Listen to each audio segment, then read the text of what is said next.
3 minutes long. It's just like, is it B? Then it's done.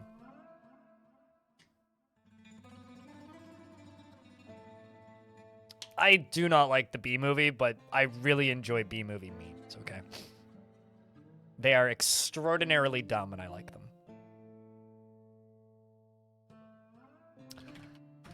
Speaking of things that are extraordinarily dumb that I like, let's play some Dwarf.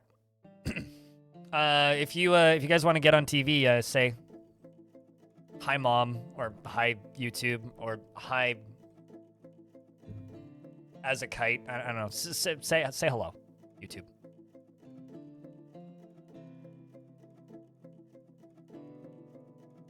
What a segue. Speaking of crimes, the B movie was on Twitter. What? Yeah, I don't even think the people who made the B movie care about the B movie. I genuinely. I wonder what the royalty checks for the B movie are like. Like, how much do you think that, why am I blanking on the name of that comedian? I know his name. What's the deal with airplane food? God, Seinfeld, yeah. Comedians in cars getting coffee is like the last thing that I thought about that he did. But like, I wonder how much he's getting in royalty checks for that movie. It's like $6, $35.50. Like, how much do you think Seinfeld is getting in royalty checks for the B movie every month? Like, it can't be much, right? Hold on. In before it's on like YouTube Kids or something, and he's actually making like thousands of dollars a month on it. But anyway, so yeah, yesterday we started attacking things. We got some beak dogs. They're adorable. I need to name one of them Phil or something. Yeah, those are my beak dogs. They're lovely. I specifically off of the B movie. He's not making 400 million off of the B movie. I want to know the B movie's royalty rights. Not all of his royalty rights. Like, I'm sure he's making like, you know, $500 million a year or some shit in like royalties off of all of his work. I want to know what percentage of that is the B movie. Like, that. This is a very important factoids I need to know. Just like the current living dwarves are a devilish potato, who was tantruming a little bit, Aegis, who has kind of lost it a little bit, a shady necromancer, and Baka Glass II, as well as Benenicent and Bastet, Big Sparn, and me. Look at me. I'm the king. Not you, chat. Me. Casualty. Darius, who's also kind of pissed. Dr. MacDaddy, Dr. I'm sorry. Elfie Bean, Foul G, Fight Attack, Gimli, and Glass Half Empty, as well as Gobsnack and Jerry Gord, Levistick, and Merlin Buff, MMO Junkie, and Moose Moose, Nerev, and Nat Hazard, No Bro Doin', and Packsmack. 5-4. Pandasaurus Rex and Paul Harvey. Raybrit and Raging Cave. Ryoshin Cat and Safe Keeps. Salty Tempest. Somehow. And Shark Jumping Walrus. Swedish EOD. Tellen Artho. Ben R. Trimkoff. True Freak. Tyler, who's undead. And Umbra Eterna.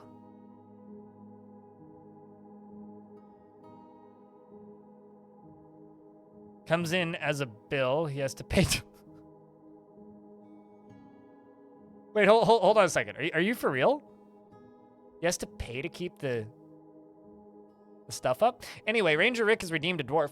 What kind of dwarf would you like, Ranger Rick? While I have the list up, we got a little bit of everything. There's soldiers kind of scattered around all over the place. The experimental branch Dwarf Fort runs great, and I've had no problems with it, and I'm okay. Bearded Ranger if I got one. I so happen to. Ranger Rick. I think they lose names sometimes, so. You have a profound sense of obligation, but does not enjoy participating in physical confrontations. He works to square his natural tendency with his respective martial prowess, and he is not careful with resources when working on projects. He takes no pleasure in his talents and appearance, and he is generally quite confident in his abilities when undertaking specific ventures. He lives a fast-paced life, and he doesn't seek out excitement. He is assertive, and he tends to hang on to grievances. He is moved by art and natural beauty, and he often acts with compassion. He can handle stress. He starts to stutter when he's surprised, and he needs alcohol to get through the working day and does not mind being outdoors at least for a time. Can't Google his B movie royalties, but you think he just lights cigars with it? Yeah, no, that checks out. He personally values decorum, dignity, and proper behavior and doesn't care about nature one way or another and dreams of mastering a skill. He likes nice aluminum, peridot, and giant bat tooth, coral and crowns, and giant kakapo for their flightlessness, and the sound of the wonder of lilacs and the sight of the poetic glosses, and when possible prefers to consume cougar eel and turnip plants, and passion fruit wine, and absolutely hates brown recluse spiders. His hair is somewhat greasy, his very long beard is neatly combed, his very short sideburns are neatly combed, and his very long mustache is arranged in double braids. His very long hair is tied in a ponytail. Are my soldiers doing anything? No. His very long hair is tied in a ponytail, and his head is narrow, and his nose is somewhat short. His hair is cinnamon, and his skin is pale brown. The giant kakapo thing reminds me of one of my favorite moments of this version of the game, when, I don't know if he's still hanging around in chat, but Arch Play Stuff, good friend of the channel, was learning to play Dwarf Fortress, and he very attached to kakapo in real life. Really likes kakapo, like the flightless parrots, and was very excited to see that he had giant kakapos on his map, and then was absolutely horrified that they kept attacking him and getting horribly murdered. He's like, I just want to be friends with the kakapo. It's very funny. Felt kind of bad, but also very funny. Ben, enjoy your lurks. I guess that really says something, you know, if you can't actually figure out what his royalties are on the B movie, they can't be much, right? I have so many beak dogs. Holy crap. All right, so that's going to be my beak dog pen. We're going to go attack things, because we are currently trying to take over goblin sites. We've destroyed Profane Dredged, and we've destroyed Hexen Ankle. Where is it? There's... we also destroyed... I need to say this very carefully or it'll sound wrong. We destroyed Late Hex. Not to be confused with Latex. We've defeated Late Hex. Okay? We are going to go attack... let's go hit the Dark Goblin Pits of Seared Witch. You know, it's funny, right? Well, maybe not funny, but there's a few people who watch this channel from time to time who are hearing impaired because I do have the closed captions, right? And how's Toe Thief doing? Haven't attacked it yet. Not yet. No, I'm trying to destroy like their support structure before I go after the big guns, because there's a few big ones. There's like there's also like Bad Season, the Dark Goblin Fortress of Bad Season, which has a lot of stuff in it. But also like I really want to know what's going on this island. The Buff Thief. Considering they're like completely isolated little goblin society. Flesh maligned. Ugh. Anyway, yeah, no, we will go after Toe Thief. Maybe we'll go after Toe Thief today. Maybe if we hit the sub goal today, we'll go after Toe Thief. How's that sound? Otherwise, we'll do that tomorrow probably. Goblin is fighting a devilish potato's fighting. Holy crap! Crimes. Time to put the goblin back in prison. My weird tame goblin.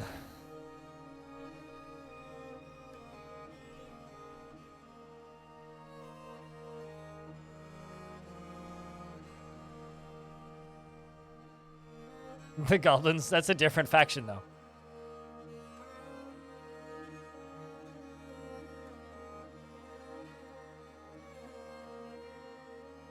You know, I wonder if an artifact is assigned to somebody, and that person gets like, oh, also Rolf is alive still. Oh god, this is the only problem with this with this branch is naming stuff. Is if the game is unpaused, then hotkeys stay active. It's really annoying. But if a dwarf loses their name and where was I going with this? I had a thing I was talking about and then I completely lost it. Yeah, if the game is unpaused and you need to rename things, the hotkeys stay active. So just pause the game and it worked. I had a thing I was going to talk about and then my brain just completely lost it. I'm sure it'll come back. Plants. Let's go up here.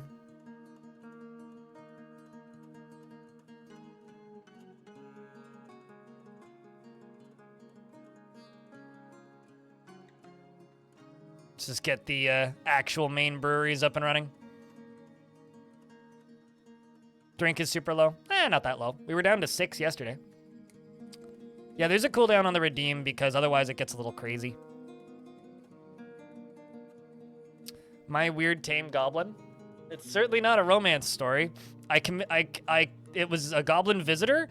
I condemned him of a crime he didn't commit, and then he became a member of my faction and was listed as tame. I still haven't figured it out. I want to move this craft store shop. I've got one craft store shop, and it's like just kind of out in the middle of nowhere. Don't I have a craft store guild somewhere? Maybe it's up here. Is it this one? No, that's the Ranger Guild. This one? Yeah, there's the craft store skill hall. What if... It's kind of an awkward spot.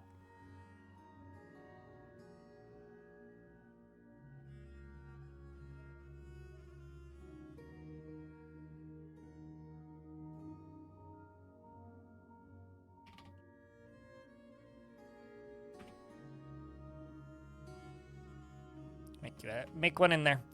All right, over here, we are going to build another throne room. Although I don't really like the shape of this, so we're going to work on this a little bit.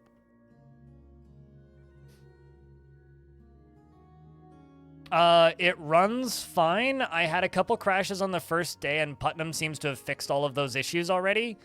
The main difference I'm noticing, because I have a low-resolution monitor, my monitor is only 1920 by 1080. The main frame rate increase that I've noticed is in the UI itself, and not in the what's the word? Like, I haven't noticed much in like this frame rate down here. Like, it's generally slightly more stable. Like, it stabilizes higher on average. Like, it's been hanging out around 30 to 50 in this fort. But if I swap back to the normal branch, it hovers about 5 frames lower. The main difference that I've noticed is like panning the camera, opening up menus and stuff is all way more responsive. Like significantly more responsive. And then when big crazy things happen, like if a lot of physics go off all at once, the game doesn't hitch as long. It's been considered a low resolution since 1440p was popularized. So yes, 1920 by 1080 is a low resolution. The main performance boost that you'll get is if you're using a 4K monitor or a 1440p monitor. I think it was like Dr. MacDaddy in chat said that they were getting like a 50% frame boost. Like straight up went from like 20 frames a second up to 40. So if you're using a high resolution monitor, it is humongous, the frame rate boost that you'll get.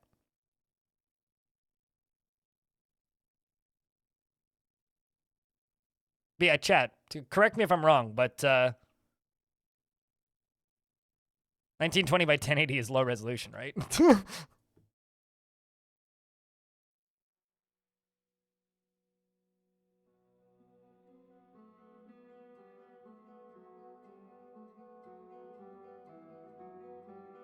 But you might want to back up your hotkeys if you've rebound a lot of hotkeys if you swap over to this version, because if you swap to this version and then swap back, it will reset your hotkeys.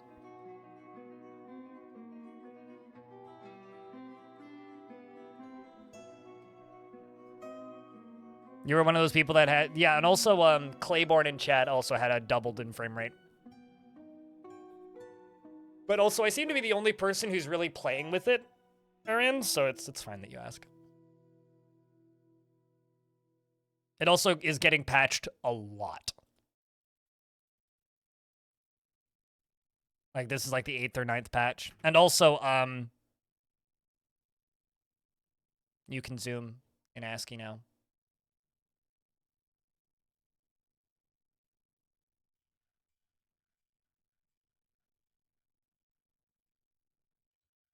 In the experimental branch.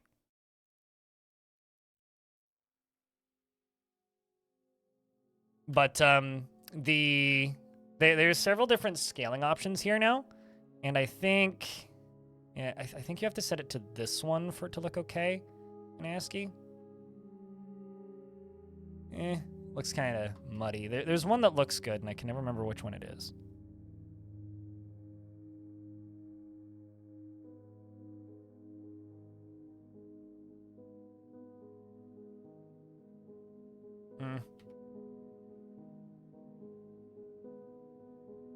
So one of the options of scaling looks best. Yeah, I think it's Lank. This one looks okay. But zooming in all the way, it looks a little muddy. So it's still, like, zooming in ASCII still needs work, but it's getting there. Still needs work.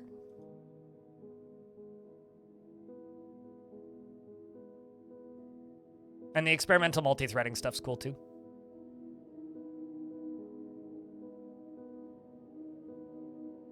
Oh, it's very much the standard. But it is a lower resolution than I could have. Like, I'm not saying it's not a standard resolution, but it's not the highest resolution monitor I could have. So in comparison to higher resolution monitors, it's a low resolution.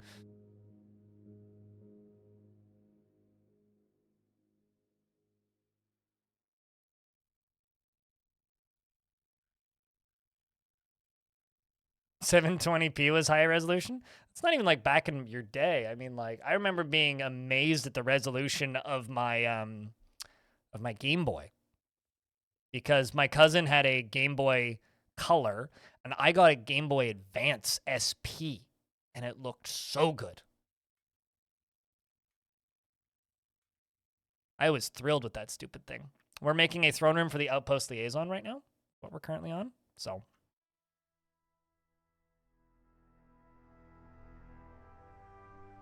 basically, what I'm trying to say is if you have a high-resolution monitor, you will see way more performance increases than if you're using a standard or lower resolution monitor.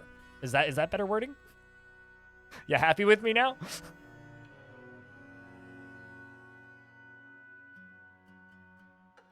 Yeah, the Wii was 480p. Mm-hmm.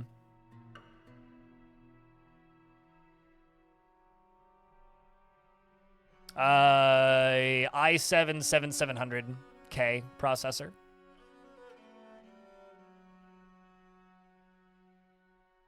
Original Game Boy with a magnifying glass. Yeah, and if you turned it at the wrong angle, you just couldn't see the screen at all because it didn't have a backlight. You couldn't play at night. Was that the square folding one? Yep, it's sitting in the drawer right here.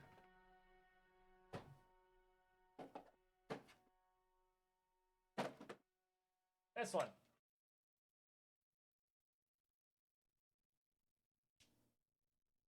Oh, battery died. Need to plug it in. This one. Still has Advanced Wars in it. Battery finally died after like 8 years. Charging cable's right there, too. I also have the, I also have my, what's it called? Right next to it is my 3DS. And my 2DS. And my DSi. And my, original DS XL. And I think I also have a DS Lite in there somewhere.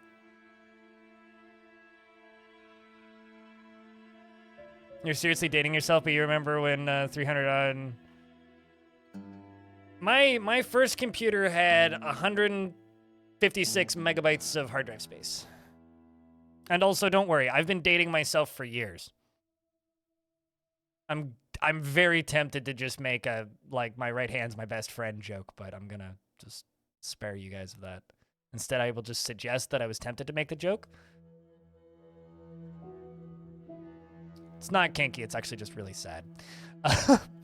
Let's do that and assign this to the... You? Are you technically a Baron Consort? Yeah, my Outpost Liaison's technically a Baron Consort.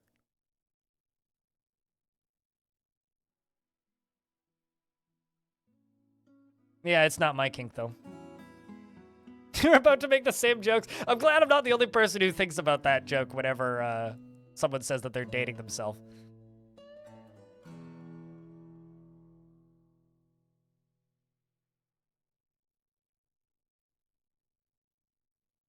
It's a pretty low-hanging joke, you know? Like, it's just an easy one.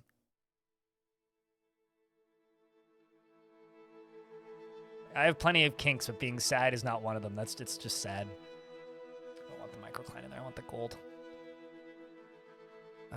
You go right there. Perfect.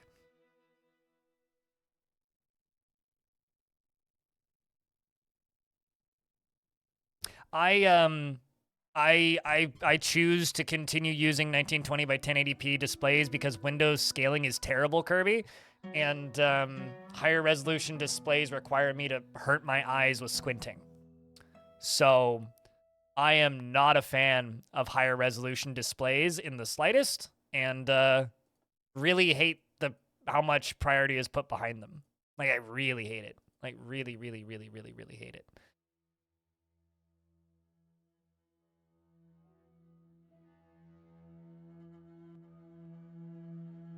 Well, those will get set up. So I need to do dining rooms for my nobles, or for a bunch of them. 2 of them need nobles. Both my barons do. So the Baron of Mistlands and the Baron Consort, my Outpost Liaison, both need dining rooms. Although, unless I'm crazy, aren't those 2 together? Not. No, they're not. Okay, so I need a dining hall for 2. That's kind of what I'm thinking about doing.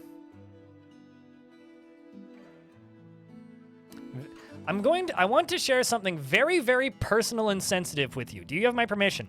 No. If it's very, very personal and sensitive, do not share it with me. That is for your own private consumption. I know that might sound like harsh, but like, if you feel the need to ask so much permission, I don't want that information. Don't tell me who you murdered. Sheesh. Made a bunch of parchment quires.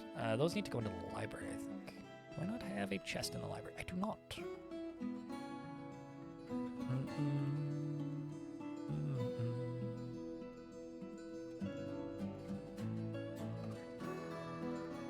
Okay, why that button don't work?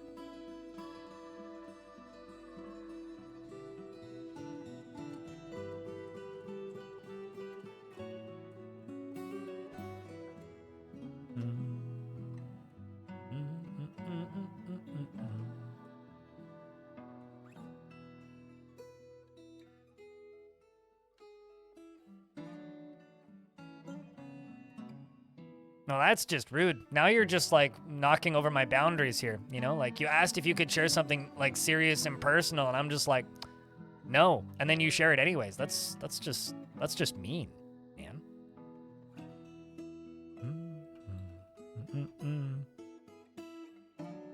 Trying to figure out where I'm gonna put this dining room. This poor dwarf. You need a cabinet. You need 2 even. Dwarf is this? Kulbach, the carpenter. At least you're blissful about your great bedroom, even though you only have a chest and nothing else. No, I would describe that as betraying somebody's trust, chat room.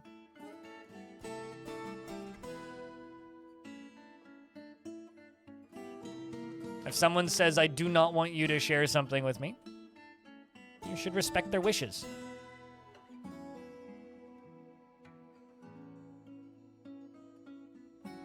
Never. I do not forgive. I do not forget. I will hunt you down and make you pay. Make you pay. Make you pay. Make you pay. It's a good song. It's unlikely anybody here knows. Although the particular reference that I'm referencing.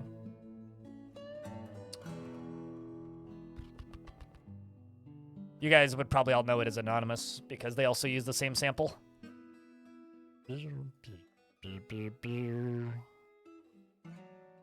Thanks for the $1, AFDNZ.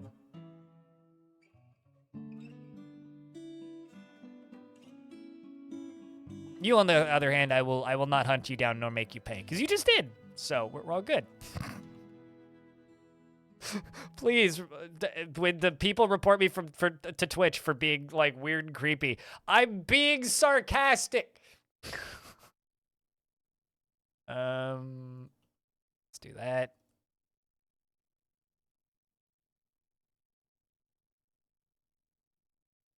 Although yesterday, when we were having serial discussions about serial topics, and I said the word woke like 4 times in a sentence and my stream went offline for a minute, was still pretty funny. I'm still very amused by that. It's like a bunch of people got like Eric screens because I said the word woke too many times, allegedly. Is this sarcasm people telling you not to engage with? Well, according to the Urban Dictionary, it's how you call somebody an idiot without them noticing. How dare I suppose clearly how dare.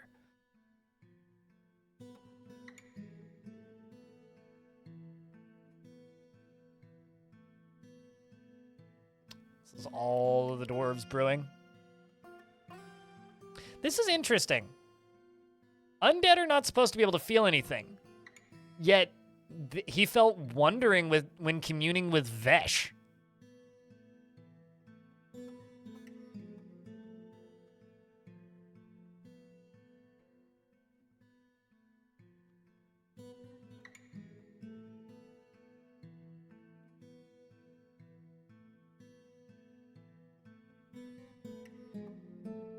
Well, you can only invest the number of tickets you have. You have 11, Lightbringer.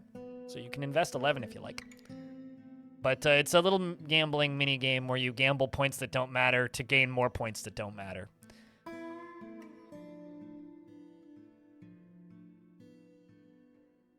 What's Vesh's domain? I don't actually know.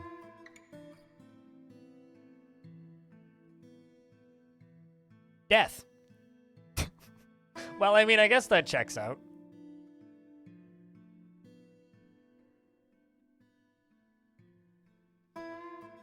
Still trying to figure out where to put this dining hall.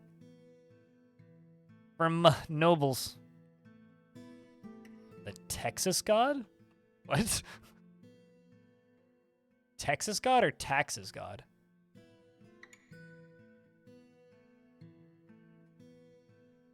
Also need to put tables and thrones into this.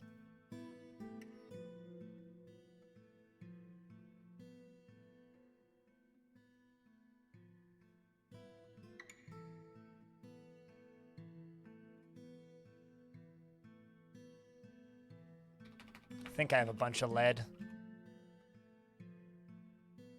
Do lead tables.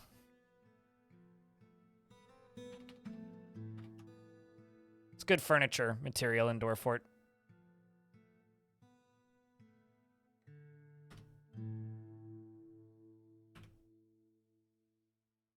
Well, you don't always get payouts, right? It's only a % chance that you're going to get a payout.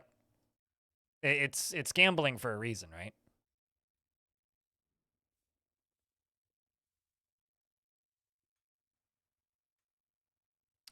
All right, so I think I'm going to put the Royals dining hall like over here.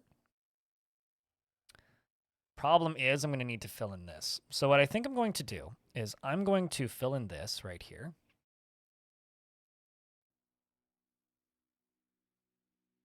I'm just going to fill it up with that. And we're also just going to dig through this here. Kind of need to move this livestock pen right here, but there isn't much assigned to it. It's just a few birds. So I guess we can move them back here. We can also deconstruct this bridge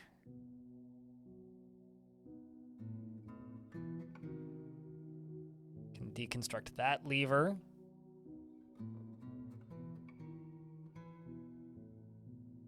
And deconstruct that bridge.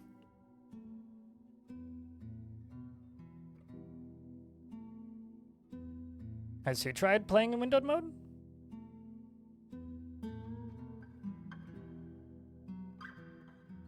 I mean, I only play in windowed mode, for reference. I only play any game in windowed mode.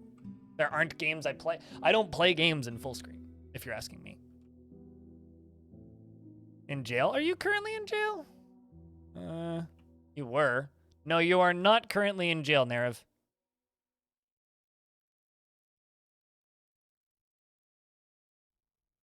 Also, I think I acquired more beak dogs.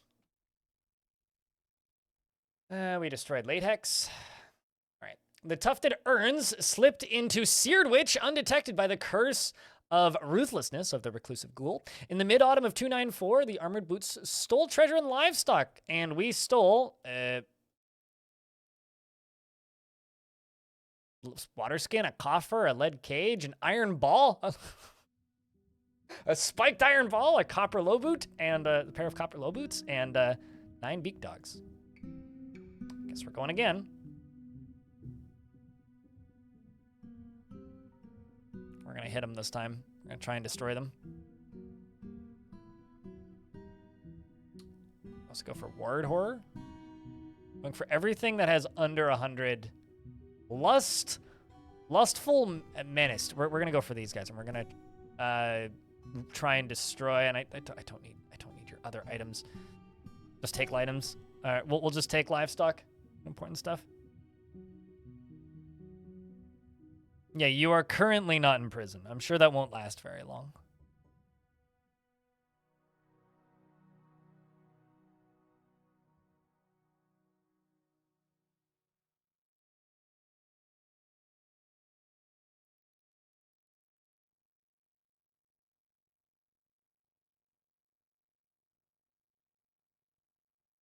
Because of you, and now you're hooked. You know what's funny about that game? I had some pretty like harsh feedback for it, right? And the developer just posted their most recent devlog for it and started off by shouting me out, saying thanks for the stream, and then addressing all of my feedback by patching in stuff that I wanted. Which is cool dev. I like that dev now. Does other items refer to? In what situation? Just gonna demolish these gem windows.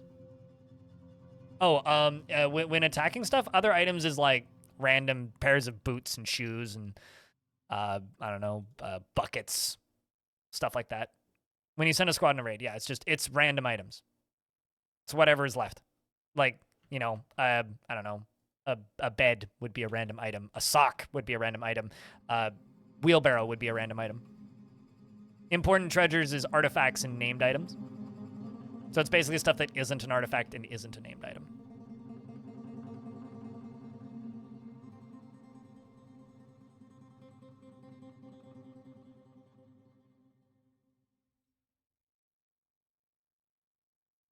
Unless it's an artifact wheelbarrow, and then in which case, then that is not a you know, an other item.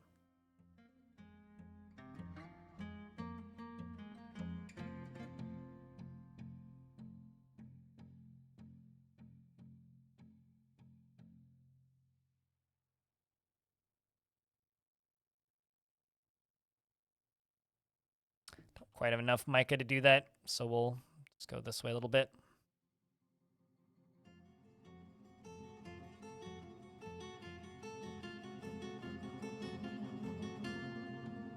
What's up, nerds? Half-Life?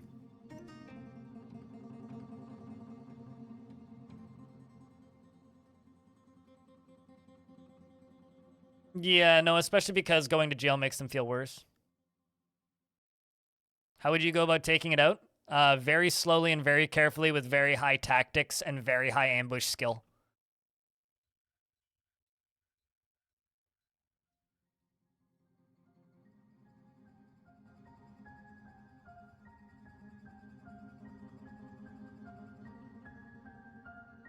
Is how you would go about taking it out. Yeah, you'd think that like stealing a couple wheelbarrows to like carry more stuff would be like the logical way of doing things, yeah? You'd think, but turns out no, not really. All right, let's start slaughtering some beak dogs because I've acquired a few, so let's just do the bottom page of beak dogs. Beak dog meats on the menu, dwarfs. Have dwarves ever been logical? They're dwarves, not Vulcans. No, just the whole bottom page. No biggie. Gonna have plenty of beak dog leather in a minute. Beak dog tallow roast, my favorite. I mean, we'll still have plenty left. This is called we are, you know, liberating livestock from the goblins so that we can turn them into delicious meals for the dwarves. Naturally. How much gold? How many gold bars am I sitting on? Bars, almost none. Okay, well, I need to go dig out some more gold, I suppose.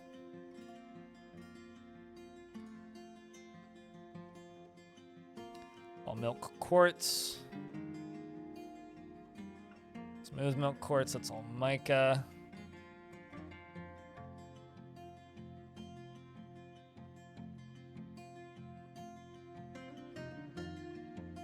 It's all tetrahedrite. Well, I guess I can just tell them to go auto mine the tetrahedrite.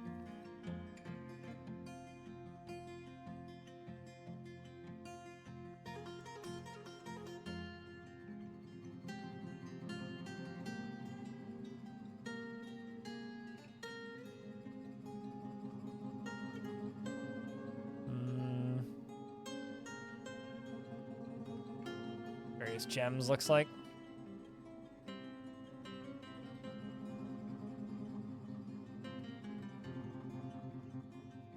Native silver. Yeah, it's crazy because like I don't think the older versions of the game like valued floors so much as this one. At least I don't remember it. There's more gold. I love how earlier it was like, man, I've got so much gold, and now it's like, man, I need more gold so I can have equal amounts of statues around.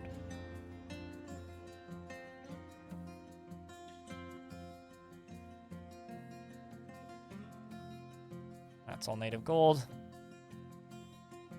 More. There's more.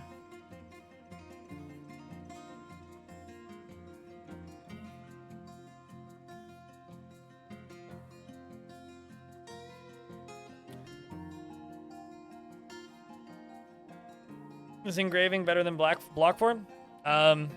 Yes, but engraved block floor is better than engraved non-block floor.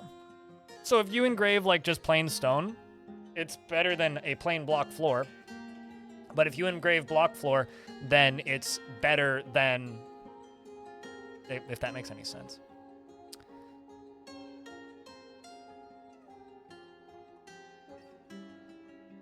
Really tempted to just boot this tame goblin out of the fort because they keep tantruming and knocking my statues over, and it's kind of annoying. Baron Adil has shared many tales from beyond Heatstone. One of these days, I want to be able to click this and find out what those tales are. Because, like, I know I can go up to the news section and, like, you know, center on fort and go news and rumors, and you'll get something, but I know this area is very active, but it's kind of hard to tell what information you got from where and when. All right, we're just waiting for Toulon to leave the map down here. Murder them? Death to gobos? I don't mind the goblin I have. The goblin I have is very strange.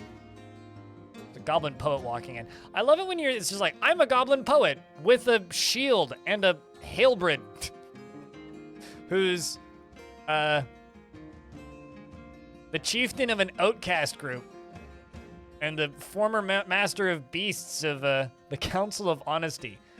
Sure.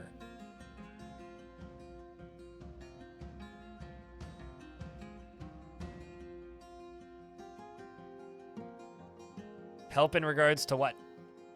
Like, are you asking what does the dungeon master do? Like, what do you mean, can they help?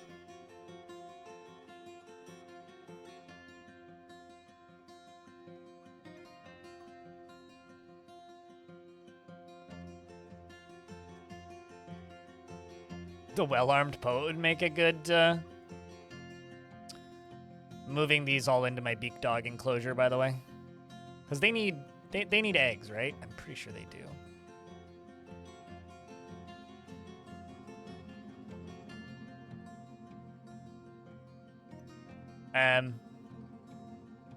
I've spotted a missing asset, chat. Just a bee there. All right, let's go over to farming. Let's go to nest box. Tonk, tonk, tonk. Tonk, tonk.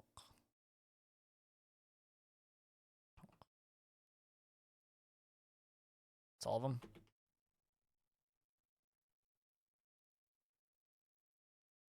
Missed the memo with the pen is mightier than the sword, I guess. Seems like it.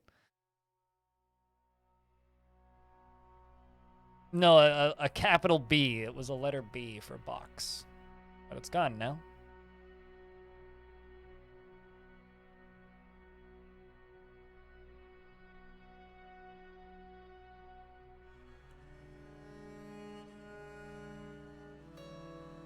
Oh, also, I saw this earlier in the day, today, but if you're having trouble clicking on things in the UI, set your like in-game frame rate, like your graphical frame rate, to your monitor's refresh rate. That'll help a lot. Dwarves have returned from that most recent attack. So this is in an attempt to raise. We attacked the reclusive ghoul. Ryo Shinkat led the attack, of course. Your full name, by the way, is Ryo Shinkat Spirit Will, the Diamond Lens of Verses, is your full title. The defenders were led by the goblin Asno Plague Tomes. Asno Plague Tomes, that's Samoon. And you outmatched them with a cunning plan, and the attackers had a strong positional advantage. Struck down a few goblins. Apparently, hold on.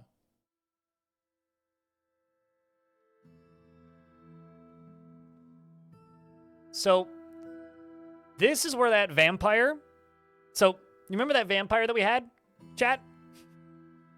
You remember that vampire Stukos, who I put into my squads a couple times? This was the location that I told him to go capture. Went off and vanished. We just killed him.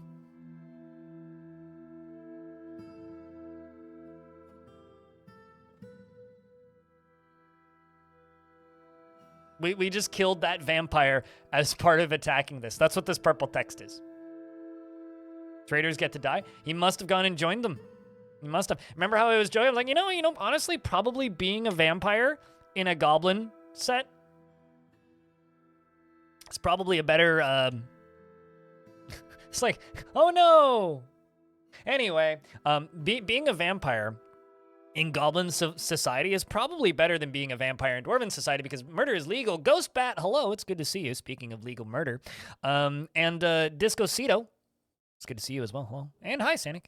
I spotted you. I spotted B.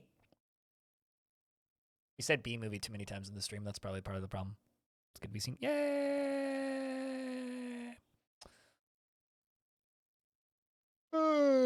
Killing elves, killing goblins. There's dwarves here too. The gutter for students was looted. That's just an introduction to their student housing, I think. Trenches interpreted. The book of the goblin was looted. The forces of the army we searched. Yada yada. Yep. We rampaged throughout armored boots and. The forces of the armored boots rampage throughout Lustful Menaced. I don't think we destroyed it, though.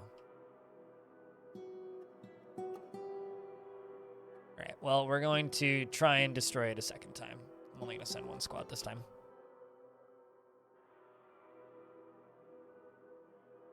Personal matter, I guess. This is lunch. Naturally.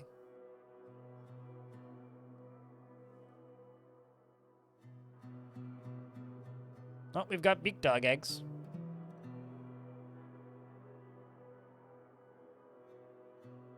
Beak dog omelets are on the menu now, I suppose.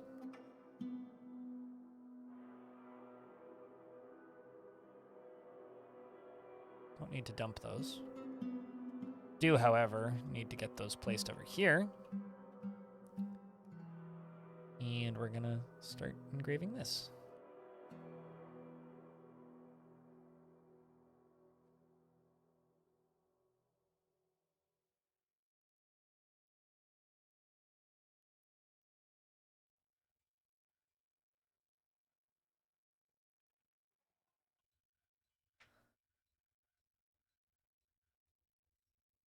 The more you enjoy books, books are fun, yeah.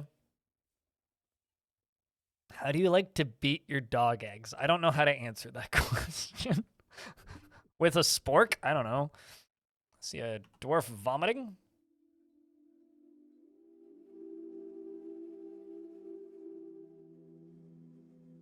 Oh no, it's just a pool of wine. That's fine.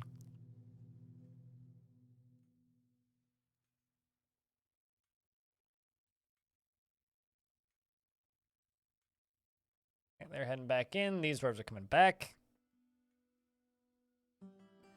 And, no, library is still sitting at 25 books.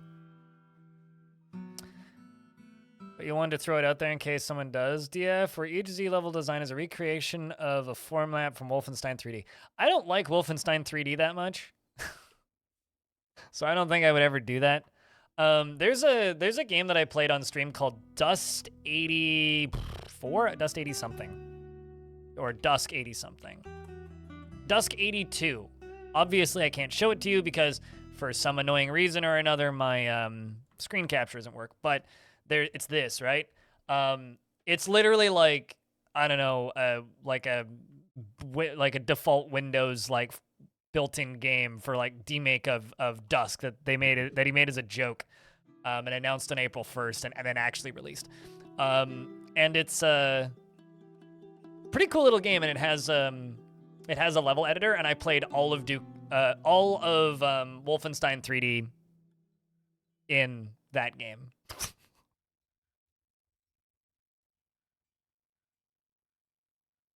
It was kind of fun. I think like the video is like on YouTube. I think I put that video on YouTube.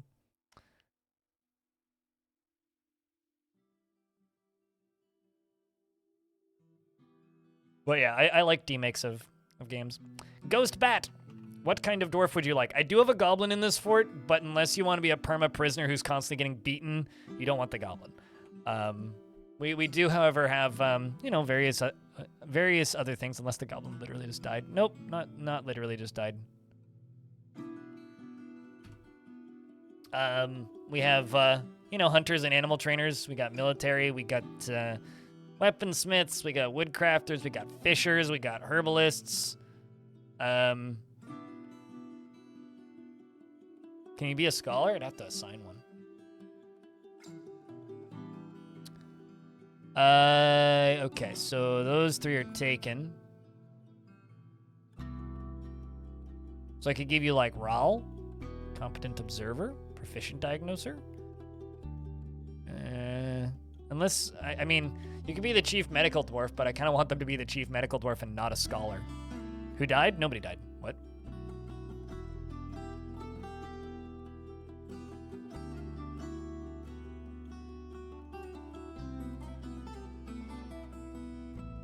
So I'll go with Ral.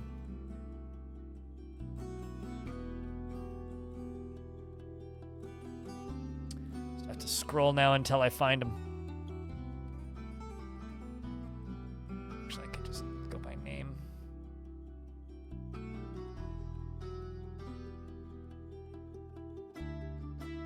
That's Dwarf. Right. And unpause the game yet. And pause the game yet. Pause. Okay. God freaking.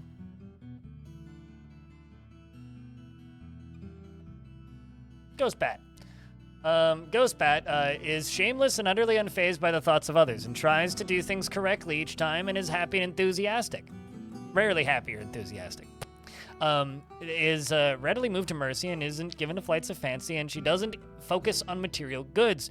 She tends to be a bit stubborn in changing her mind about things and occasionally overindulges and finds obligations confining, and she is conflicted by this since she believes in the importance of the rule of law. She is somewhat quarrelsome, and she tends to be swayed by the emotions of others. And she scratches her nose when she's nervous, and she needs alcohol to get through the working day and doesn't really care about anything anymore. She dreams of crafting a masterwork someday, and this dream was realized, and personally finds sacrifice to be of the highest ideals, and does not care about friendship, and doesn't really value merrymaking, and doesn't particularly value loyalty. She likes pyrolusite, brass, and indigo tourmaline, and rambutan wood, and the color, and green grass, and giant kiwi tooth, and warhammers, and high boots, and rings, and flasks, and rainbow trout for their coloration. In the words of the amethyst deserts, and the sight of the gloss of smiling, when possible, prefers to consume crocodile and prickleberries and sorghum beer, and absolutely hates flies. She carries massive amounts of fat, especially for one so short. I'm sorry for calling you fat and short. Especially for one so short. And she has a very high-pitched voice. All right. She has cobalt eyes that are sunken, extremely sparse hair that is somewhat greasy, very long hair is tied in a ponytail, and she has a broad chin. I'm kind of imagining this dwarf with a skullet for some reason. And her nose is extremely short, and her hair is pumpkin. Her skin is pale brown. Shameless! Why am I assuming that's the least accurate portion of the entire thing?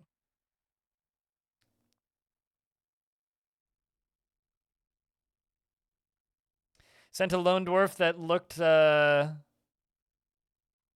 enough to single-handedly deal with a siege, and he defeated all goblins 8 unscratched using copper armor. Looks like you've declared a champion. Speaking of, I still need to figure out who my champion's gonna be. I'm kind of tempted to make my champion that, like... Okay, so if you go to my YouTube channel, watch the video I uploaded this morning. Where's Salty? Has Salty figured out how to equip clothing yet? Probably not. Yeah, no. So this dwarf, Salty Tempest, maybe I should just make Salty Tempest like a scholar or something, because this dwarf is undead. And by that I mean like pulled to Jesus. Can't breathe, can't stand or grasp, and is winded. And it's like literally just ability to breathe is lost. She can't breathe. So she's... I wonder if she can drown. Probably. Let's make Salty a scholar. Need to find Salty. Look for the naked dwarf. Easy peasy.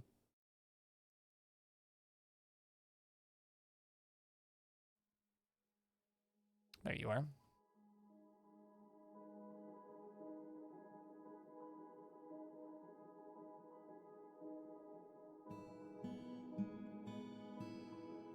Never said it was wrong. I just feel bad when I call people fat.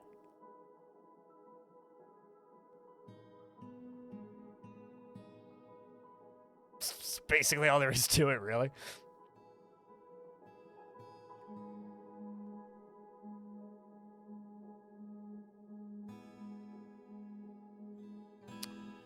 If you're never right, then what about when you're wrong? Do a microcline for the center.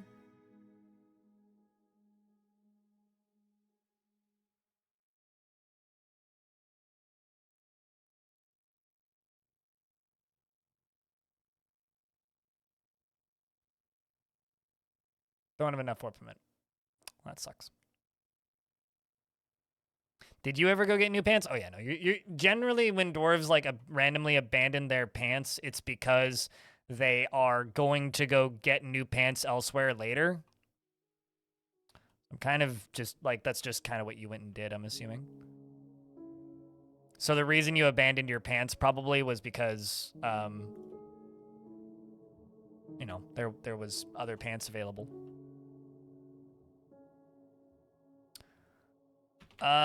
Smelt native gold ore. We're just gonna set that to repeat.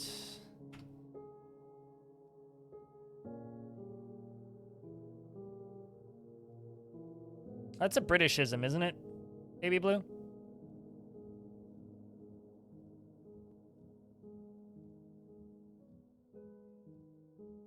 Time for Salty to discover quantum physics. You know, if Salty independently discovers the secrets of life and death, my mind is going to be perma-blown.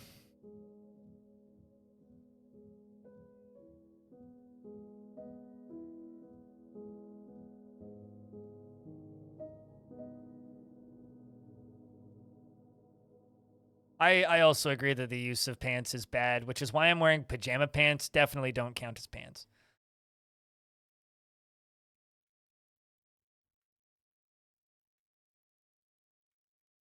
Yeah, it's kind of sad, this dwarf. It's constantly trying to store owned items and...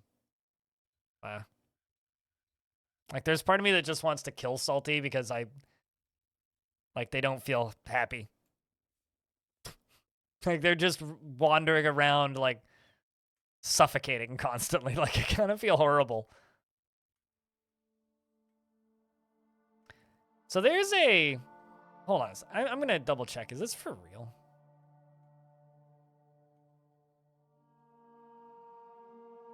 I think that the Abbotsford Center, which is a place that, you know, has football games and other things, is having trouble selling tickets for their shows, like concert shows, like concerts and whatnot, because I keep getting ads for like super cheap tickets. Like they keep doing like these one-off sales where it's just like, get tickets to Disturbed for $50 instead of 90. It's like, wow, you guys must be having a hard time selling tickets. It's impossible to get there via public transit, so that's probably got something to do with it. Salty the Lich? Well, Salty was an intelligent undead and is now living again. So, isn't a Lich technically a undead necromancer? Like a skeletal necromancer would be a Lich?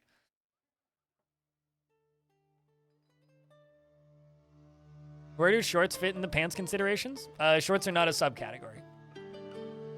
Shorts are an unacceptable crime against humanity as far as I'm concerned. I hate shorts. I try my damnedest to never wear shorts because I think I look horrible in them. So no matter how hot it gets, no matter how much I complain about how hot it is, I will probably still be wearing pants. Because I hate shorts. Yeah, Texas is also kind of a crime against humanity. So I can't help you there. How are you discussing your problems with an acquaintance when you can't breathe? So is Florida. Actually, no, Florida's more of a crime against, like, nature. Well, no, Dubai's a crime against nature. We discussing shorts? Yeah, they shouldn't exist. You love my YouTube channel. Oh, thank you.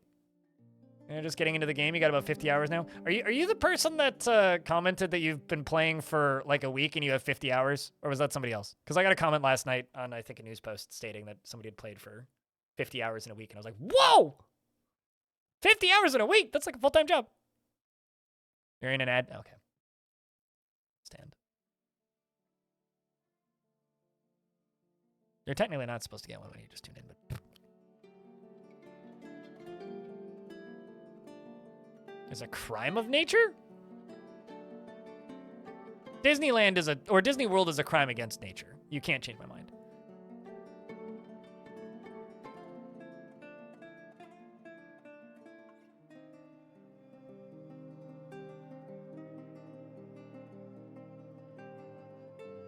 They can't. They can't grasp. So they can't claim items if they can't grasp.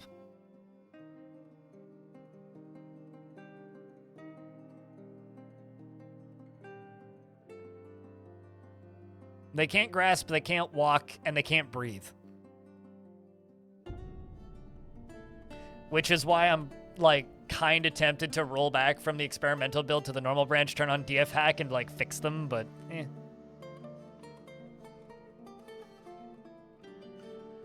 Also, hey, Brooklyn, how's things?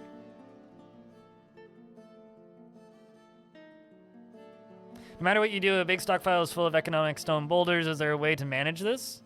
Don't allow boulders? If you go into the stockpile settings, you can remove specific types of rock. So just don't allow boulders. Don't allow economic stone if you just want metal, or just use metal ores. They do for me. Also, this wasn't created on experimental. This save was created on the previous version. This world was like made on the previous version. I've been rolling back and forth all the time. Have I ever met a Disney adult? My ex-girlfriend was a Disney adult. So yeah, I've never been much of a Disney person. I was kind of forced into being a Disney person for a bit because I used to really like Star Wars and then stopped liking Star Wars pretty quickly. Disney killed. And yes, I know the recent TV shows have been good, supposedly, but I'm done with it. Anyway, a goat that plays games because you were stuck in an ad. Were you the person who left the comment on the community post saying that you played 50 hours in, like, a week? Was that you? Because you said that you're, like, 50 hours in. But welcome to the community and things.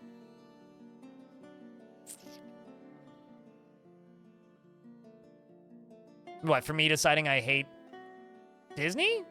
Or Star Wars? I don't like Disney, and if I don't like something's parent company enough, I will stop playing the thing. It's like if Tencent bought the rights to Dwarf Fortress, I would stop playing Dwarf Fortress, probably. Because I don't like Tencent.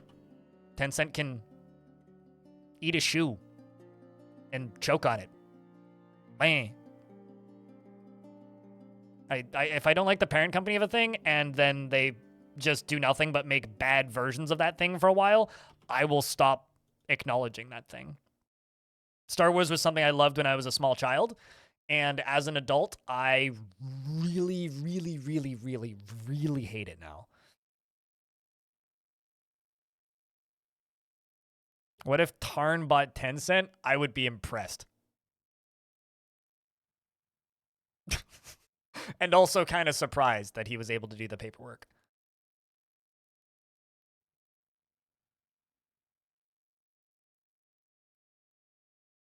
And also surprised that he didn't give all of his money away yet. Force that is dark and vile has arrived. This just a small squad? Small army. Oh.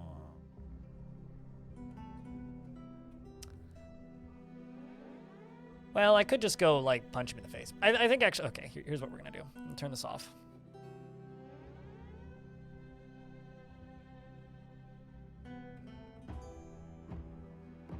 But you're about 50 hours in. How's the learning curve been so far? Goat? Because a goat that plays games is a bit too much to say in one sentence, so... How has that learning curve been so far? Because, you know, you still hear a lot of people talking about how, like, oh, the learning curve for Dwarf War, it's insane. It's like, I don't know. I don't know if I agree with that. This game's actually not that bad. You come here. Pull this. You come here. Pull this. This been pulled yet? Not yet.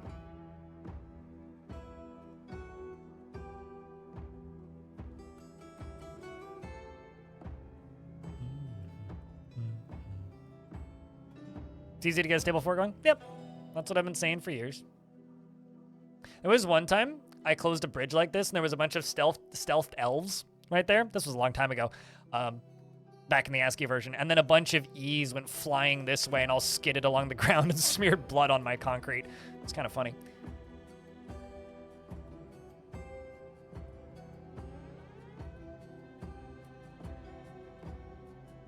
I got these to get locked up.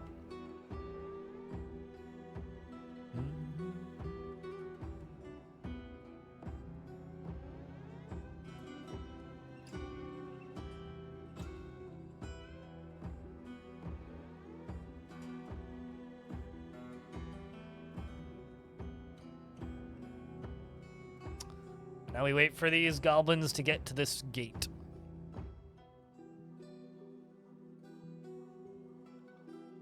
Because I don't really want to clean up bodies if I don't have to, so. Grand Witches, what a good name. Bosa Grand Witches. Sposzausta. Spot Zausta. Spot the Zausta, chat. And doing stupid dwarf tricks. And then the rest of it's all just storytelling and roleplay. Ah, they're fighting with ibexes.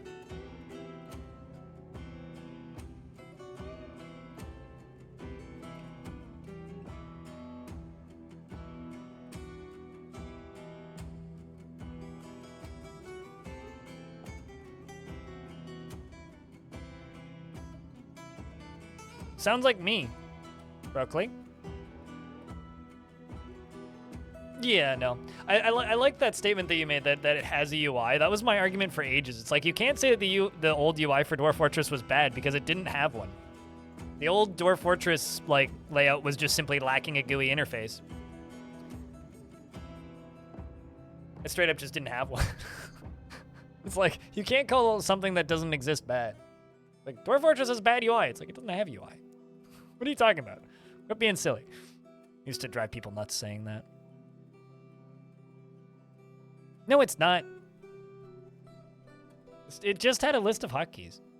It had certain menus that worked, but most of them were just a list of hotkeys.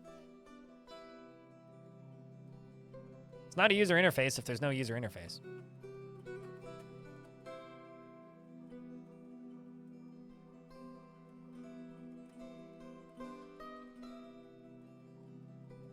Shh, nutty.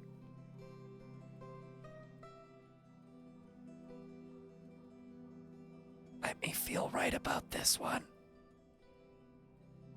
I'm actually like genuinely tempted to update my stream bio to the thing that I said yesterday, which is like often wrong, rarely correct, and genuinely false information. Generally false information,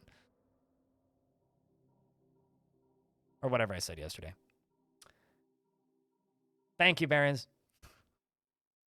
Someone can like make me feel better with this circle jerk.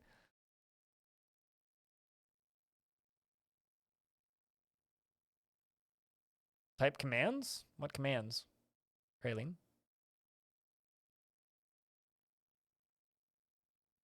Also, Net Fraser, thanks for the $1. Appreciate you.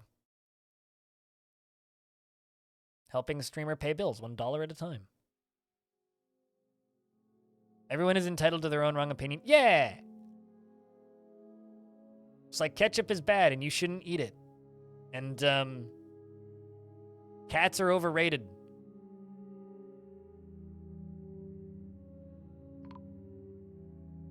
Snatchers? Let's take a lovely fruit, the tomato. Remove everything that's Oh, from it. they're already in the fort. The nutrients, Hey, where'd you come from? and just jam it full of shit, garbage, shit Oh. sugar, and put it in a shit bottle that sounds like shit when you put it on your shit. It's shit. Stop. Defend the bridge. I love how they're like thinking about like maybe turning around and they're like, actually, no, we're gonna leave now. I totally super duper didn't see them walk by. No, they are in here. Look at that. All right, well,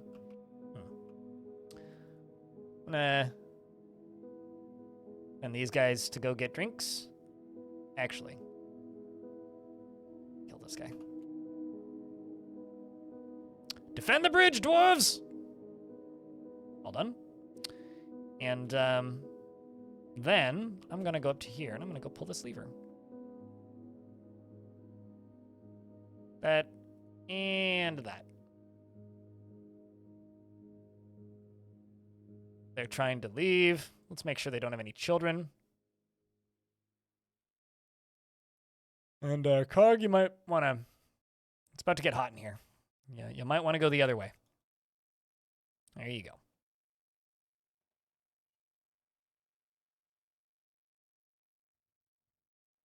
There's a problem where you breach the caverns, but moss isn't spreading in the fort.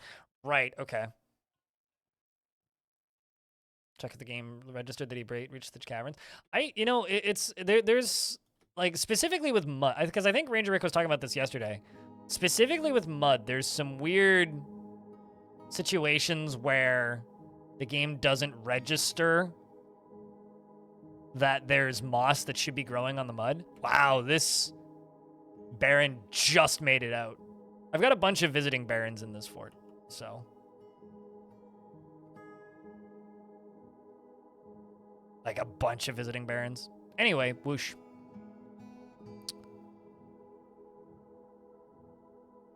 Can't wait until we get another big siege.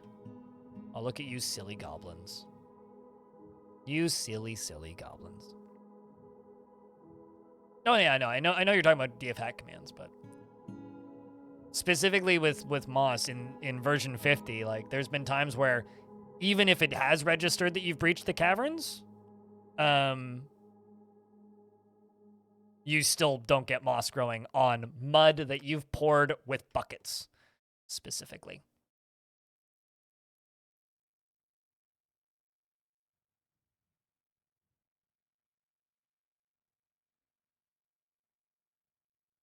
Um, 1, 2, 3, 4, 5, 6, 7, 8, 9, 10, 11, 12, 13, 14, 15, 16, 17, 18, 19, 20, 21, 22, 23, 24, 25, 26, 27, 28, 20, nope, that's just a necromancer. 29, 30, 31, 32, 33. That's how many I consider to be a lot. If it was 32, it would just be a gaggle.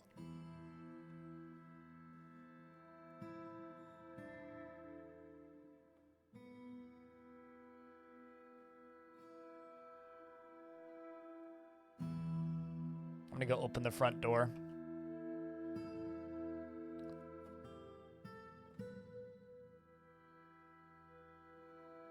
And leave this on. And all 3 military to station up here. It's a murder of barons? Sure, yeah. Also, hey, shark jumping walrus.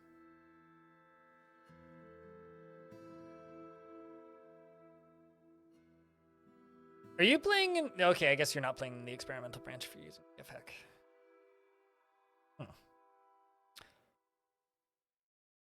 Gotta go to work? Boo! Work! You have a good day at work. Don't work too hard.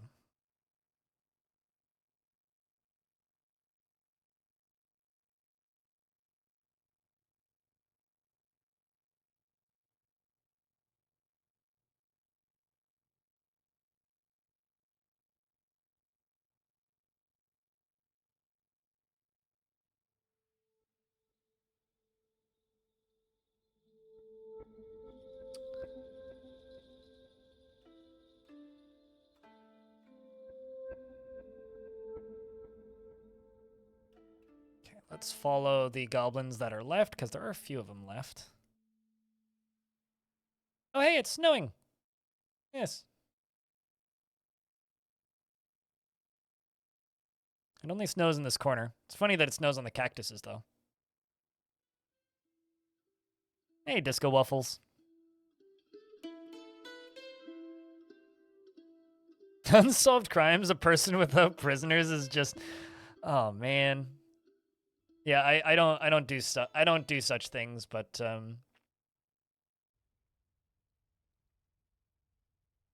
I could see why you would. Speaking of scapegoats, this one's about to die. The problem is when they die, they tend to become or dwarves in my fort tend to inherit the role. Maybe not this time? Oh, that's nice. A peasant has been found dead. I love how they're all just classified as peasants. At the end of the day, they're all just peasants.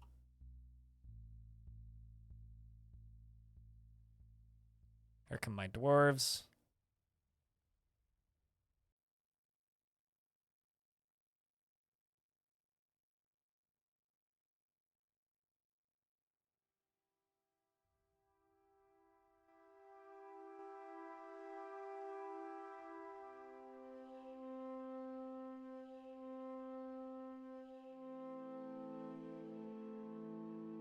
Let's move my dwarves down here.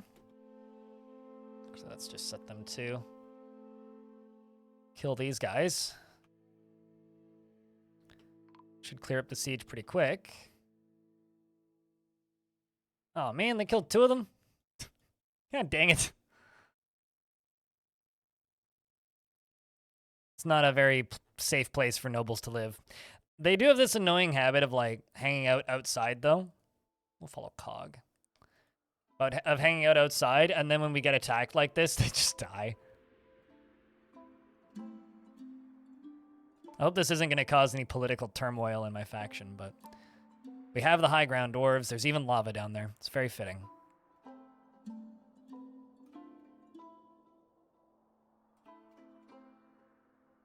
Easy peasy. I'd read the combat logs, but there's probably not much going on. Like, in the midst of conflict, I must press on, says the goblin bowman. But the mace sword scratches the goblin bowman in the tongue, tearing apart the left cheek's skin. What a way to die. Getting your tongue gutted. Ugh.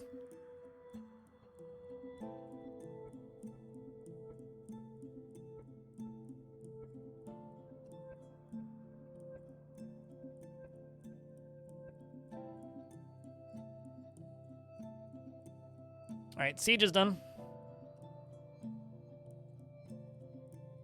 Hopefully we get big sieges again soon.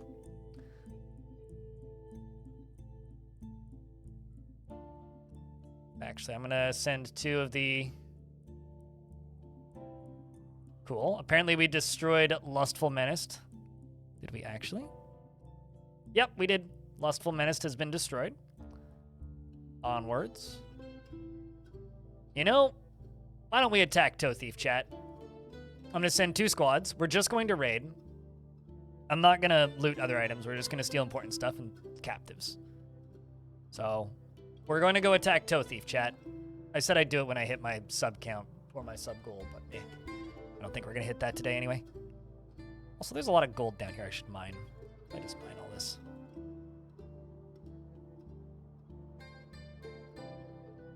How's the Dwarfing Beerman here? It's good to see you, man. How you been? Dwarfing is good.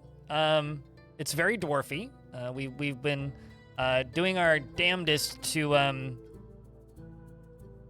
fight back this goblin horde, as per usual. We have a big volcano on our land, and the fortress is quite pretty. Yeah, it's lovely looking, I think. Toe Thief raid? Yeah, and if it's successful, you guys better hit my sub goal. Steal their socks. Exactly! Or the socks that they stole from us. Okay, well, over here I'm going to build a dining room. 2, in fact. I'm going to use lead tables, though. These are going to take 10 years to build. It's only around $250. Yeah, that's a lot of money. So this is going to be noble dining halls for all of these barons that keep ending up in my fort, and they're going to get like 4 tables each.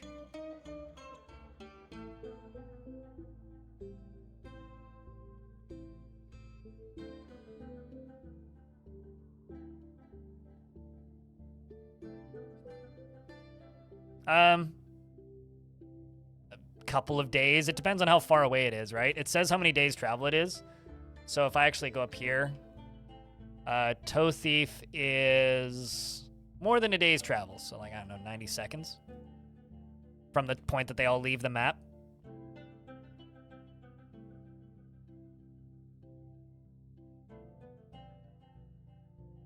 It's like a day and a half's travel. A day is like, I don't know, maybe a minute right now. So they have to get to the location and then get back.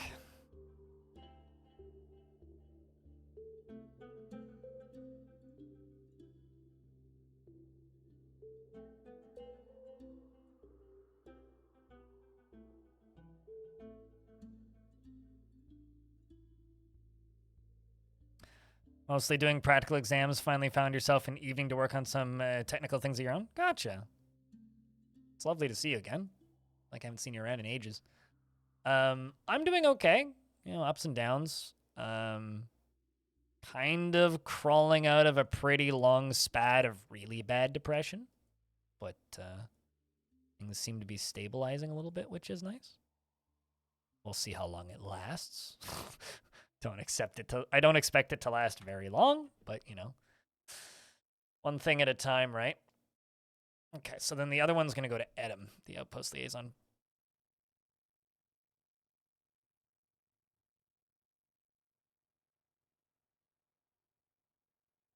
It was like, I don't know, from late February on and off pretty consistently.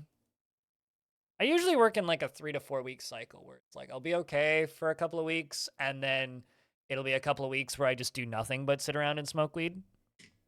So I cycle like that usually, and it lasts way longer in the spring. I know I'll dip back down soon. Give me like 2 months, and I'll be back in the gutter. I usually surface a little bit around my birthday, so most days, yes. I think that's gonna be like a far away goal for the next big charity stream I do next year when we do another hot potato for Dwarf Fort. I'll just do a dramatic reading of smoke weed every day. If we raise like, I don't know, $20,000 or something stupid like that.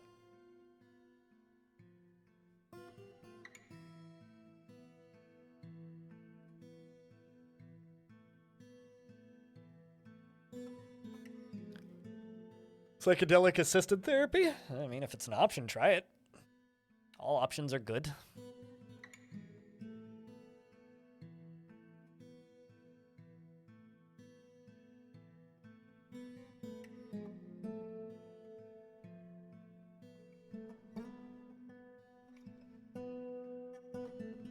I'm Googling that right now, and no.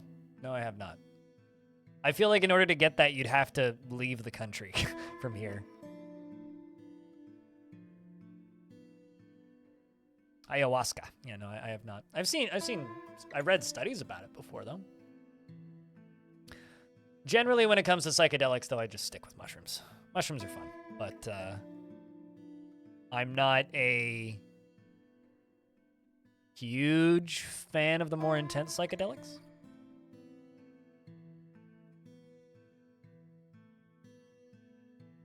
It is not the most legal thing. Well, I mean, mushrooms are legal here. Well, mushrooms are recreationally legal here. Well, recreationally decriminalized, and you can purchase them in storefronts.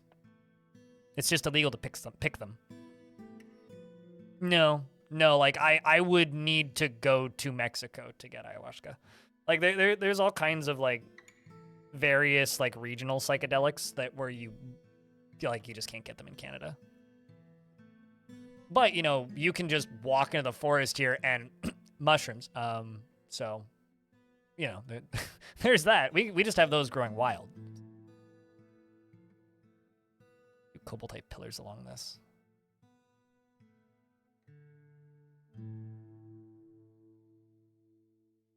I talk about stuff like this on my streams, and then I wonder why sometimes my VODs don't get monetized immediately. And I have to like send YouTube a request to monetize them. Like, man, I wonder. Mushrooms, yes. Psilocybin. We can do we can literally do the Mario. Although I can confirm they don't make you taller. But you can swing your arms from side to side. Do the Mario!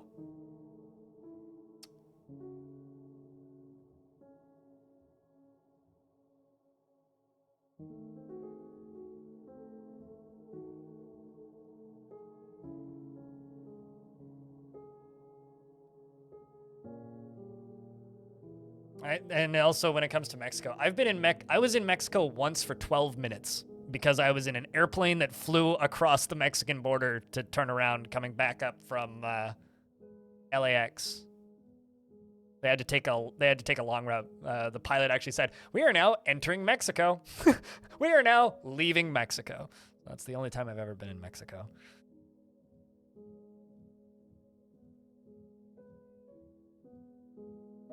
I'm convinced that nobody intentionally listens to Mr. Worldwide, aka Pitbull. Pitbull is like inflicted upon you. Most people who receive Pitbull are unwillingly receiving Pitbull.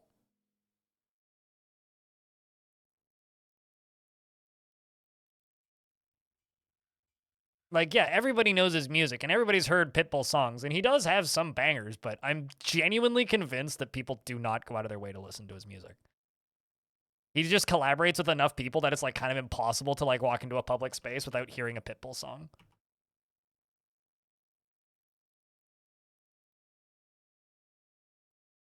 Who's a pit bull? I mean, Mr. Worldwide. iHeartRadio decides what you listen to? I don't, I have every phone I've ever had in my entire life has had an iHeartRadio app. I don't think I've ever listened to anything on iHeartRadio ever. Like, not once. Uh-oh. That's a problem.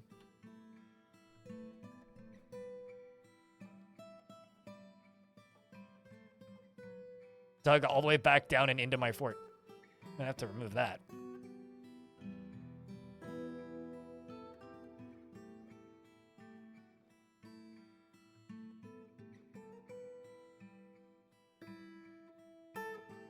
Does he bite? Does pit bull bite? Pit bull dogs have a reputation for biting. I think that answers my question. Yes, pit bull bites. No more context. Moving on. She was forced on you by your aunt? Oh no.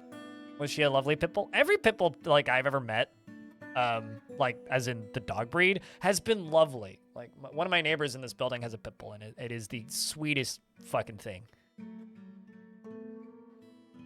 Dogs are notoriously dumb. We're about to get hit by an ad, so I'm just gonna stare at this while the dwarves mine it. The number of pitbull ads you would end up seeing in the billboards you were testing near. Yep. Oh, I mean, near Vegas, that checks out, yeah. You have a Boston Bulldog? Yeah.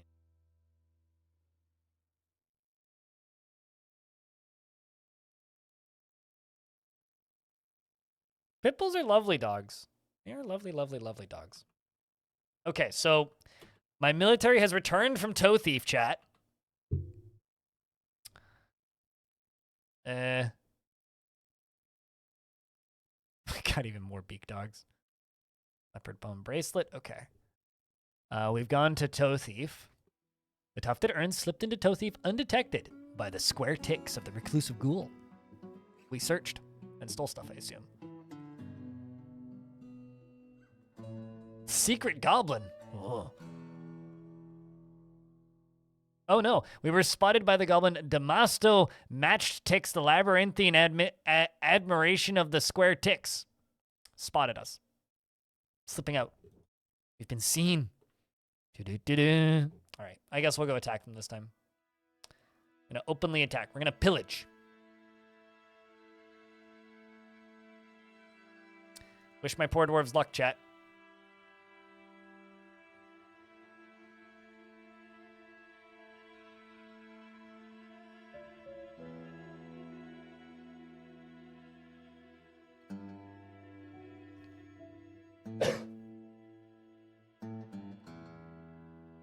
Aw, man. Bearman here? That's rough.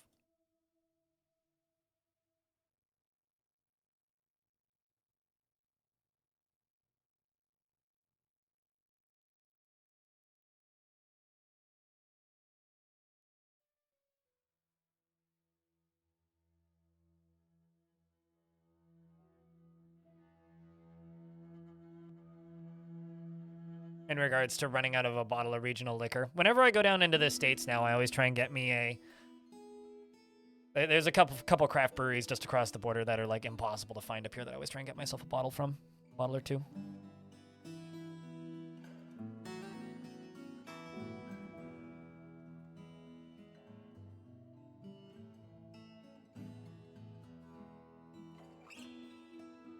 Uh-oh. Bonk.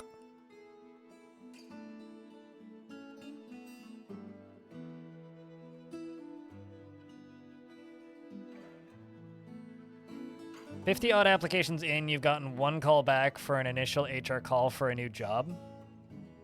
Well, best of luck. I don't envy anybody who's job hunting right now.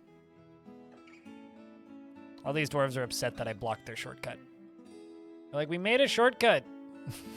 Why can't we use it anymore? The hell, man?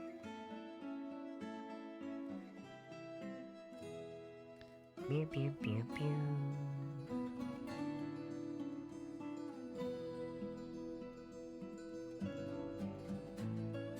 Just eat, sleep, and watch Twitch. I don't think that's a job. But then again, you know, I was once told by a youth society leader that video games were not a job and I should consider going into a trade or going to university for something useful like English studies, which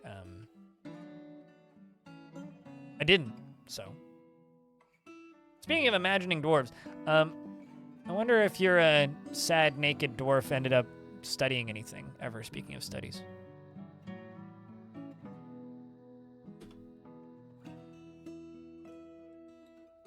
Something useful like typing. Yeah, or translating. I actually remember there was like one day at that youth event thing. It was put on by some church. It wasn't even like the church we were going to at the time, which was kind of strange to me. Seems to just be watching performances. Maybe I should just make this dwarf into a performer. It's hysterical telling me to go into trades because the vast majority of physical trades just won't hire me because I'm a danger to myself because of how bad my eyesight is. So, it's sorry. There is an irony there. Trust me. How is your dwarf? Or are you not able to see the stream right now? I mean, your dwarf is unable to breathe, unable to grab, and unable to stand. Is generally kind of horrible. But you're able to discuss your problems with friends, and you're interested after watching a performance. I mean, you still dream of mastering a skill.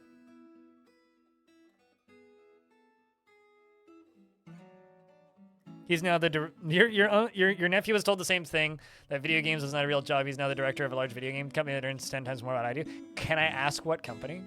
Or is that that's too direct? You don't have to answer that question. Now I'm curious now, but which one? But good for him.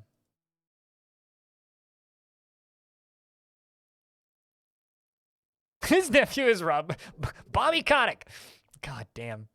Although to be totally fair, Bobby Kotick has been the CEO of Activision for since the 90s, right? Like he's been in that role for a while. Like as much as we hate the guy, like he's been there for a bit. His name's Timmy Sweeney. Oh my god. Sneed posting. Thanks for grabbing a dwarf. What kind of dwarf would you like?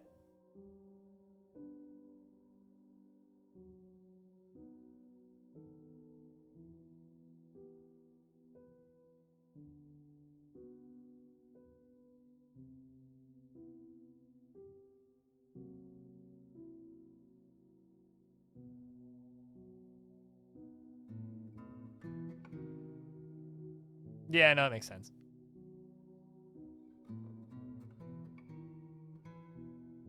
But Sneed posting. We have miners. We have carpenters. We have stone workers and engravers. We have animal caretakers and, you know, many weaponsmiths and other things. Pleb with a beard? Hold up. No. Okay, so when you say pleb, do you mean child or do you mean peasant? I've got both of those. Also, we have a human who's joined the fort, apparently. This must have been someone that we released from prison. Actually, there's an icon there I need to look at. But pleb with a beard. How about Bemble? It's a peasant with a beard. Fits your description. God damn it.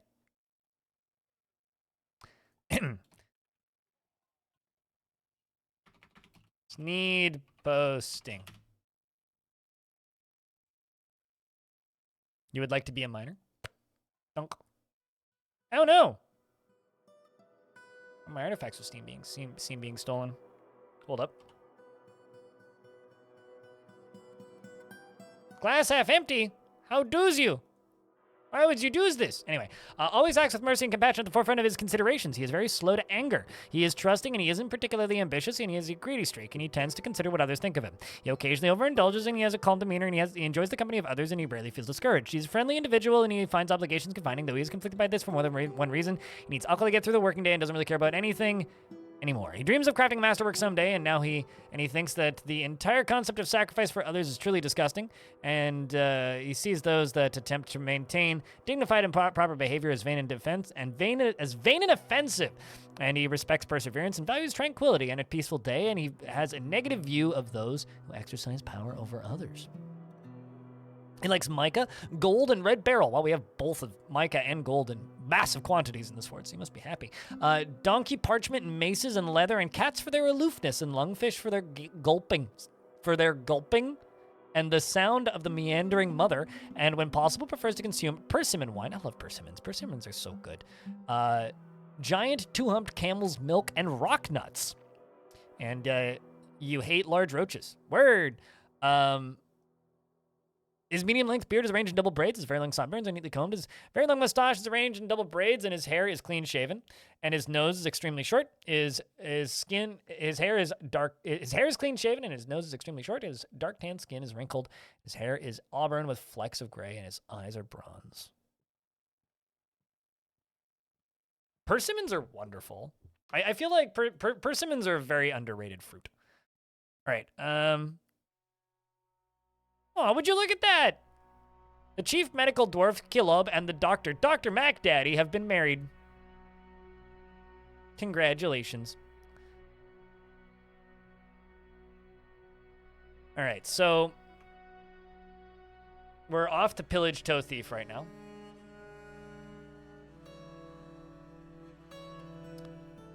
Best of luck to those dwarves.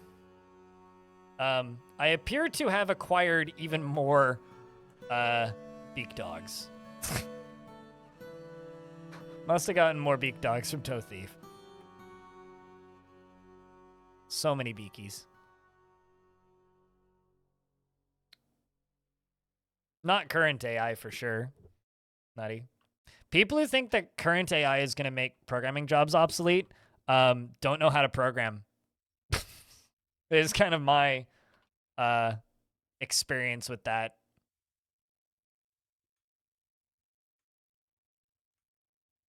It's great if you just need like a dumb script to do one simple task, but outside of that, But in the future, maybe. Currently, not really.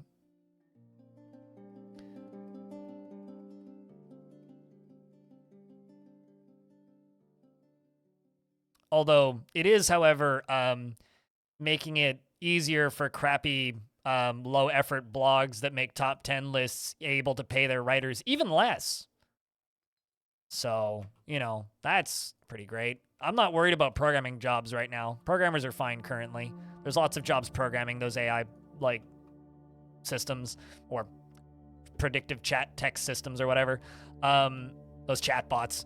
But I am worried about people who work in, like, blogging, you know? Because, like, you know, top 10 lists on Cosmopolitan suck balls and have no real valid reason to exist. That being said, at least humans write them.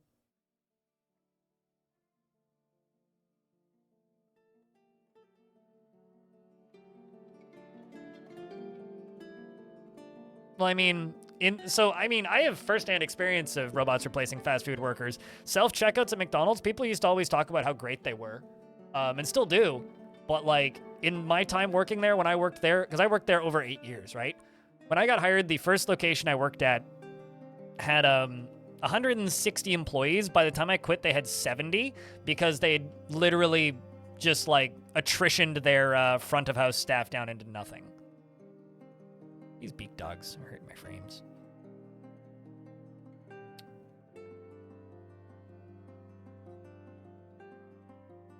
But yeah, no, and I guess in the future, ChatGPT is going to be writing all of the top 10 secrets about so-and-so's sex life and how these 3 kinks saved her relationship. Cosmo's a strange place.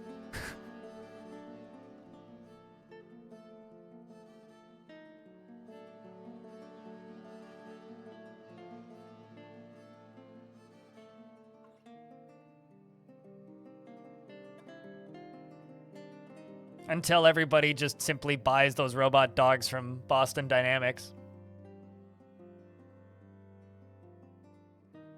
You know, it's kind of funny. I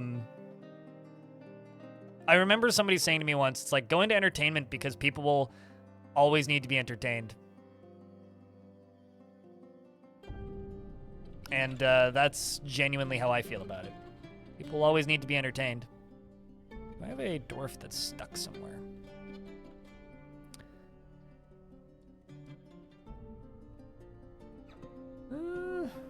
Currently, it seems like. Seems like they all made it off the map. I'm blaming these beak dogs, just wandering everywhere, currently, for the frame rate drop, but we'll see. It should go back up. This happened once before already.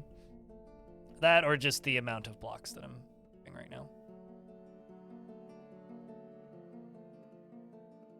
We are playing in the experimental branch, and I didn't have drops like this in the main branch at all, so. Curious about this whole 7 frames per second thing.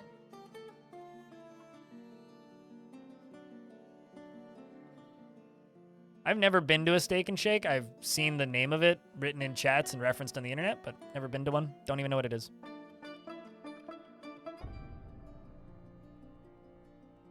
Got so many wagons stuck in the wall. Can't say I've ever had that happen to me, but that sucks.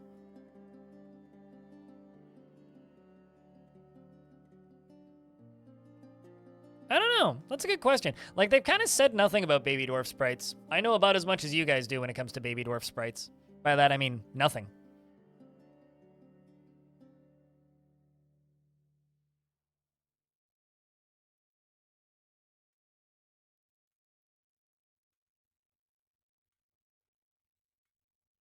Just wait for me to retire, please. My take is, if AI is going to replace jobs, keep your employees, pay them the same amount, and just get them to come in 3 days a week. Like, that should be a completely reasonable statement, but it's just not. It's not the world that we live in. Just waiting for the game to figure out whatever processing it's doing right now.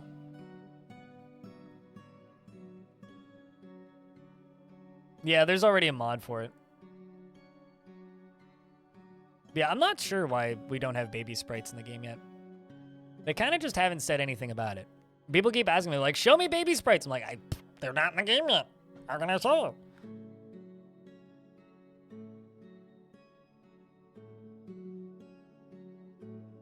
If only the benefits of automation were actually shared with people. Yep. Like, I'm totally fine with, like, tech replacing jobs. The goal should be tech replace jobs and you keep people employed. But they're not going to do that, period. It's not going to be the way of things.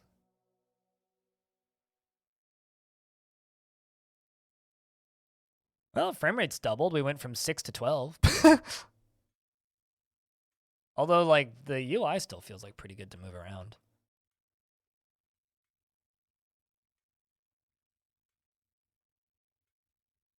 For dwarves that may be stuck.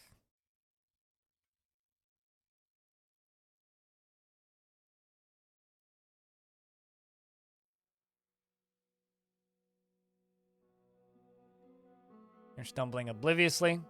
Just gonna boot you out of the fort. Whoa. Just gonna boot this dwarf out of the fort and the frame rate doubles, but now it goes back down. What the heck's going on? It's gotta be because of this. It started when I sent out that pillage.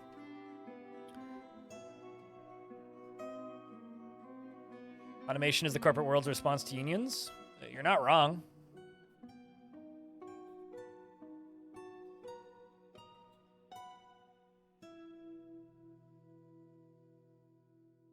But, you know, in-game corporate world is just fascism, and it's not looking too good these days. The Goblin Sacred Day Jurist. Okay, this is an interesting goblin. I want to go read about this goblin. Because this goblin is the leader of a dwarven religion. And their name is Jurist.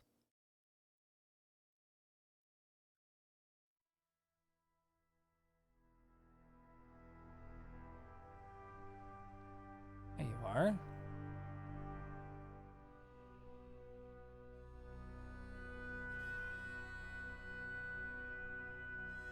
Barbarity of containing there is citizen of. Member of the Fellowship of Secrets and the Sacred Day of the Fellowship of Secrets.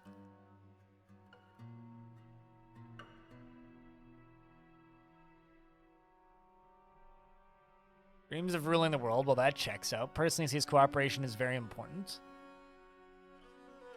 Very interesting. How did you get the name Eurist? You're either lying about it,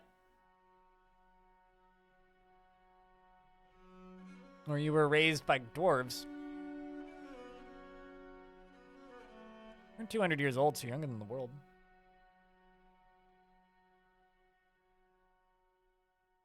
I mean, it's pretty funny that they did that, so I'm not surprised people are clowning on them.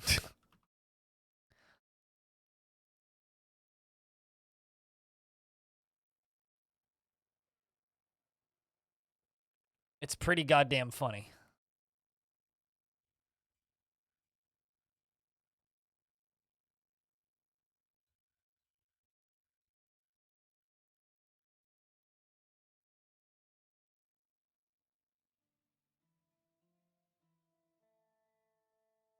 We had a bizarre keynote with the doctor about why you should be going back to the office that included some pearls, but as think of the young people, imagine them coming into an office for their first day at a job and there's nobody there. You can't take that from them. Imagine going into an office and there's nobody there. He's so nice and quiet. That sounds lovely. Empty office? Great. Easy.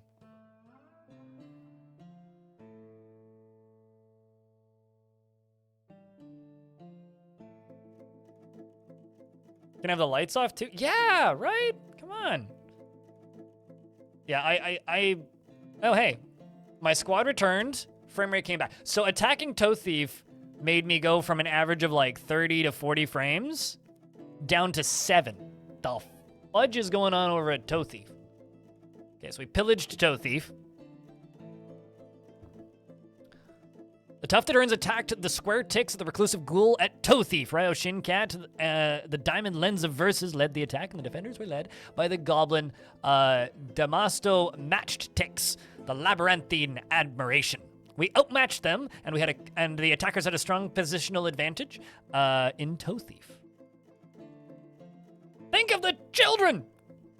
You know, I think of them every day, Fog, and I always come to the realization of, don't want any. Easy. Okay. Okay. We appears that we have already killed their leader. So the first goblin to get struck down in the attack was Damasto. Match Ticks, the Labyrinthine Admiration. So we attacked Toe Thief, and the first goblin that gets killed is their leader. Well done. Keep them away from me. Exactly. Tripping hazard. Is another thing I think about them.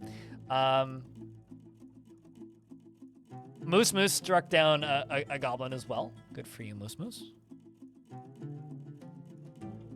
Leader charges into battle. Yeah, pretty much. Killed more goblins. Killed more goblins. Killed more goblins. Killed more goblins. Killed more goblins. So far, so good. More goblins. We haven't lost anybody, just scuffles and stuff, but people getting out of fighting. Killed more goblin. Killed more goblin. Killed more goblin. We may be here a while. There was 10,000 things there. Killed more goblin. Killed more goblin. Oh, a human. We killed a human. Okay. Uh-oh. We lost a dwarf. We lost Lagalista, who was struck down. I'm very sorry, Lagalista. Ryo Shinkat hatched a stunning strategy, and the attackers had a strong positional advantage. Led by the dwarf Ryo Shinkat, we clashed with 1,058 goblins. Well, I figured out why the game was lagging. 1,058 goblins.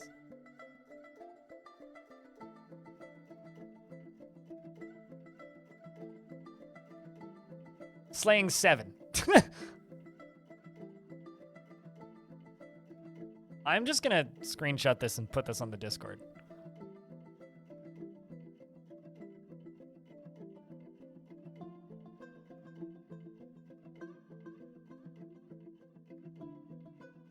One to 10? Yeah.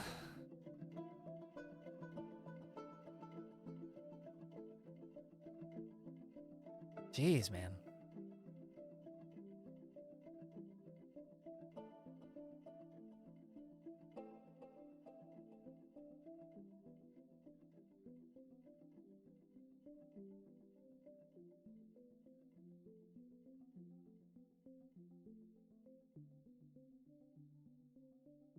Well,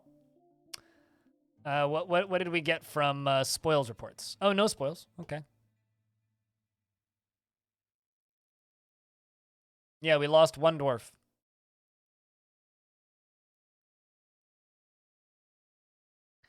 I'm going to promote some dwarves from the other squads from the Lances of Raking into these 2 squads.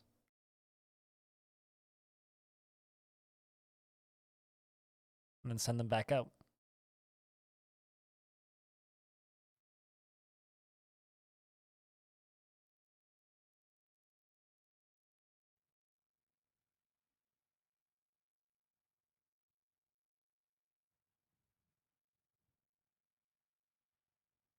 Let's go hit Toe Thief again.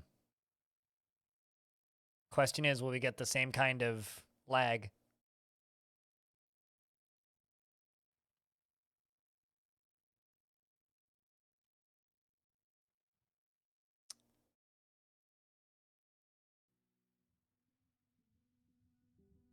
Killed 7, killed 7, killed 7, killed 7. Yeah, they're consistent. They're very consistent. They know what's up. We will kill Toe Thief eventually. It might take a while, but we'll do it. And also I need to put more dwarves into the main military squad. And a child was born.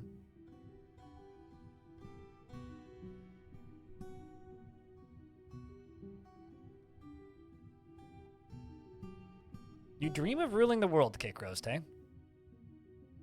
Is a nervous wreck, never feels hatred toward anyone or anything. How do you feel about combat?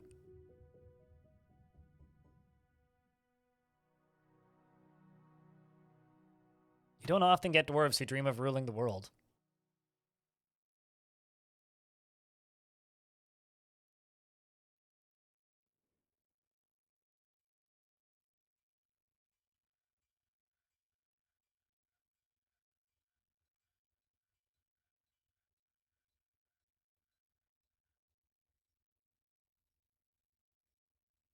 Wait, where's your name then? Did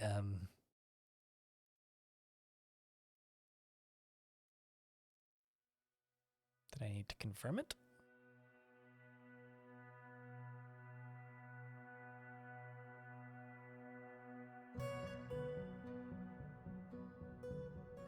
Weird. Maybe you're a strange visitor.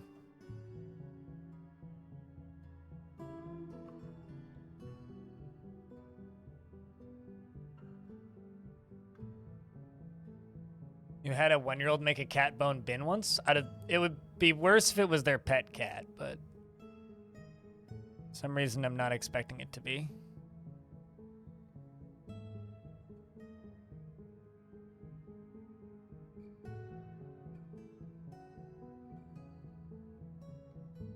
Be me, chilling with my goblin bros talking toes.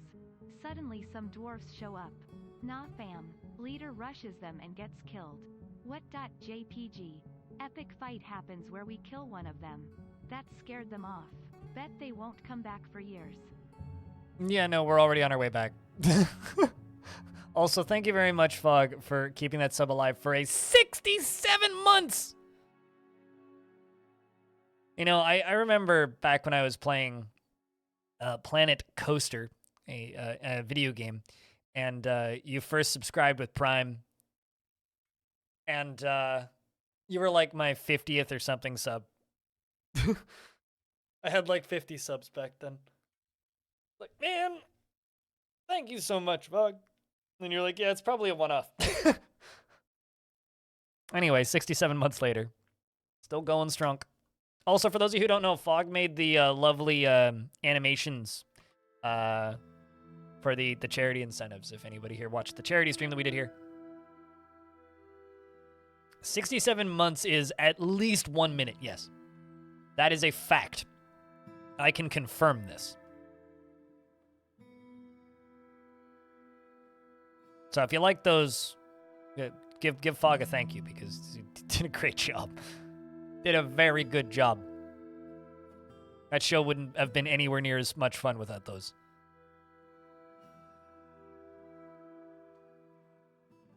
I mean, my voice lines are great and all, but, you know. So there's a axe dwarf sleeping on the ground. Killed one goblin in late hex and one goblin in toe thief and a goblin named Loruka Treemark. That seems like an elf name.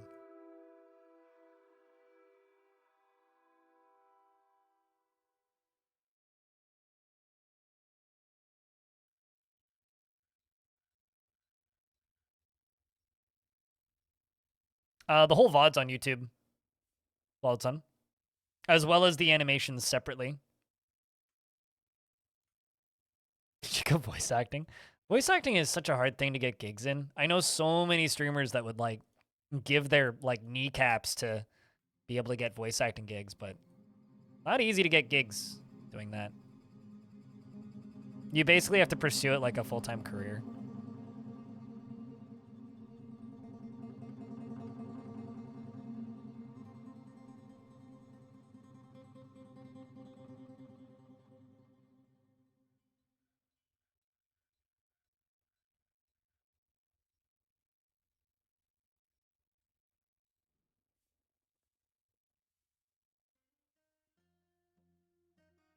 So you'll be lurking a little bit? Cheers, dude.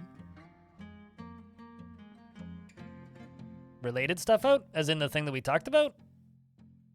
Or unrelated to the thing that we talked about?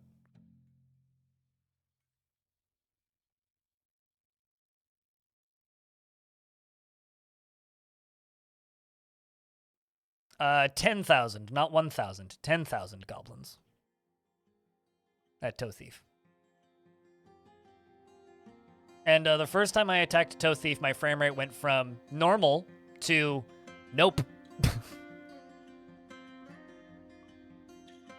much steel are we sitting on? 150? Let's do steel. Breastplate. Steel. Shield. Steel. Steel. Helm. God damn it. I can type. No, I can't. Steel. Elm.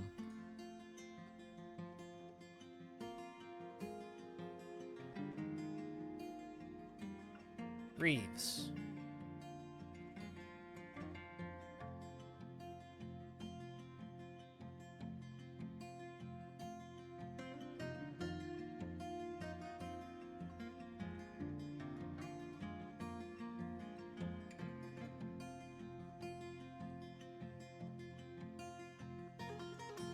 Well, let's do more spears.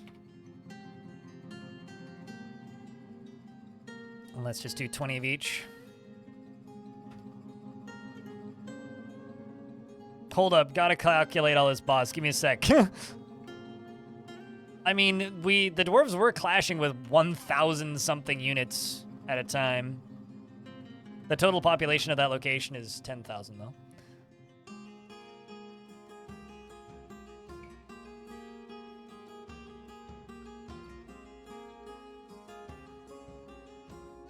You are correct, Nutty. It is 10,000 is still above 1,000. I will give you that. You are correct in that regard.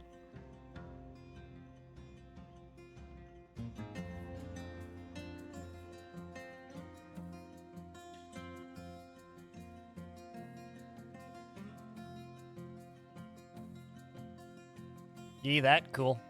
Give me a holler when stuff is ready and I'll go take a peek. Maybe we could stealth drop something today.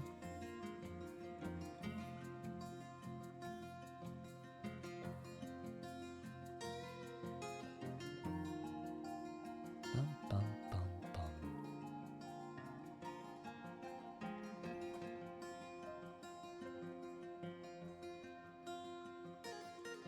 We also have freed some prisoners, so I just have random humans wandering around the fort right now that I'm expecting to ask for asylum at some point. Because, like, I have this human here who just, like, showed up and is now working in my fort. I'm assuming was a former prisoner. Yeah, former prisoner. They were a part of the group of Tresses and a former hearth person of the group of Tresses. And, or now, oh man, someone else is trying to steal that thing? Come on, come on! Come on! Looks like they got away with it this time.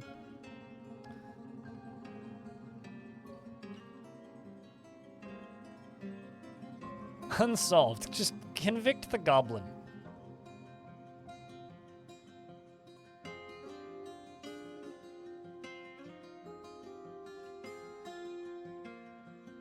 Need large gem and bucket and amulets.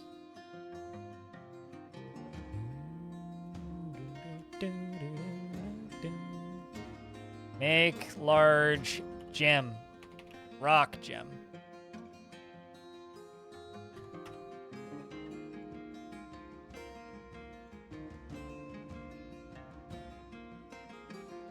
And copper bucket and there was something else that they wanted. What was the other thing? Amulets.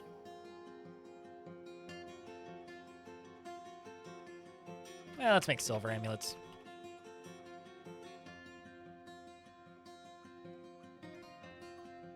Okay, just needed 2 of those, but whatever. I'll make 3.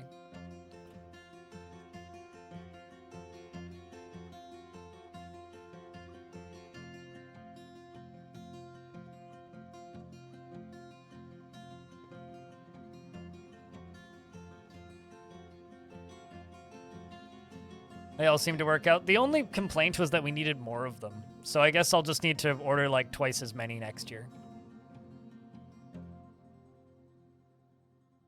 But I'm just very glad that people are already talking about next year and excited for next year. And here's hoping there's enough interest in Dwarf Fortress at this time next year that we can do another one next year. I'm assuming if adventure mode is out by this time next year, though, there should be, so not too worried. Although I'm very curious to see how a save passing charity marathon with a bunch of green players would work with adventure mode also being in there. Like, we're probably going to have pretty strict adventure mode related rules. Like, if you leave the fortress in adventure, you have to return by or something.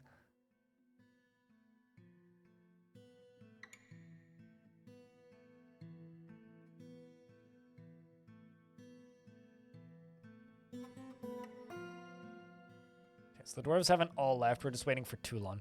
Toulon always takes too long to get off the map. Where are you, Toulon?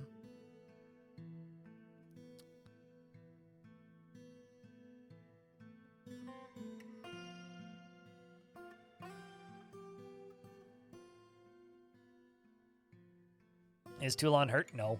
No health problems. She's fine. Got 4 notable kills and 7 others. So, he's a good dwarf.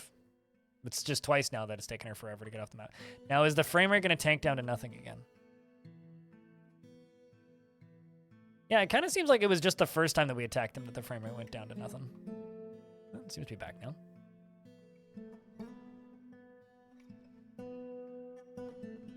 There was no clothes or something. Yeah, it got kind of rough for a little bit because, like, we front-loaded all the new players, right? Like, at the very beginning, we front-loaded all the new players.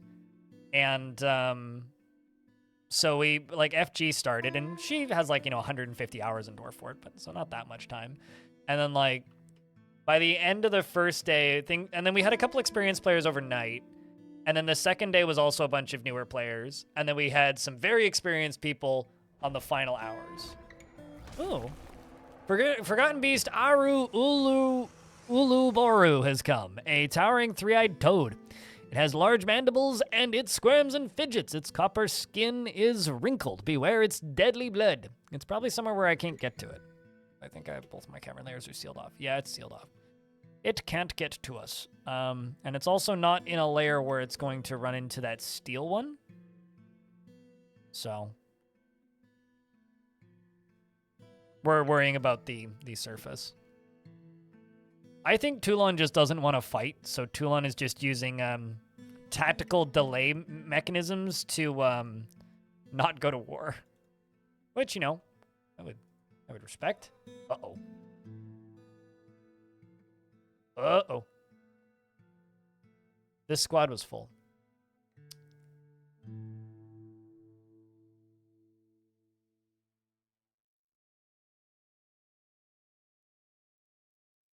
I think the second attack on Toe Thief has gone poorly.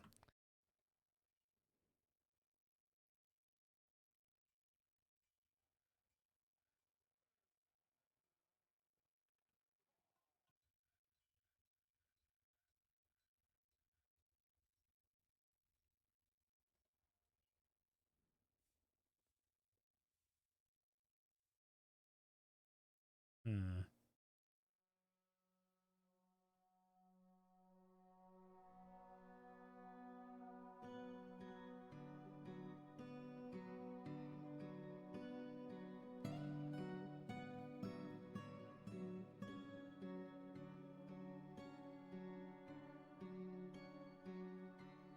Well, some of them need pants, but they're getting there. Okay, they're coming back now. Seems like there's been some attrition. Gotta fill up the squads again. Okay, there was no spoils report.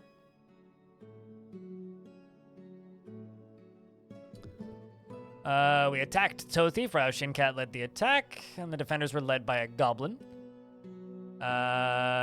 We outmatched them with a cunning plan, and the attackers had a strong positional advantage once again. They rallied? It seems like it, yeah. Well, I mean, we're taking out goblins. Striking down goblin, strike down goblin. Then this, led by Moose Moose, the unbridled cloisters of Urging clashed with 1,088 goblins and Toe Thief, slaying 9. In the midwinter of 294, the dominant crafts, poorly led by the dwarf Moose Moose, copper rappers. I'm gonna say copper rappers. It's copper R-A-P-P-E-A rappers. Copper rappers. R-A-P. Oh, I guess it's it's copper pairs. Copper rap pair. Copper app pairs. A pair. Copper appears. Oh, it's appears. Such a hard. Okay. Copper appears. I'm gonna keep saying copper rappers though. The unbridled cloisters of Urging clashed with 1,079 goblins. Ably led by the dwarf Ryo Shinkat, clashed with 1,070 goblins and Toe Thief, slaying 10. Ryo Shin, oh wow, Ryo Shinkat, the spirit wheel, the diamond lens of verses, blundered terribly. And the defenders had a strong positional fight. They clashed with 1,060 goblins in Toe Thief, and an Odom was struck down by a goblin in the dead water. What a name.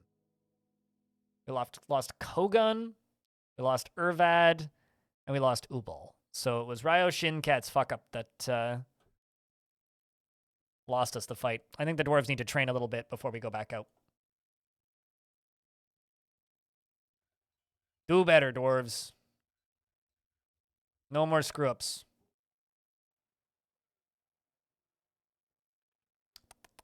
Tisk tisk.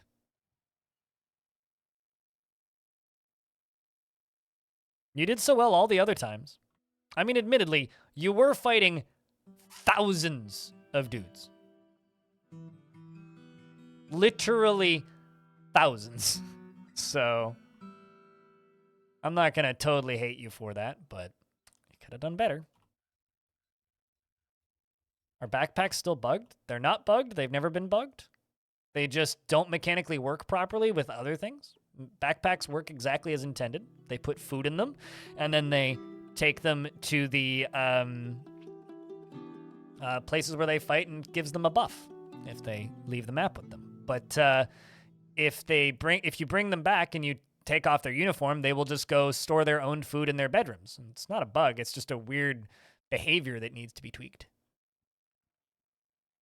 All of the mechanics with backpacks operate the way they're supposed to. It just has an annoying outcome that people don't like. So it needs to be changed. But mechanically, they work the way they're intended. They will store food in a chest, yeah, but most dwarves' chests end up being full. Sometimes, yeah. It's still, I think they still rot in the chest, and it still causes, whatever you call it,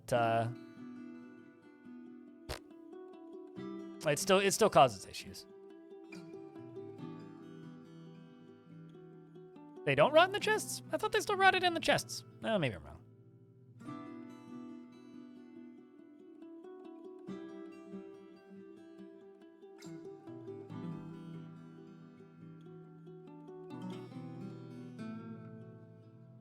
Unless a vermin gets in there? Oh, interesting.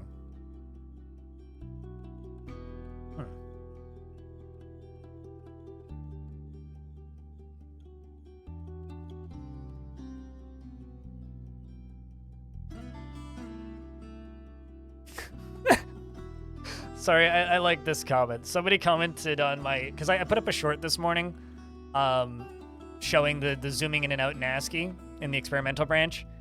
And somebody commented, Boomer mode's back in full support, I see. That's funny.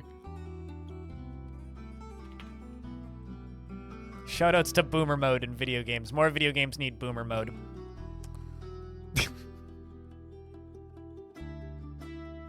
Thinking we build another barracks right here.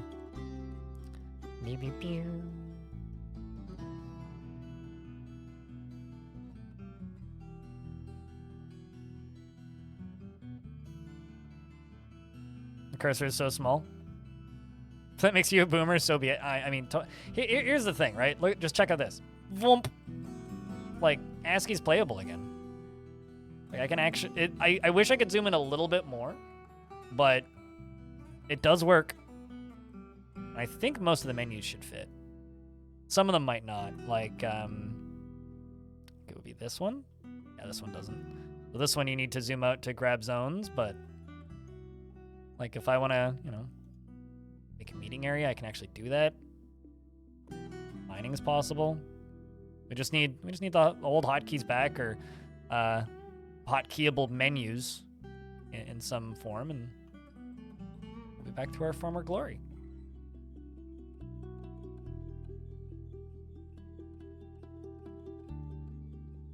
I can see my sad dwarves blinking. I'm happy to help. Me too, dwarf. Me too. Carrying mugs like this one. Who's thirsty? Who are you? This is Edzul the Miner. He's thirsty. Satisfied after learning about surgery, though. Didn't feel anything after seeing a forgotten beast's dead body. Where did you see a forgotten beast's dead body?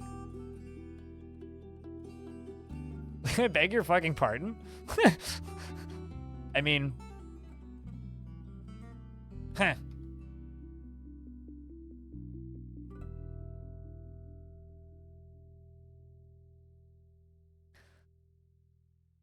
And it looked better. It looks almost identical to me. Like, they all look about the same. All the different scaling options.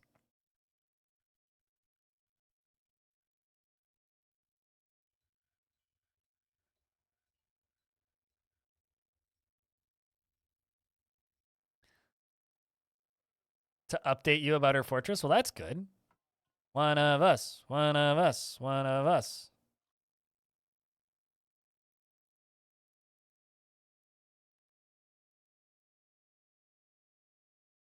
I think I'm just going to do this.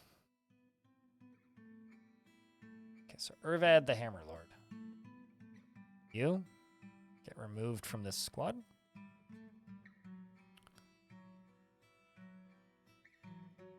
Actually,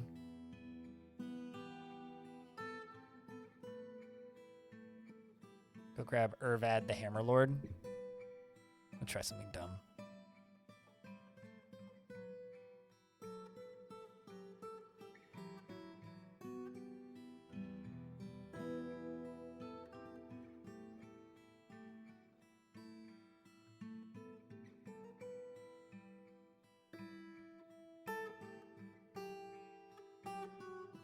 Where did Irvad go?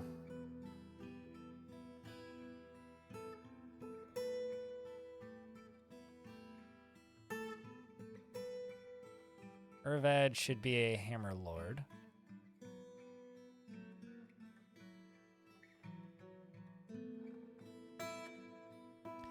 I'm gonna tell this dwarf to go demand surrender of Toe Thief. Because they are super pissed.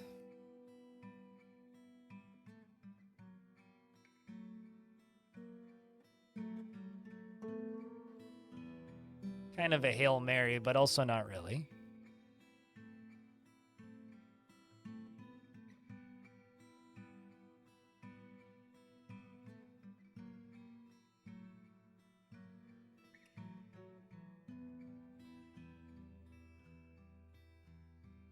Menu is not very good.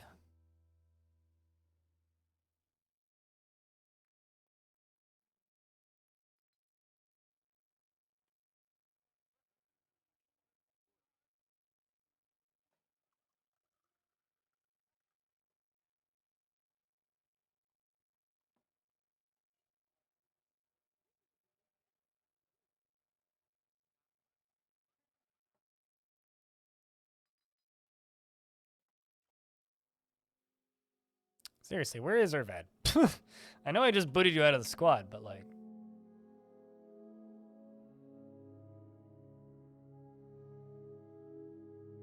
A wax worker. Very heavily armored wax worker.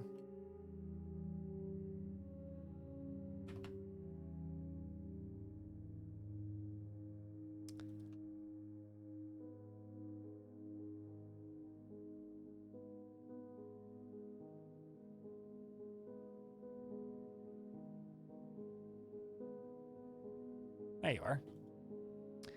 All right. I'm going to remove all the @ symbols from your username. Red Nass, what kind of dwarf would you like?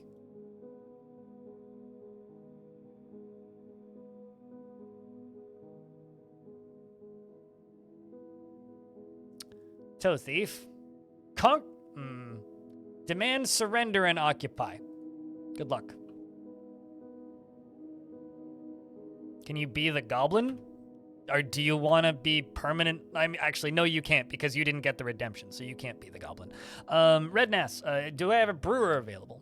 I don't really want to name that goblin because that goblin is permanently in prison and kind of a curiosity.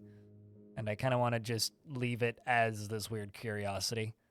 Do I have a brewer available? I have Besmer, who's not the happiest dwarf, but doing okay. I got, yeah, it seems to just be Besmer and Trimkoff, but Trimkoff's named, so. So yeah, there's Besmer. Does Besmer work?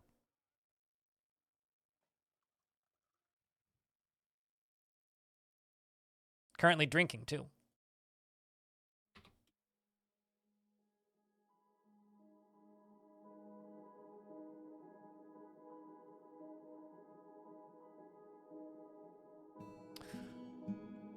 Red Nass is frequently depressed. Word. Enjoys being in crowds and is greatly moved by art and natural beauty. He is troubled by this since he dislikes the natural world. He finds helping others to be emotionally rewarding and is prone to hatreds and often develops negative feelings. He is slow to trust others and he tends to think before acting. He tends to be a little wasteful when working on projects, and he generally acts with a narrow focus on the current activity. He is troubled by this nature as he values harmony, and he sometimes acts with little determination and confidence. He tends to assume that the worst of two outcomes will be the one that comes to pass, and he is a greedy streak. He is quite polite, and he is not inherently proud of his talents and accomplishments. He doesn't try to get things done perfectly, and he chews his lips when he's nervous and when he's thinking hard. He has a habit of licking his lips, and he laughs in a distinct fashion when he's exasperated and he needs alcohol to get through the working day, and likes working outdoors and only grumbles mildly at crappy weather and doesn't really care about anything anymore. Beers on who? Oh, beers on Red Nass, yes. Well, beers made by Red Nass, more like. He dreams of mastering a skill and personally would have the world operate in complete harmony? In complete harmony without the least bit of strife or disorder. Views decorum as a high ideal and is walking a very long hold on. Sorry, I need to get rid of that thing. He's currently disgusted when cotton miasma. Well, he sees war as a useful means to an end and finds friendship burdensome and doesn't care about art one way or another and doesn't really care about family one way or another. He likes stibnite, steel, bandfire, opal, and two-humped, where is it? And two-humped camel leather and giant nautilus shell in the color dark pink. Leather armor and flasks and sloths for their slow movement, and the words of the style of lace and the sound of the lace of adoring and the sight of the poetic glosses, and when possible prefers to consume sea serpent and bayberry wine and alfalfa seeds, and absolutely hates blood gnats. His curly hair is somewhat greasy, his very long beard is braided, his short sideburns are neatly combed, his very long mustache is arranged in double braids, his medium-length hair is neatly combed, he has a very high-pitched voice, and his ears are very splayed out. And he has a broad, recessed, square chin, and slightly protruding amethyst eyes that are round, and his somewhat short head is extremely narrow, and his hair is chestnut with flecks of gray. Also, kind of unrelated to much, but I have a question, chat. Someone asked this in the YouTube comments on one of my videos last night. Should Bay 12 put DF Classic up as a demo for Dwarf Fort on Steam? The Goblin Holy Grizzle shared a few rumors. What a name, the Holy Grizzle. Nope. I don't know if it would necessarily be a bad idea, but I also don't know if it would be a good idea, which is why I'm curious what you guys think. It's one of those kind of like, maybe, but...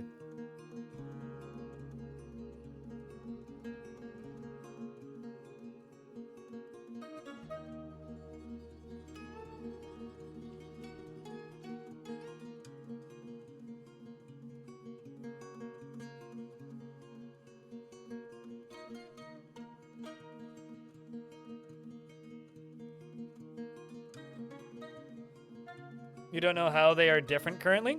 One is only ASCII. The other has graphics. And the one that only has ASCII only has the old music. It doesn't have the new music. Got a lot. I guess I butchered too many beak dogs all at once. I've got a lot of random rotten meats. Oopsies.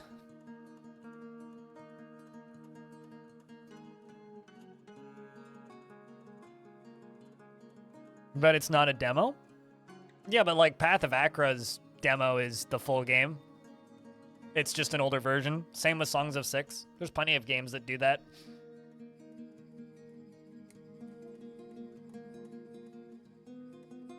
And technically, like, Premium is the superior version. It's got more music. It's got all sorts of other things.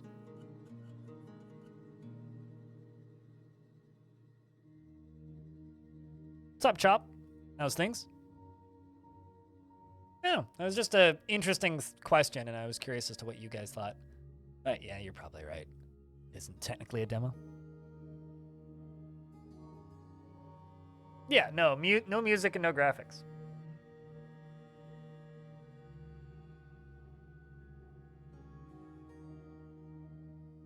Yeah, literally, it is free on their website. You can just go download it.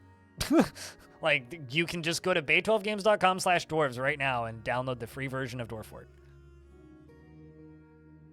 Which is identical to Premium, except it doesn't have graphics. It just has ASCII, and it doesn't have music. It just has Tarn's guitar loop.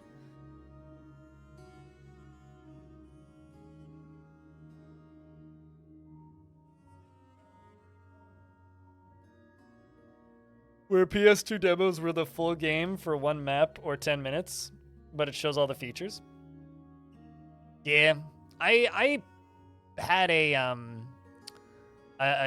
demo for a game called Roll Cage that I played hundreds of hours of because it was Roll Cage was a futuristic racing game, and I played so many hours of that game because the demo was quite literally the full game, but you only had 3 cars and 4 tracks instead of 40 tracks and 12 cars. But I enjoyed playing those 4 tracks, and I just kept replaying them. Oh yeah, it also didn't have, like, the campaign mode. It just had, like, the arcade mode. But, like, that was fine.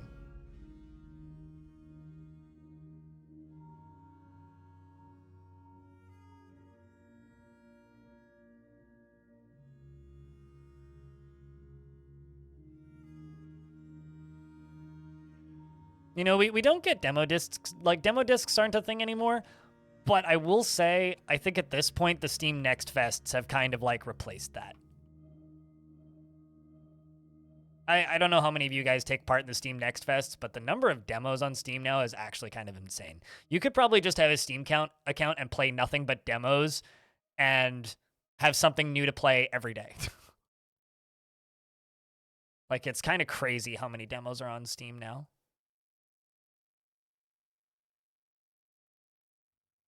I do wonder how good it is for developers, but it certainly seems to be pretty great for people buying games, so.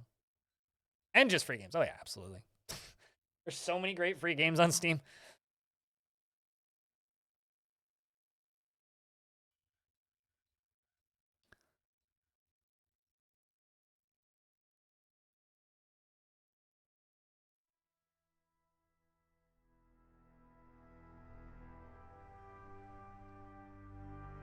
Yeah, I don't know.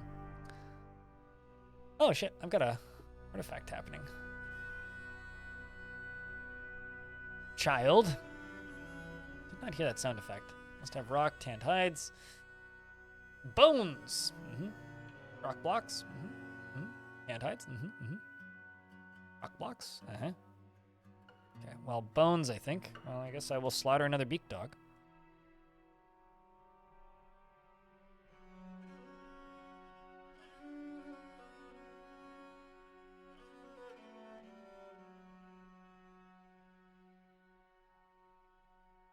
You know, I don't think I've ever actually redeemed a single game from the free games on Amazon Prime. Like, not once. I'm quite close to positive I've literally never done that.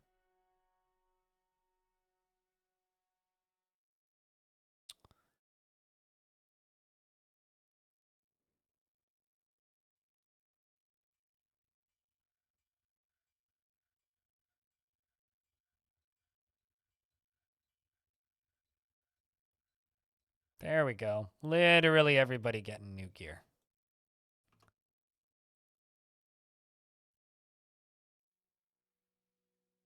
Just waiting for Animal to get cut.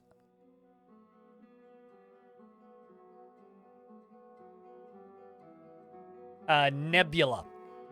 Right? No, Luna, not Nebula. Nebula's the video, or is the YouTuber streaming service. Luna. Not to be confused with Luna Video Games in Chula Vista. 2 locations. Anybody who listens to a certain podcast knows what I'm talking about. Yeah, Luna. There was one time we got Sui to try a free trial of that on the podcast during it. And then I think we all promptly forgot that it existed. And her statement on bad internet in the States was, it's fine. Although I do actually wonder how much longer stuff like Luna is going to exist. Okay, speaking of video game streaming, you guys want some Schadenfreude? I know a guy who works in video games PR. I won't say what company. But he works in PR for video games. Was extremely loud on Twitter when Stadia was coming out. Sold his gaming PC, sold his Xbox, sold his PlayStation, bought a tiny MacBook, and subscribed to Stadia. I haven't talked to him in a while. I wonder how that's working. He's also like not in the States, and Luna is USA only. So I guess maybe he's using like the xCloud and like the NVIDIA Stream stuff or whatever, like the GeForce stuff. But yeah, I don't know. He was like retweeting fucking Stadia podcasts that were getting like 30 views on YouTube and stuff. Apparently it worked great for him and he loved it and was just like super pro Stadia. And it was like, I remember just like asking him in a Discord room once, like, you think that's gonna get it? He's like, it's fine. It's like, how do you unhide? I think literally it's just unreveal all. Like if you just use reveal all, I'm pretty sure the like reverse command is just unreveal all, right? I'm pretty sure it's unreveal. Try unreveal all. Stadia was actually awesome. I don't know about that. I don't know about that. Holy crap. Irvad came back. All right, so we demanded surrender and occupy. Demanded unconditional surrender proposed by the armored boots, and it was rejected. God dang it. Well, I mean, you'll die if I tell you to conquer and occupy.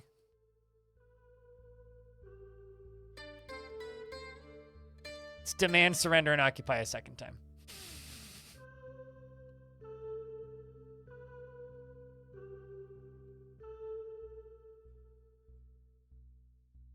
Wait, what? Hold on a second. What game did they leak?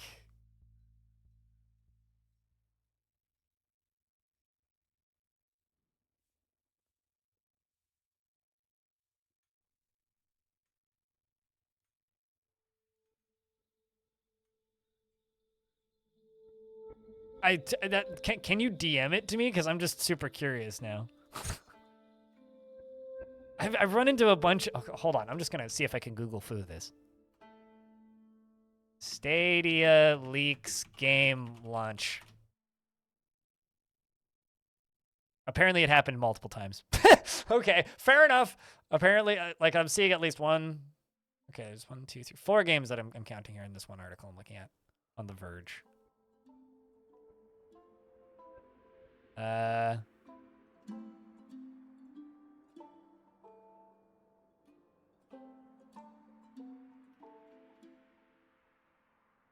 Yeah, it was a lot of ports got leaked early. All right. Yeah, that sucks. I mean, like the one instance that I know,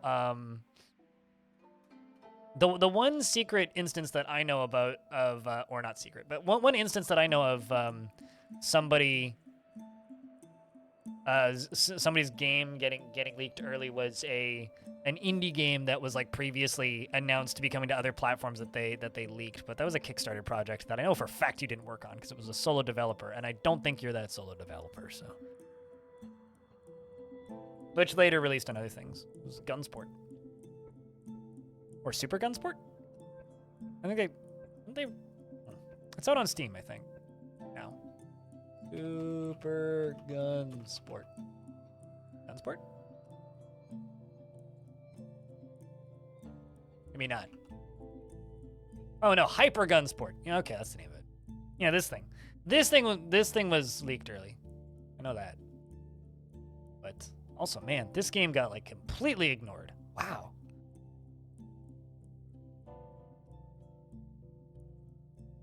I did see the Reddit post about the Cobalt Scholar, yeah.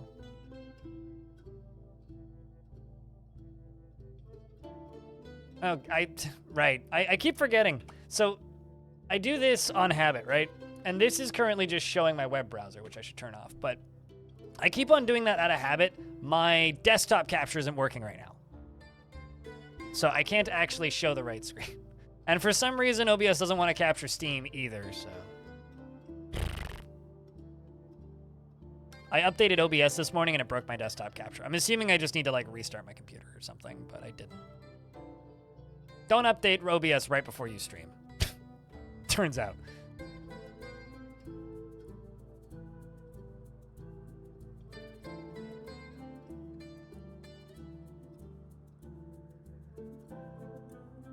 Grumble, grumble.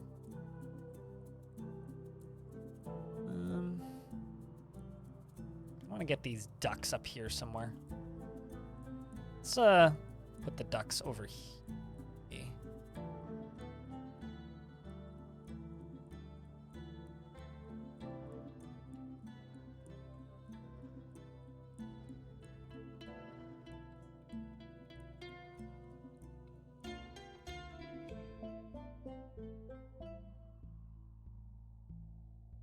Giving the ducks a bit of a bigger pen.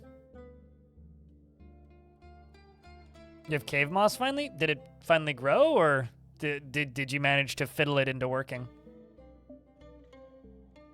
No, actually, because I didn't notice that it wasn't working. I haven't tried turning it on and off again because I didn't notice that it wasn't working until my stream was already running. I didn't really want to turn my stream off, so I'll have it fixed by tomorrow. It'll be fine. I just need to remember that my desktop view ain't working right now. That's about it. The features list? Interesting. DF hack is good for that. Unbricking stuff that seems to not work mysteriously.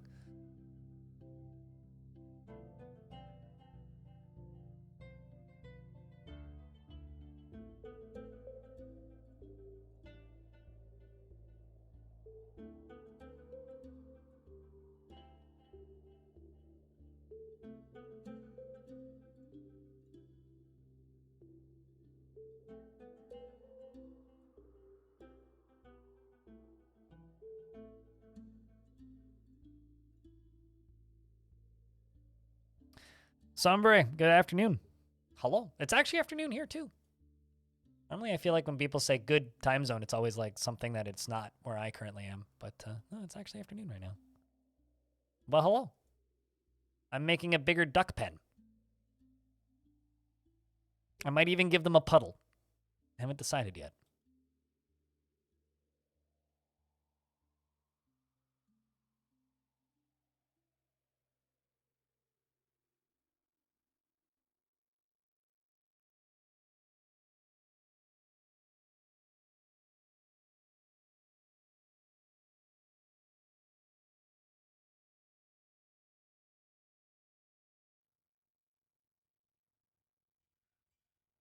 You made a silkworm pen last night?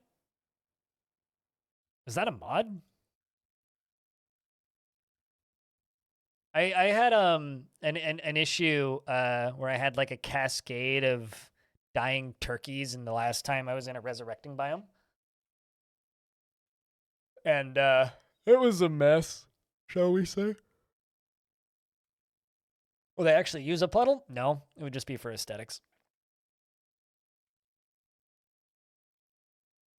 I don't actually think ducks can swim in Dwarf. I'm pretty sure that like you'd need to teach them swimming.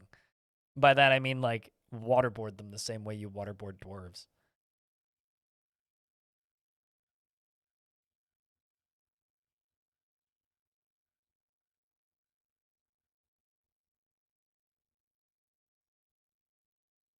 I feel like ducks should be legendary swimmers though. Same with geese.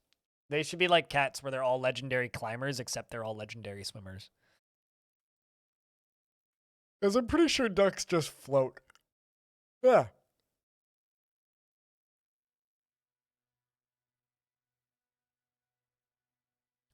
I don't know if you guys run into this, but every single time a new popular first-person survival game comes out, I swear it's just the exact same game with a different skin. They all just look identical to me. Maybe I just don't play enough of them, so I'm not noticing the nuances. But my god, they all look identical.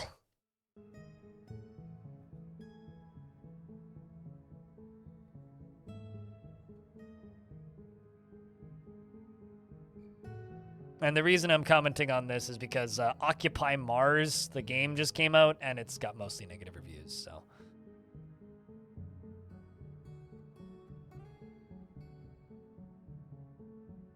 Which one came out? I can't show you, but I'd tab over, but, you know.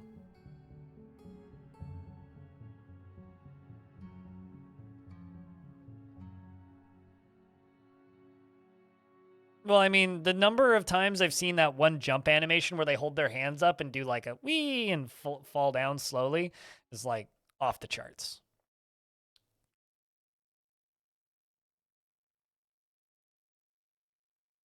Okay, so we are going to put my ducks. All my ducks over here. I'm also going to lock this so that my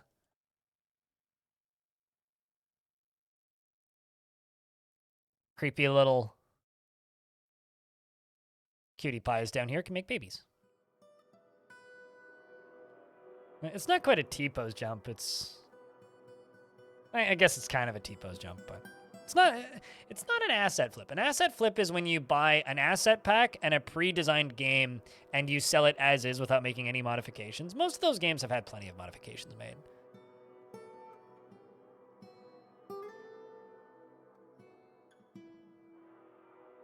Oh, of course it's Playway, yeah. No, I mean, Playway is a monster company. Genuinely, there's part of me that whenever I see streamers streaming games published by Playway, I judge them a little bit. It's like, I'm aware that Playway has put out some games that have done well in the past, but like, everything I've heard about that company is just like monster nightmare fuel. Like, they do not sound like a good publisher to have. I don't know. Is Occupy Mars like a board game?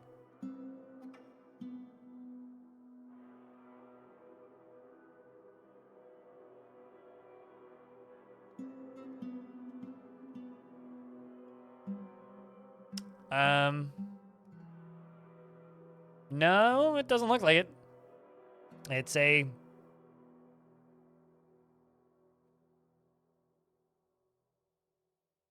Hold on a second. Oh, okay, this makes a little bit more sense. There is, again, I can't show this to you, but there is a free-to-play city builder called Occupy Mars on phones, on Android and Apple. I don't know why it's called Occupy Mars the game, but the other one's called Occupy Mars Colony Builder. Seems like a weird thing.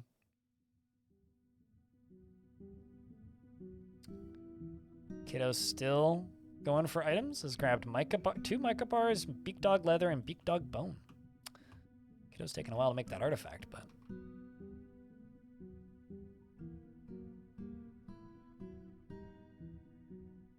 Because they're almost always going to be garbage. Yeah, the thing is, like, they're almost always going to be garbage, but they sell weirdly well. Like, so for those of you who don't know, what Playway does is they hire indie devs, or they take pitches for indie games, and they pay you to make a playable demo, and then they put out the playable demo as a free prologue on Steam, or they put out trailers. Originally, they would just put out trailers. Now they often put out prologues. Which I hate, by the way. That's a different rant. But they used to put out trailers, and if the trailer performed well enough, basically they would mock up a fake game, and then if the trailer performed well enough, then they would buy the rights to the game off of them, or just take the rights and give it to a different studio, usually. Sometimes they would keep the same developer on, but almost always they change developers. Playable demo is like 50% of the work or more. Yeah, that too. Also, the vast majority of the playable demo is just like, yo, build us the game. For me, like, it fucking works, though. And then from quotes that I heard from another developer, I won't say who makes indie games now, for the one demo that they tried to sell to Playway, they ended up giving it to a studio in the Philippines. They could pay them less. So... No, shovelware is what it is. Saber. They're a shovelware pusher. They used to like primarily sell their games in Walmart. Like, they're a shovelware pusher. One from here to back and back again. Go get that done and that done. Sweet.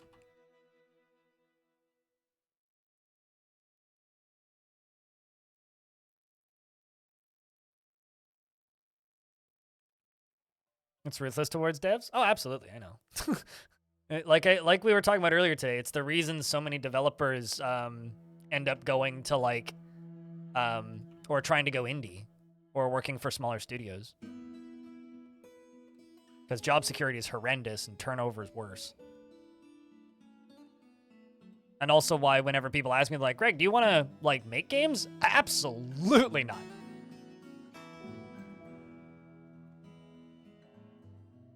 So the prologue thing, the way prologues, what prologues are, is they're a demo, but they make their own Steam page for them. Okay. They make a Steam page for them, which costs them $100, right? And then if the prologue gets enough downloads, then they fund the game. Famous examples of games that were successful that had prologues. House Flipper, Power Wash Simulator, Lawn Mowing Simulator. I do my best to ignore the fact that these exist most of the time. Hype Train Digital is also really notorious for this, and a lot of their games have prologues. Like, are there any on Steam right now? Like, if I just go by popular recent, are there any prologues right now? Mega City Police Prelude is a prologue, which is a different publisher. Idle Showdown's actually a free game. Hoshan, thanks for the 7th month. Welcome back, dude. Like, let's see, is there any upcoming? There's always a few. They're everywhere. Like, if you just go to Steam and type in prologue. Like Thief Simulator 2, Gun Simulator prologue, Ship Graveyard Simulator 2 prologue, which I think is also a Playway joint. Above Skies prologue. I think this is that. But yeah, just literally go to like Steam and type in prologue. There's so many of them. It's ridiculous. Would help if I spelled prologue right. But yeah, they're all free. And like most of them, you click, yeah, Occupy Mars had one. Stone Shard has one. Farlanders, which is has one. Tavern Master has one. A story game that I got paid to play once has one. Yeah, no, God, there's fucking bajillions of them. There's 18 pages of them, and 36 pages of them. Yeah, 36 pages of prologues that I'm seeing. And then essentially what they do is they, if you like Stone Shard but want a better video game, go play Doors of Trithius. Actually has a soul. Yeah, no, it's a mess. And all it does is because they're listed as full games on Steam. They're listed as finished products. They're listed as free-to-play games on Steam, right? What ends up happening is they block out the recent releases on Steam. Oh, shit. Salty Tempest has managed to get into the library and is reading books by, from what I can tell, sitting or lying, maybe, on the bookshelf.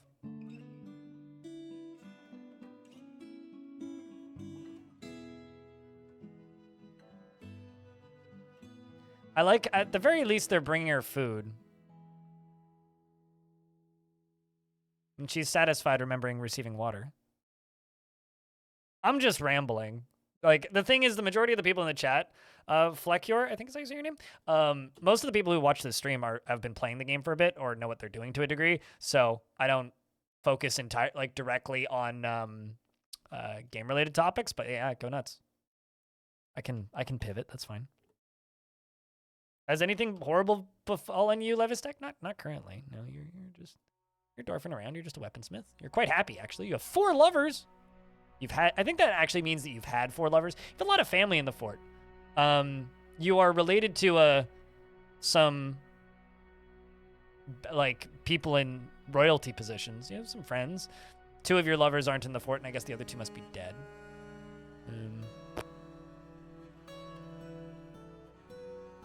You're a member of the Metalsmiths Guild? Still struggle with mechanics sometimes? Yeah, I don't know. It's just talking about game-related the stuff is not like generally my focus when I'm streaming.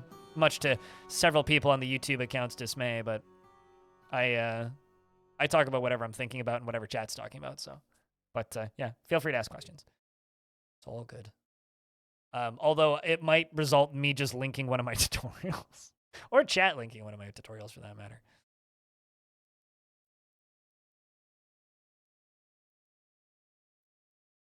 I'm gonna do a thing because I've seen some like notices of body parts, and that's always a little concerning.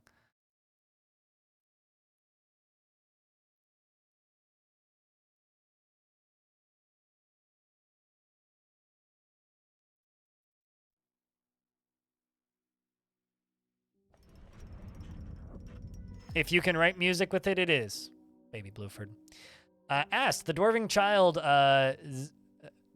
has created Zisuresmil,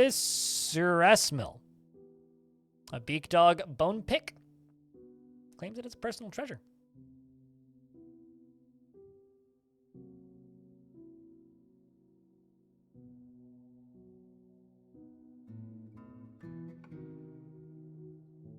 This will actually get used, too. This is a beak dog bone pick. All craftsmanship is of the highest quality. It is encrusted with rectangular mica cabochons and decorated with beak dog leather, and encircled with bands of oval mica cabochons. This object is adorned with hanging rings of beak dog leather and menaces with spikes of beak dog bone and tetrahedrite. Is Nerif dead? Did you see her body? You might be dead. Nope, you're still alive. Booking it around. You're frustrated after being unable to acquire something for too long. You're repentant, dwelling upon being confined.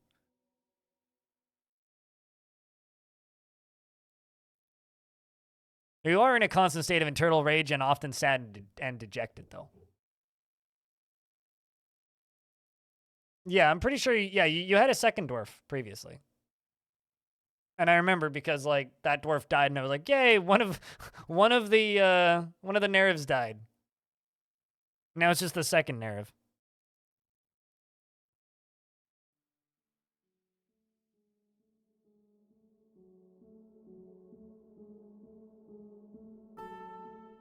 Hope that I've had a good day because yours was good. My day's been pretty okay. Chat, how's your day been? Rate your day out of 10. My day's been like a, because I don't subscribe to the IGN of giving everything a 10 out of 10 style of rating. So my day's been like a 6. 6. It's been fine. Mostly it's just been fine because found a cockroach in my apartment yesterday and I'm still having mild panic attacks over it. Although after consulting with my neighbors last night, apparently somebody was just evicted from an apartment 4 units up for hoarding and not paying rent. So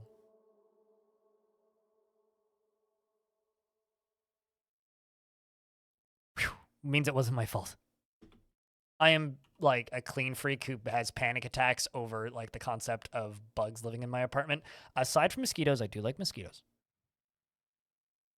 And because of that, I'm easily panicked at the concept of there being cockroaches in my apartment.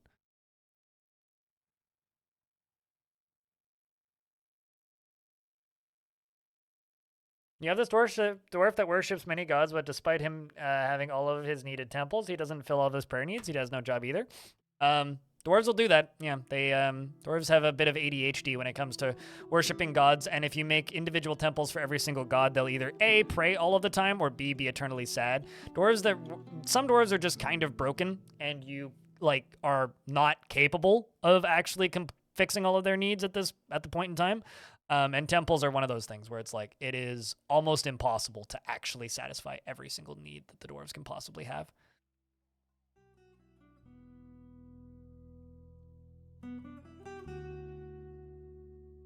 It's kind of almost like an acceptable losses sort of thing. Where it's like the vast majority of dwarves will be fine, but some just never quite will be.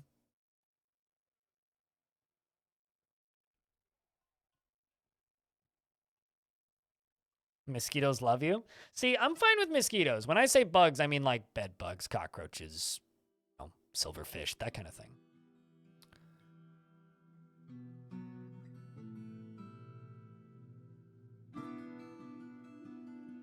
Kind of want to like see if I can clean out this chunk here. Also go hit this.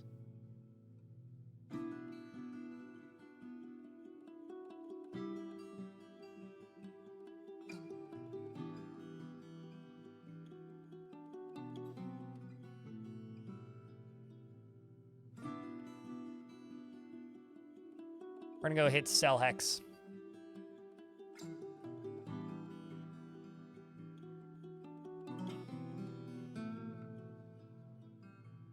And I'm gonna see.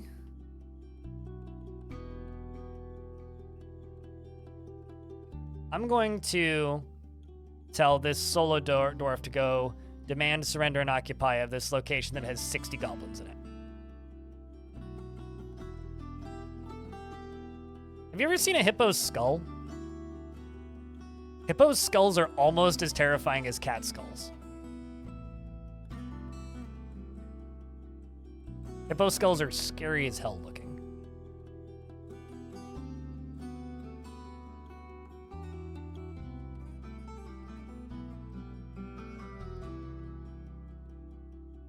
So I'm keeping this squad here. These two are going to go raid Call Hex or Cell Hex, and this one's going to go hit Bad Season and try and seize it. Mm-hmm. Like, you want to know what people probably thought were dragons? Like, go look at a hippo skull. Cat skulls are also kind of scary looking. Also, we're about to get hit by an ad, so I'm not going to do much for the next minute 30.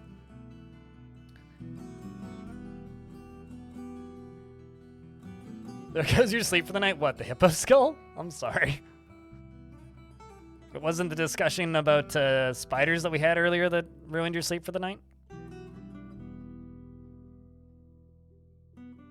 That Cyclops came from elephant skulls? I like the theory that, you know, Minotaurs and Cyclopses and whatnot just came from people running into battle, you know, in wartime, right? And photographs, photography, and all that not existing. And let's just say that you're a 5'4" soldier running into battle against a bunch of people that are 6'1", and 4 of them are wearing bull's heads. And then you go home, you make it home after battle, and you saw 5 people get cut apart next to you. How much is that in centimeters? What, like 1.7 meters? Or like 1.4 versus 1.4 meters-ish? Would be about that? Yeah, that's right. Anyway, so, you know, like a difference of like 30 centimeters, right? So a guy that's like a head taller than you, essentially, and you see him cut your best friend in half. You witness all of this carnage and violence. You see people on horseback for the first time, and you think that they're part horse because you just see them in a blur. Everything is just horrible, and then you make it out of the battle. Somehow you made it out, even though your side lost. You get back home finally after months of travel and trauma and horrible food and getting over your injuries, and you make it home and you tell this story about a man with the head of a bull. I think that's literally all it is. I genuinely, like, I don't think that there's like anything more to it than that. It's like, well, a man with one eye attacked me. Well, of course. Duh. Dedicated to vampire and necromancer forts. I've done vampire forts. I did one vampire fort once, and it was one of the least pleasant experiences of my life. It's from a much older version of the game, and I couldn't tell you the name of the fort. It's on the YouTube channel somewhere. I do not recommend doing vampire forts. They are unpleasant and not fun to build. Necromancy forts, I've done dozens of those, but I don't have anything dedicated to that.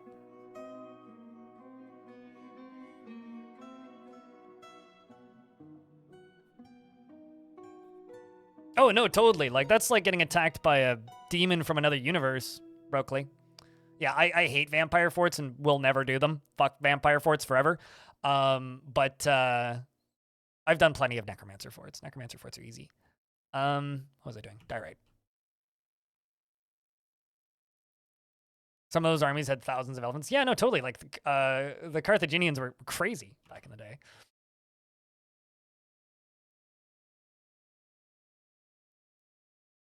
They were the best people to play in Rome Total War because they had elephants. That and the Gauls. Why do vampires suck? Because they eat things indiscriminately and get pissed off and get massive debuffs if they don't. And so it's just kind of a pain in the ass to manage them alongside of regular dwarves, and getting the full transfer over to the entire fort being vampires really, really sucks and is unpleasant to do. And then once you only have vampires, then they still get pissed off that they can't eat people. It's just more pain in the ass than it's worth. Also, they're technically undead, so they can't learn skills. I don't like managing vampires. I'm totally fine with having 1 or 2 vampires in a fort, but like, I don't like managing vampires. Managing vampires is just unpleasant. They're designed to kind of be a mean adversary. It's the way the game, like, without using mods or DF hack to like remove stress and stuff, it's nah. So yeah, no, I mean, my genuine belief is that Ettins, you know, Rip to my guy Vercingetorix. word cities. Thanks for this second month of Prime. Cheers. Like Ettins, Cyclops, Giants, Minotaurs, Griffins, half people, half animal, insert whatever they happened to be riding. I'm convinced all of that is just PTSD. It's just like over-exaggeration and PTSD. Like that is like I'm completely convinced of that. Like, it's just like, you know how much people can lie in current day with the technology that we have, and how much people believe fake news right now and misinformation. Now imagine in a world where, you know, there is no way to actually get the accurate information and you can't read. Easy peasy. Some fucker shows up, he went to war. Obviously you're gonna believe the guy that went to war. He fought them, so why would he be lying?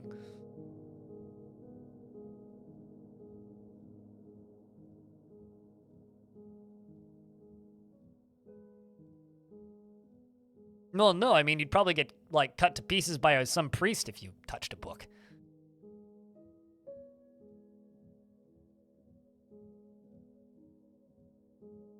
Church was the internet?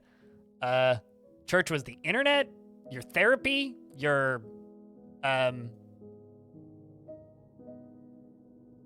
was gonna make a tasteless joke, but I'm not gonna do it. Plus, you've heard of, oh yeah, no, totally. Like, and then half of those dudes are going into battle expecting to see minotaurs, right? You know, it's part of the reason, like, this game wasn't well received at all, and I didn't buy any of the expansion packs because screw that noise. But Troy Total War, which released for free on Epic, I played a bunch of that because it released for free on Epic. I was like, I'll grab the space game, I like a Total War, and I played a good amount of it off stream. I think I streamed it once. And it didn't, like, Total War games have never done well on my channel, so I just didn't bother streaming it more. But, like, I played a good amount of it, and I really like that half the soldier types were, like, just straight up called Minotaur. But they're just, like, big dudes with, like, bull heads. Like, not, like, wearing bull helmets, bull-shaped helmets. It's like, yeah, that's a much more believable take on what probably actually happened there. Squid-faced God, what kind of dwarf would you like? And if you'd like to see the list, let me know. As I'm over here, like, tiling on my fort.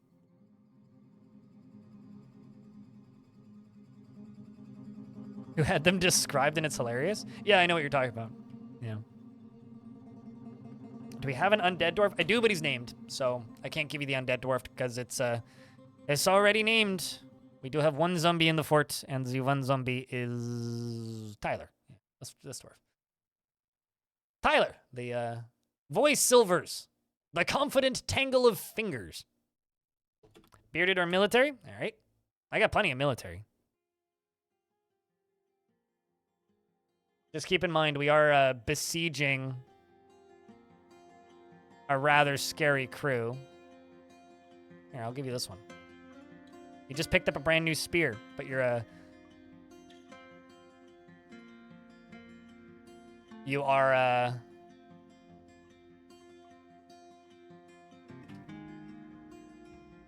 learning. You're part of the Lances of Raking, so you're kind of a green war boy. You don't have any kills. That's how much of a newbie you are. He is extremely confident in himself in situations requiring his skills. He very rarely develops negative feelings towards things. Also, what we're talking about is literally like Myths and Magic Dwarf Fortress, but if you slide the mundane slider all the way up. So it's like there's elves, but they're actually just people that live in the forest that they think are elves. He actively avoids exciting and stressful situations and finds helping others to be emotionally rewarding. Dislikes receiving advice, preferring to keep his own counsel, and tries to keep things orderly. He likes to keep things practical without delving too deeply into the abstract, and he is assertive. He is brave in the face of imminent danger, and he has a greedy streak. He tends to assume that the worst of two outcomes will be the one that comes to pass, and he holds his breath when he's nervous. He needs alcohol to get through the working day and doesn't really care about anything anymore. Speaking of necromancy, I'm kind of tempted to turn this into a necromancy fort at some point. Raging Cave, thanks for the 5-pack. Cheers, dude. Appreciate you helping us crawl back up towards that 1,000 sub mark. Personally doesn't care about nature one way or another and doesn't really value skills related to fighting. And dreams of raising a family. He likes native copper, aluminum, and red flash opal, the color violet, and the sound of the lace of adoring, and the sight of the poetic glosses, and when possible prefers to consume Giant Swan. Giant Swan, great band, by the way. And squid and maize beer, and absolutely hates oysters. Well, they're not really a band. They're like an EDM duo. He's very skinny with a small build, and his quite sparse hair is somewhat greasy. His medium-length beard is arranged in double braids. His very long sideburns are neatly combed. His very long mustache is arranged in double braids. His very long hair is braided. He has very low cheekbones, and he has a deeply recessed chin. His head is extremely narrow, and his slightly rounded emerald eyes are slightly wide set, and his hair is chestnut, and his skin is copper, and his eyebrows are somewhat...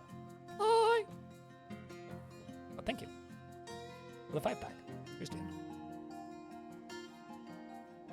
I guess that the siege attempt failed, and they rejected it. Attacked these guys, and we stole treasure and livestock.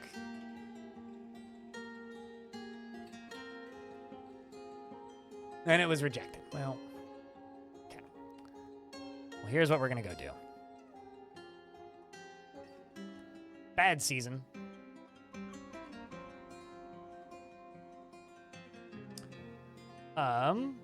We are going to go pillage bad season. I'm not going to loot other items. We're going to do everything else. Over here, you, that. And I'm going to put all of those newly acquired beak doglets there. Oh, literally the first time you attack them. If you're raiding allied elves that are threatening you, your entire civ will go to war with them immediately. Yeah. Or rather, if you are able to sneak in and sneak out, you might get away with not going to war with them for a year or two. But raiding somebody is a guaranteed way to get attacked.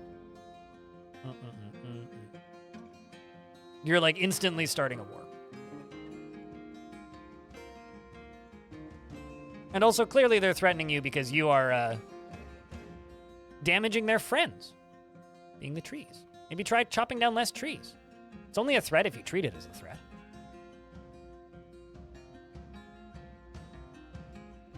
Maybe you should be less sensitive and realize that perhaps you are, in fact, in the wrong.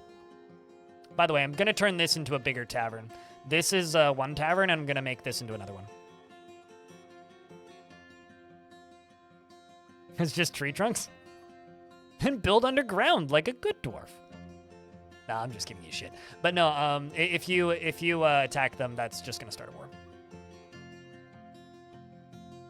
And because my biggest complaint about Dwarf Fortress is that the diplomacy stuff is very underbaked. There is no way to stop a war once a war is started. So.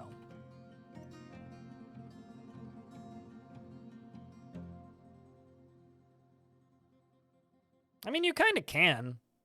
Like, I've managed to get very convincing giant mushroom farms underground growing. You can just obliterate them. Just obliterate them. Just kill them all. Just be a big bad monster and kill every single one of them. Smile. It's definitely the right thing to do. Definitely no moral quandaries about that.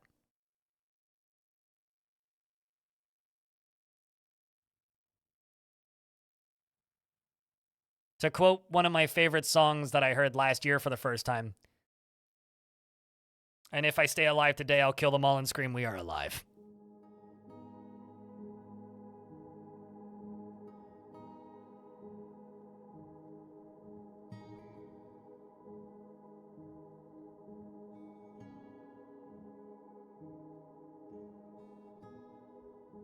Are we the baddies? Probably.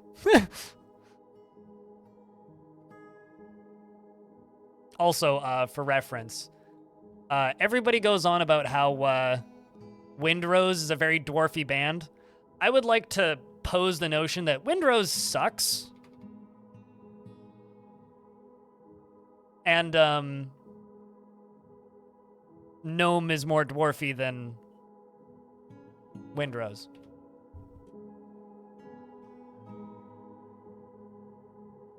That is my favorite song from last year. I liked it enough that I bought the record.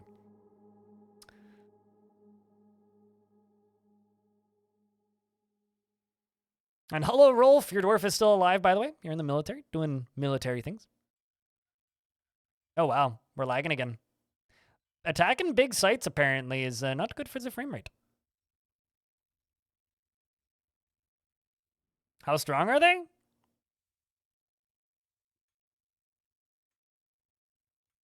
I mean, dwarves... One dwarf can kill way more goblins, but the second a dwarf starts to run out of cardio and they start to get tired, they die in fort mode. But like, how strong are they? That's kind of a hard thing to actually answer. I don't know. It depends on who you're attacking, what they have there. Do they have ogres? I don't know. Do they have trolls? Do they have experiments? Do they have demons? Like, it depends on what you're attacking, who you're attacking, when you're attacking them, and all that. It's not like a, how strong are the goblins? It is a, I don't know what that faction has. This video sends you rolling every time. It's so good, though! Like, the song is so fucking good, Raging Cave. You'd like to... I mean, that's not one that I know, so I actually can't listen to it. But I just gotta say that Windrose is an overrated, not very good band. And for the last time, Diggy Diggy Hole is a song about Minecraft?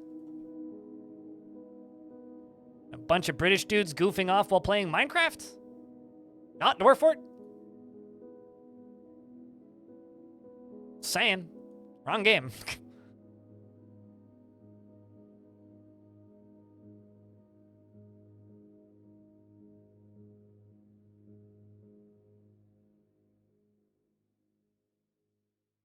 But it fits. Still about the wrong game. It's also made by a not great company. I'm not a huge fan of Yogscast, so.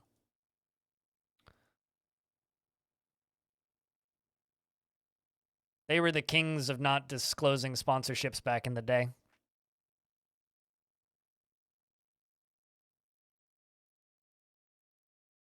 No, I'm not even referring to Microsoft in this case. I'm talking about the people who wrote the song Diggy Diggy Hole.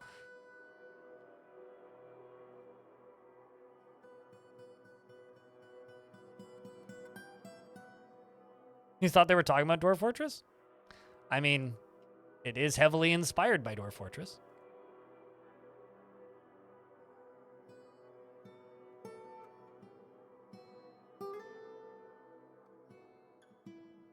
Oh, really? Oh. Well, I stand corrected then.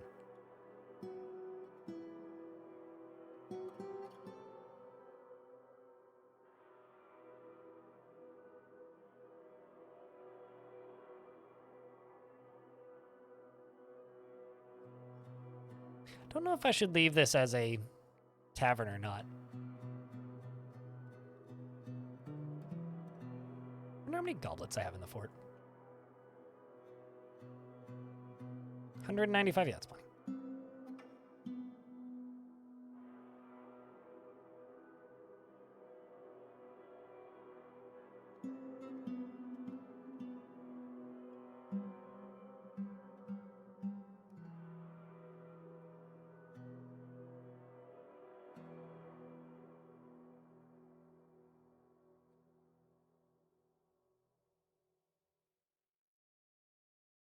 This is going to be a huge tavern.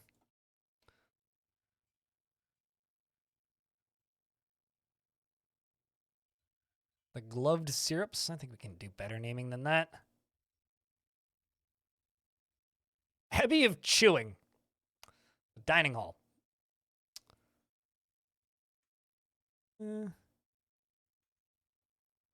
Iron of mist. Rough glazes is pretty good. Organized dagger. The books of flashing. This is not a book about stripping.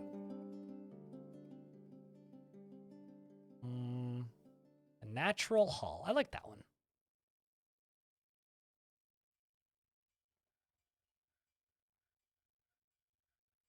And I've got the defender of boots over here, which I'll probably leave.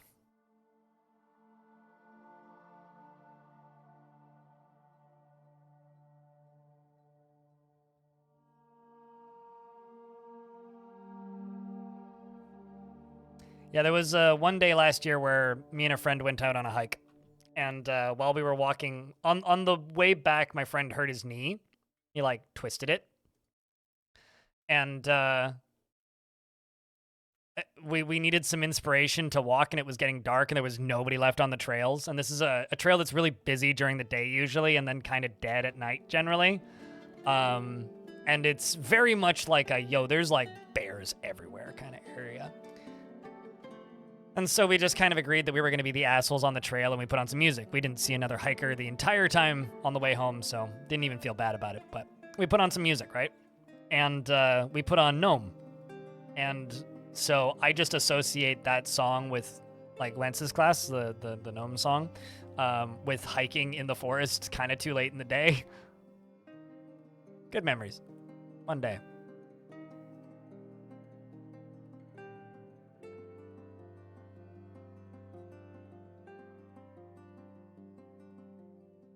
Do I have instruments? No. I need to steal some. All left. They've all left. Getting an Urvad to leave. And this main squad's been kind of wrecked.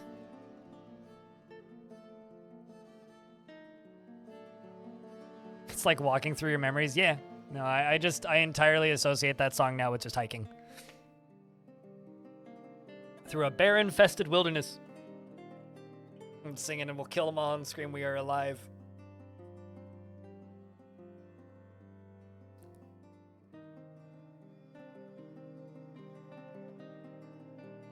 It was like that, and I think Spaceman by Electric Callboy.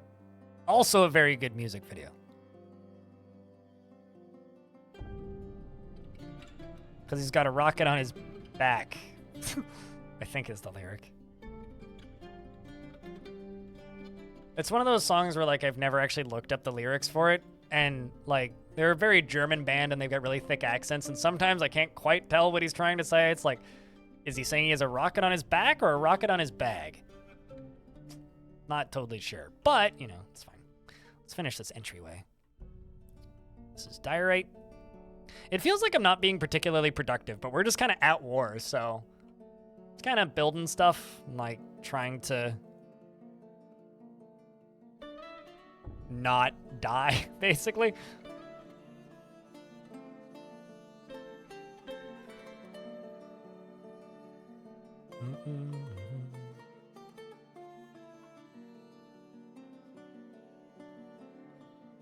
You can immediately memorize melodies, yeah.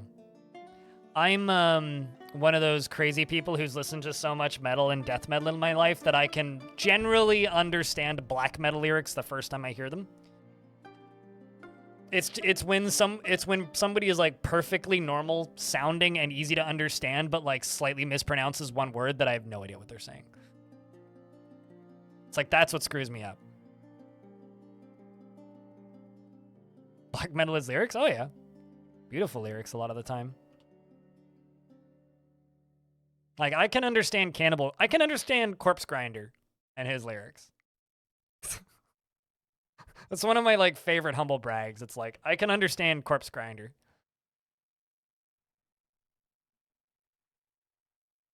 No, I mean, in black metal and death metal, the vocal is just a rhythm instrument, right? That's all it is.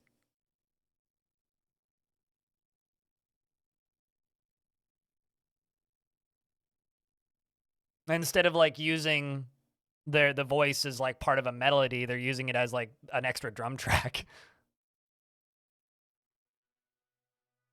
It's funny, my dad used to hate metal, and I think he still kind of does, but he like understands it a lot better once I explained it to him.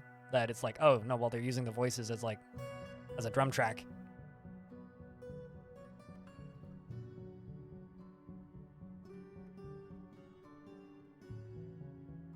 With an idiot on Facebook earlier. I'm sorry, Nutty. Why were you doing that to yourself?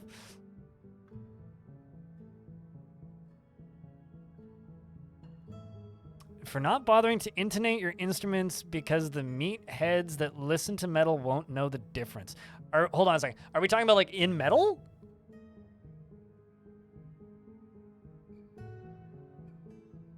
Like in metal music?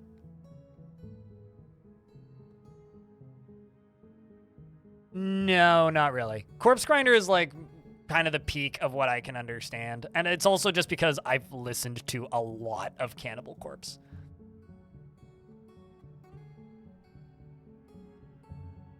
And I don't listen to much Carcass, so. This is a test of British Columbia's emergency alert system. This is only a test. In an emergency, this message would provide safety information that could save your life. Thank you for giving me a mild heart attack. Phone?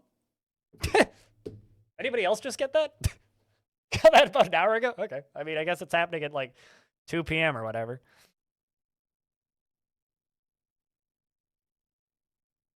Guess it's Canada-wide emergency alert day. Woo.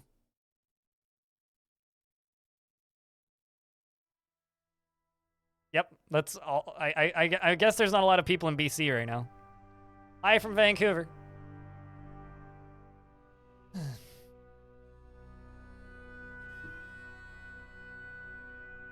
Weeks ago, over and over and over? At least it works. Test received. Now, please don't do that again.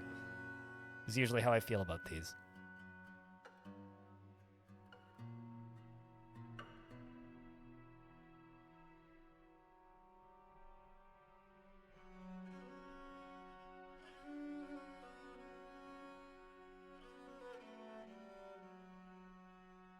But no, I mean, in regards to metal music, most metalheads that I've met in my time at metal shows and hanging out with people and getting to know people are some of the most musically intelligent music fans I've ever met.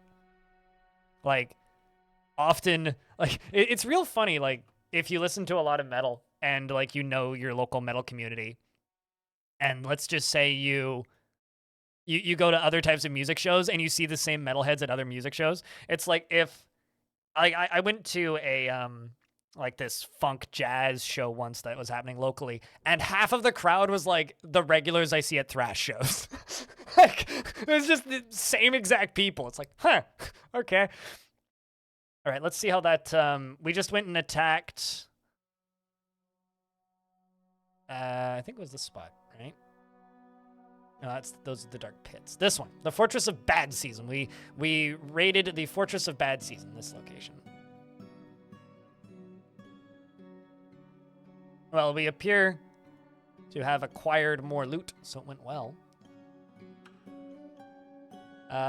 We attacked the Spider of Assault at the Reclusive Ghoul at the Fortress of Bad Season. Ryo Shinkat Spirit Wheel led the attack, and the defenders were led by the Burning Hunt, Ring Chucked the Wild.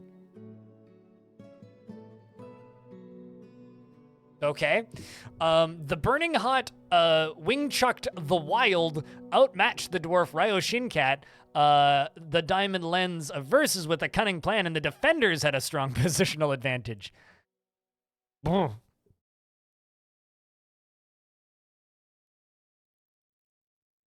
Oh, no, absolutely. Like, they fucking notice. Metalheads are, like, so fucking critical of bands.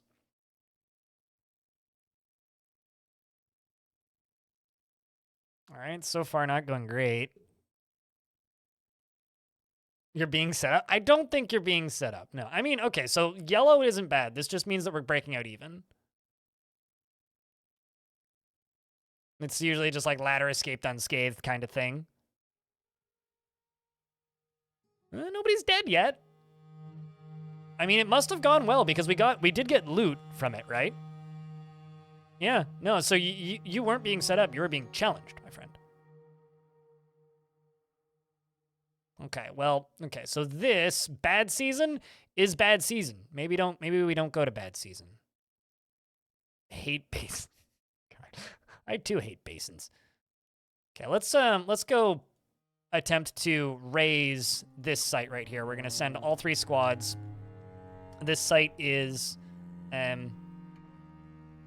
raise stir ticks, not stir sticks, stir ticks.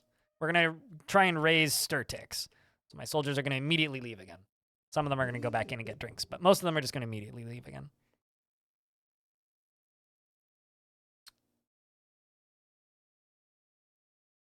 Aw, man, why you gotta be mean to Maiden like that? As an Iron Maiden fan, I don't disagree, but I really like Iron Maiden. I really, really, really like Iron Maiden. Like that's the band that, like, in a world without Iron Maiden, I don't know how I would have gotten into metal. Like I like prog rock and metal and all of those heavier genres because of Iron Maiden. I also really like Def Leppard. Def Leppard's music is really fucking boring, but I really like Def Leppard. Def Leppard is so good. Like, are they actually, like, musically, are they great? Eh. But Def Leppard's a lot of fun. They're just goofy music. It's like all those people that really, really, really like AC/DC. It's like, is their music the most musically interesting thing ever written? Fuck no. Is it fun to listen to? Yes. Absolutely it's fun to listen to.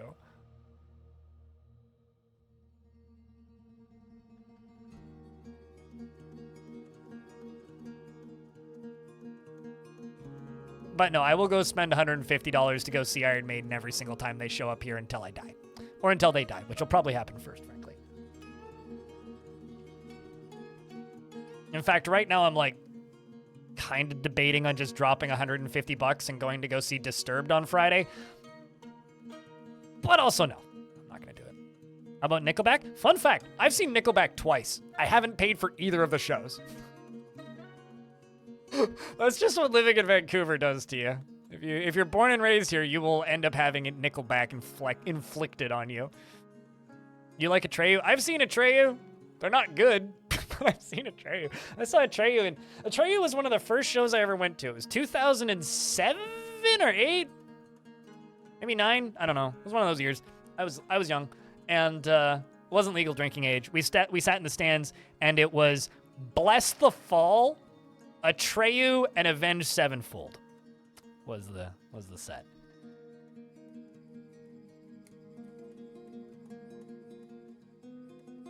And surprisingly, no one died. Well, that's good.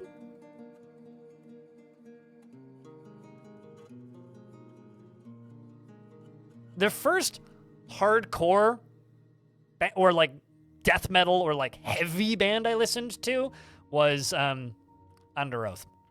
So, and I've tried to go see them 3 times, but I've never actually seen them because every single time I've tried to go see them, the show's either been canceled because band got sick or pandemic. So, makes me sad. But I would like to see them, even though I'm not the biggest fan of their music these days. Amon Amarth is like, so me and Stoned Hobo, who's moderator in chat, when we were in Vegas back in November, because I went to Las Vegas and hung out with him in Vegas, because he was also staying in Vegas, and we were watching the Japanese Grand Prix. I was like, how much is a flight to Vegas? Anyway, so I went down to Vegas and hung out with him for a week.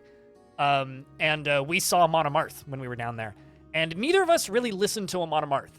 Like, kind of at all. Like, I've heard, I've listened to Amon Amarth, but, like, I don't actively listen to Amon Amarth.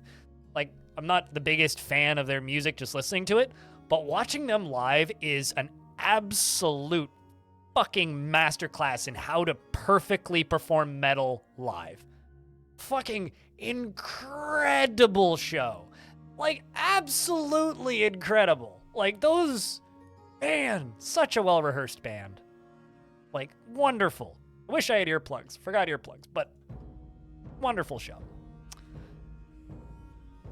props are out of this world. Yeah, no, it was fantastic. We saw them at oh, someone get. Looks like King is getting new clothing. Look at me. Uh-oh, I'm upset. I should probably remove my labors. I'll give myself orderlies. But apparently King also wants to fight. Maybe I should be paying attention to my own needs a little bit. Wants to pray to Vesh. Well, the king wants to pray to Vesh, chat, so I'm going to make a temple to Vesh. We don't have a religion to Vesh, but I'm going to make a temple to Vesh, I think. Need to figure out a spot to put it, though. It's convenient. Maybe like around here. I've never seen Rammstein. Fun fact, I'm pretty sure they're still not allowed to perform here. Rammstein got banned from performing in Vancouver, I think it was like 2010 or something. Because they almost burned our stadium down and had to end the show early. And then there was a riot because of it. So yeah, they're not allowed to perform here.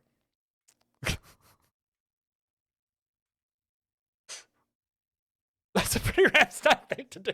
I mean, yeah, it's like the most Rammstein thing to do. You know what? Okay, so you know what's awesome about Rammstein though?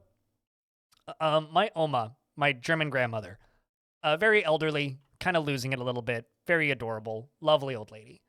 Every now and again, she wants to know what kind of music I've been listening to because I've always talked to her about music. I showed her Rammstein recently, one of the last times I was over there, and she kind of likes it. I showed her Deutschland, and she was listening to it, and she goes, "This is satire." Looks at me and she goes, "This is satire, right?" I'm like, "Yep. I like this. They seem like good boys." Which is just one of my favorite comments I've ever gotten about Rammstein. It's just way too amusing.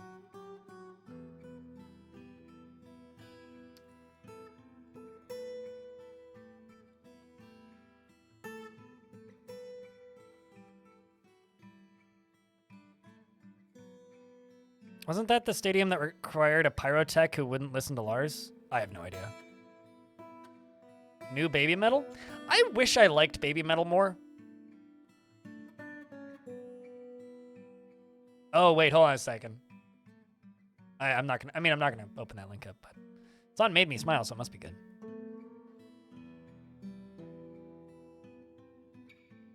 So I'm making a temple to the god of death because apparently the king, aka me, worships the god of death. And so does a few other people, so... And I've seen people wanting to worship him, so might as well make a temple to the god of death.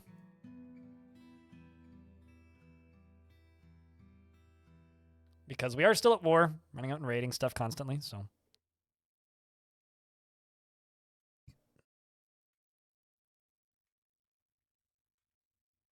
Yeah, once she confirmed is satire. Okay, likes this.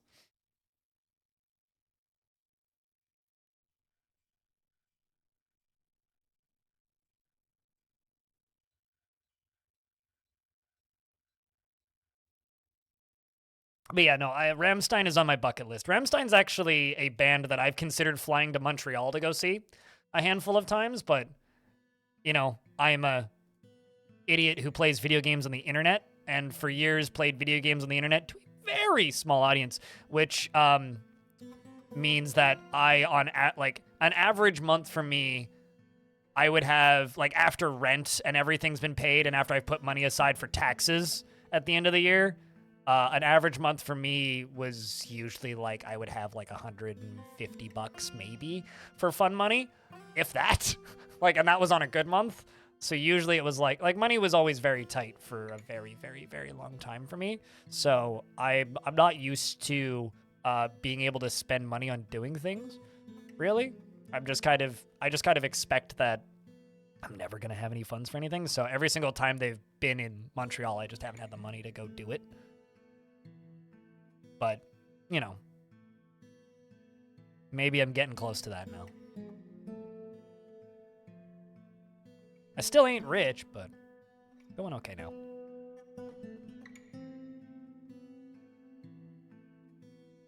Is ex-black metal band fascist? I mean, there certainly are fascist black metal bands out there, but I mean, fucking something something Glory Hammer's original singer, but it's only on the experimental branch right now, yeah. And if you roll up to the experimental branch and then roll back, it will reset your hotkeys. So if you've rebound anything, I would back up your hotkey settings first.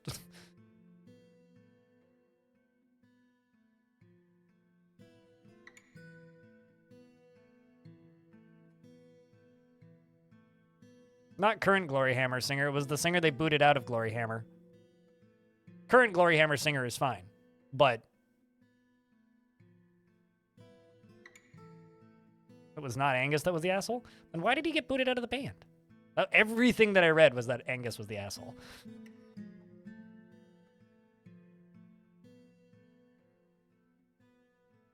Maybe I'm missing something, but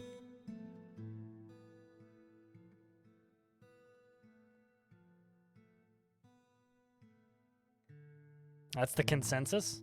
Drama sucks. That's all I'll say. Speaking of bands that I've gotten way too into recently, I've been listening to so much fucking Beast in Black in the last 5 days. It's bad.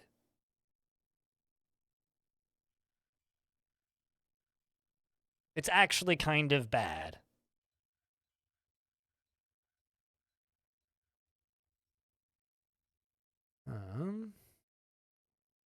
Vesh. This is the god that I keep seeing that people want to worship.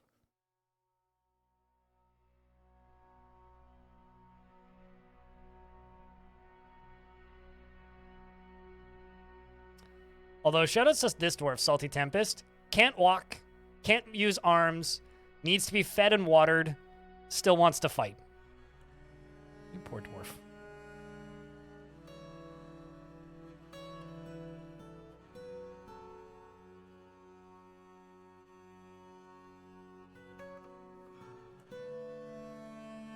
Yeah, it unbound the scroll wheel, which was odd. Took me a minute to figure it out.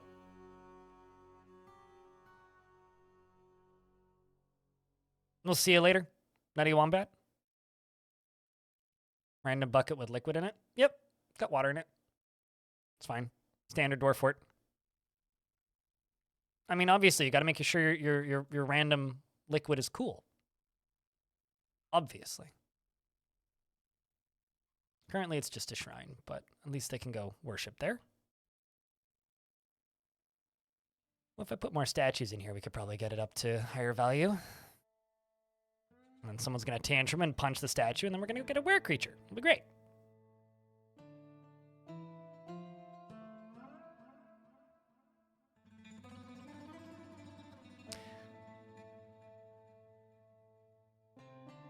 Since I'm just naming random bands right now, I bought tickets. I want to say it's for October. Actually, hold on. Let me look. When are this? Is it July? It's like it's either in the middle of summer. Or it's like October.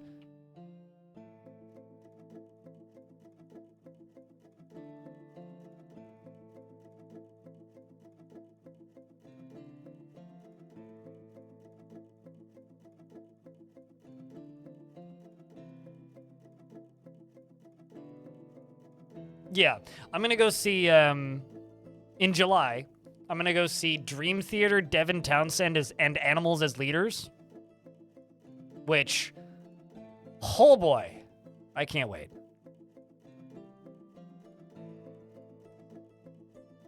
Which statue? We've got Dwarf, Alana Hollowvine, a Spider, and another Alana Hollowvine, I think.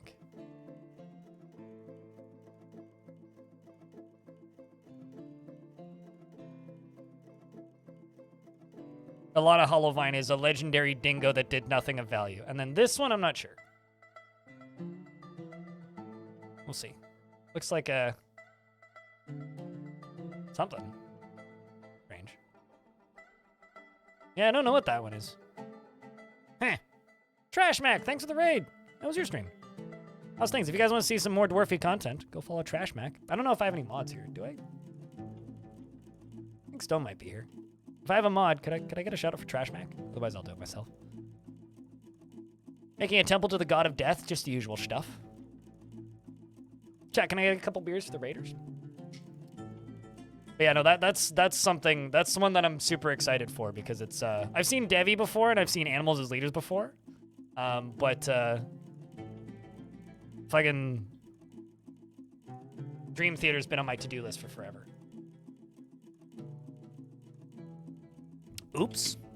I apparently forgot to empty out my, entryway. Well, I should fix that. My bad.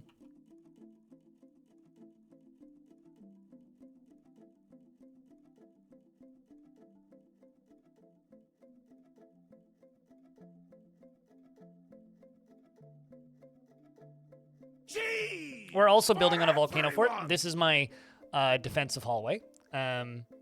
It's quite dramatic when it goes off.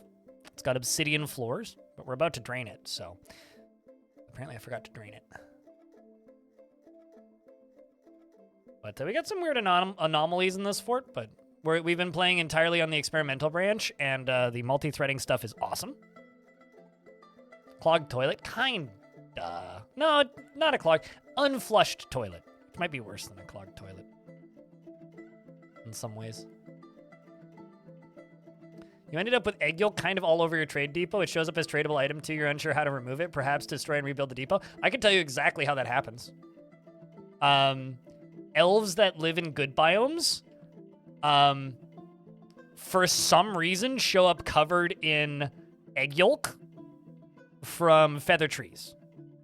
So it's specifically feather tree egg yolk. They show up covered in feather tree egg yolk, and as for why, I don't know. I think they just bathe in it.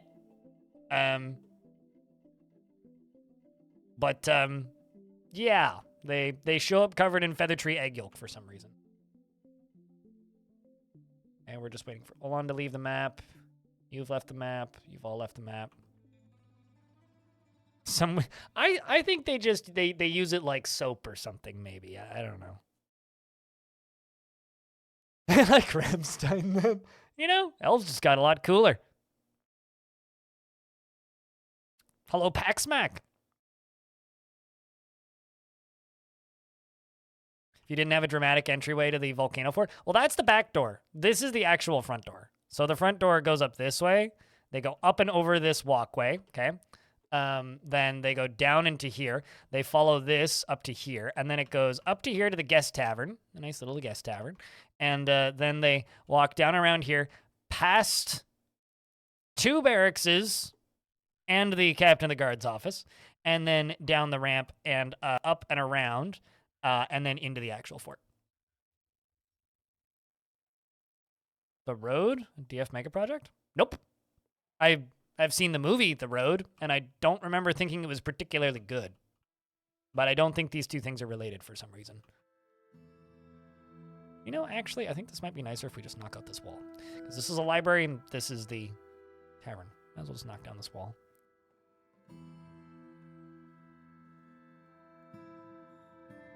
But is somebody building a road all the way across a world or something? That seems really time-consuming. You saw a ghost? I have a ghost?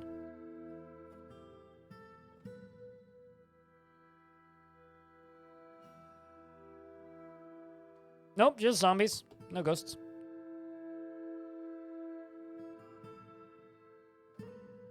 Yeah, we do have some dumb undead in the map. Specifically out here. There's one right here. I think this was one of my dwarves. This one up here was a necromancer that attacked me. And I'm not sure about this one. What's up, Jayberry? What's up, dude?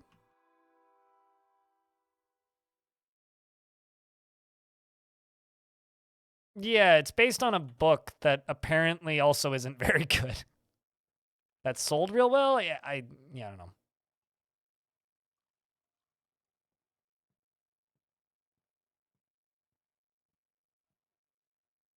It's Tom Hanks, but he has a beard. It's Tom Hanks, but it's The Last of Us.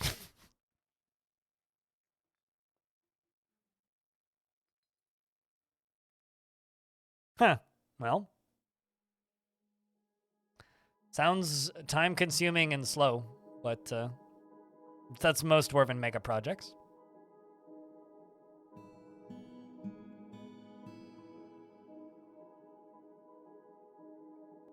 Just painting some BattleTech minis. I was kind of tipsy the other night and almost bought a bunch of BattleTech minis.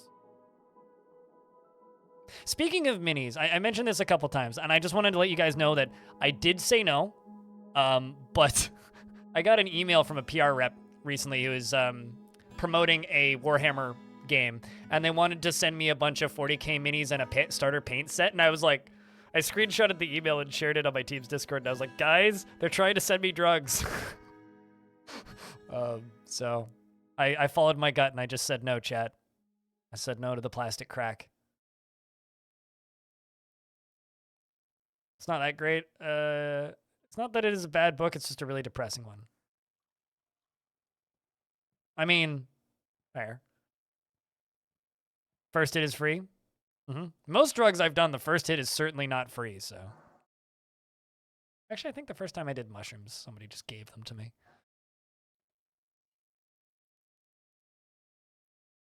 Well, to quote very strange man, Marilyn Manson, I don't like the drugs like me.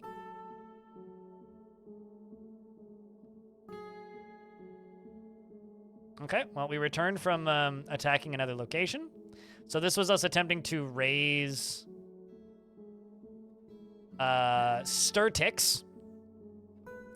Ryo Shinkat led the attack once again, and the defenders were led by Ineth Friendtomb, the dwarf. Ryo Shinkat outmatched the dwarf with a cunning plan, and we had a strong positional advantage, and it seems like we destroyed the location.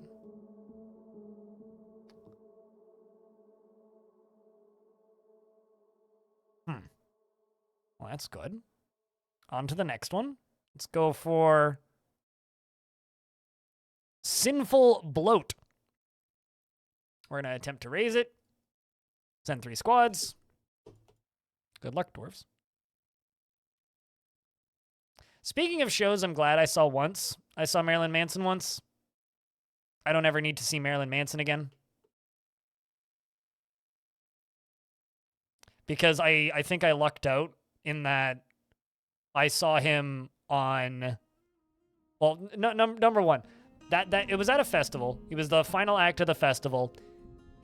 His show was late because it was storming, and it was like a lightning strike risk, and he ended up playing the full set during a thunderstorm in torrential downpour. I don't ever need to see Marilyn Manson again. That was a perfect show.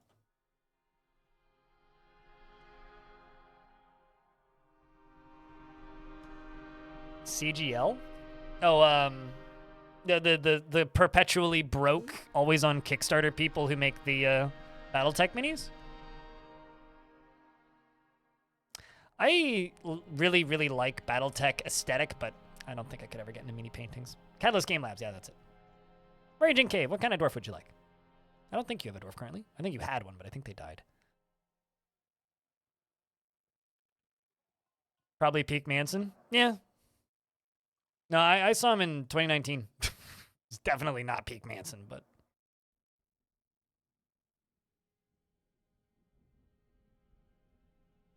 However, it is a little bit of a shit show. From what I've heard about those minis, yeah, a little bit of a shit show.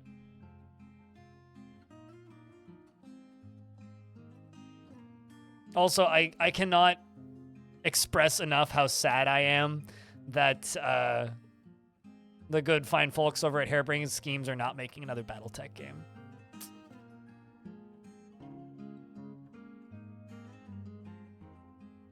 Yeah, I could see that being great, Tyler.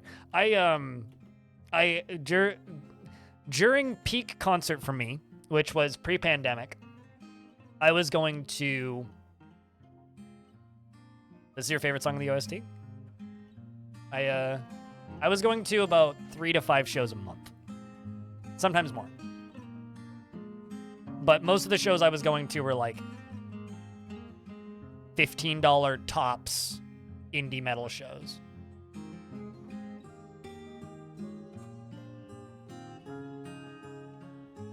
Butcher or herbalist with beard?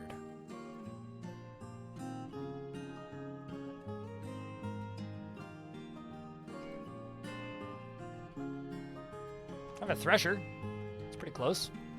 I don't do a lot of butchering, and I tend to batch butcher, and because I batch butcher, I don't really end up with anybody with a butcher job. Got a thresher, got a tanner. Both with beards.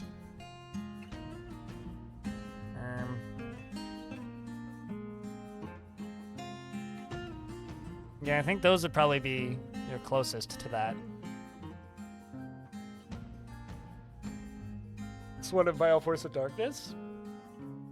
I think Strange Moods is up there for me. Thresher works. God, I did it again.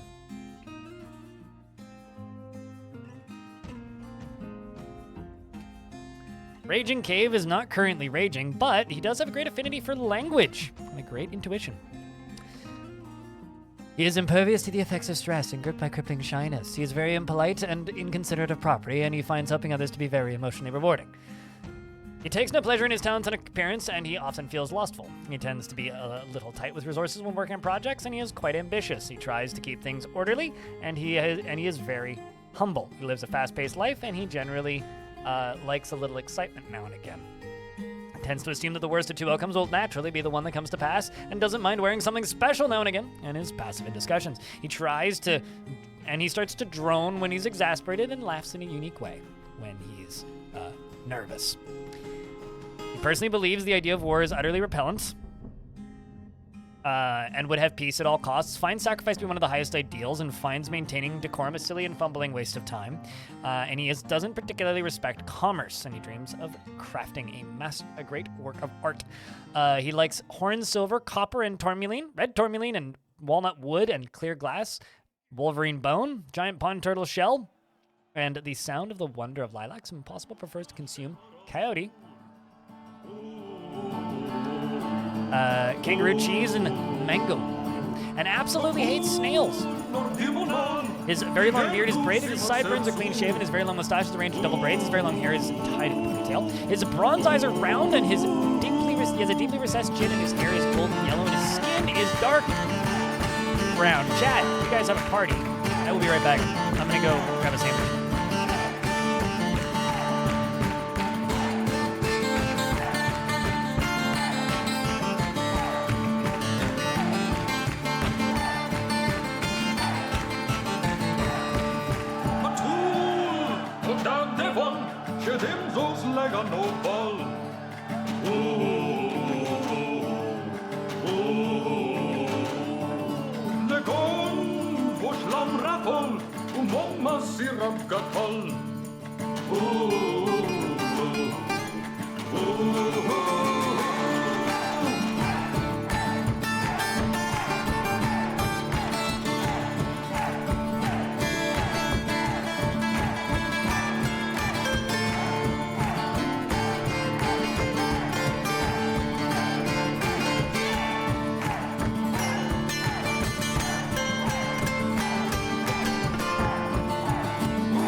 Natura,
Blah.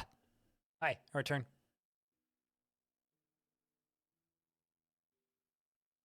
Does anyone else just stop what they're doing when the song comes on in the game and just enjoy their song? I mean, that's all I do.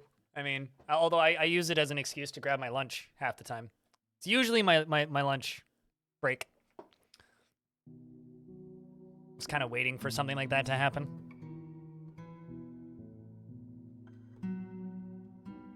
Also, chat, for those of you on my Discord, I'm gonna toss a photo up there. I've got beets sprouting. Lunch today is cheese sandwich with lettuce and tomato and avocado.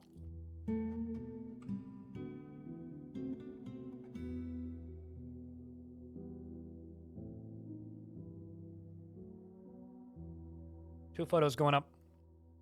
Also, hi, Paul.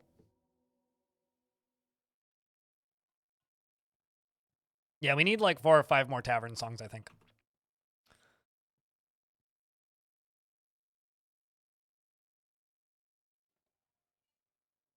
All right, so I never did check what this statue was. What is this statue? Oh, it's a reacher. Of course, it's a reacher. Reachers are dudes who live just underwater, and they reach, grab, pull, they drown.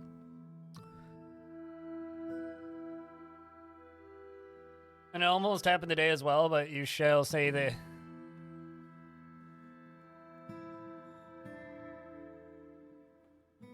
Well, if you're head to bed, we'll see you later.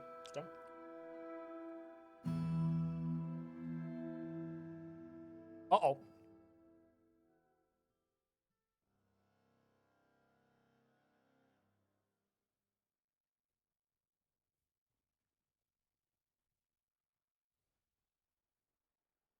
Bad timing.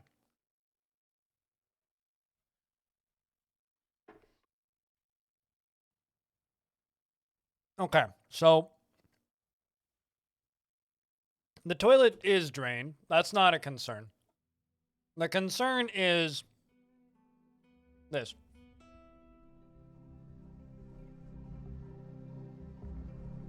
So most of my squad is leaving to go attack something. I wonder if I can get away with waiting.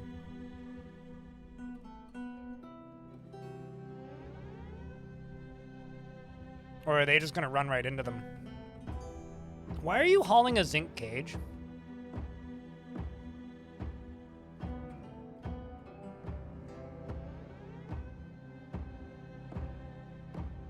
So,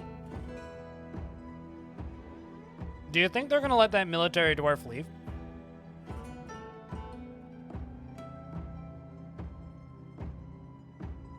Uh-oh. We'll see.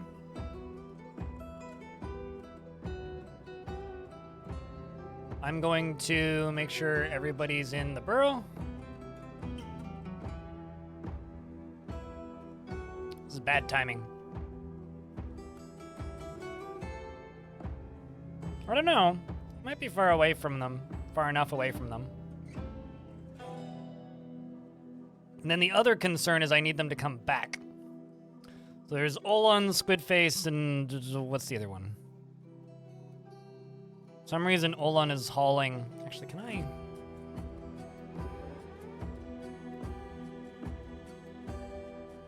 Too many plant seed jobs, turns out. Well, can't cancel it.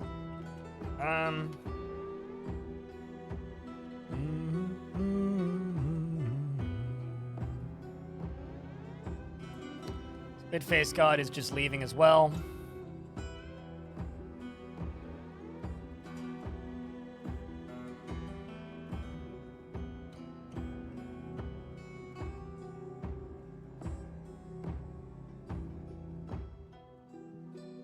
There he is. Let's see.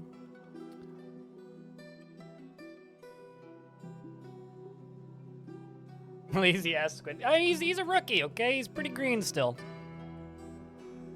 Here to say goodnight to you? Yeah, exactly, Snom. I'll say Deep Space, what's up?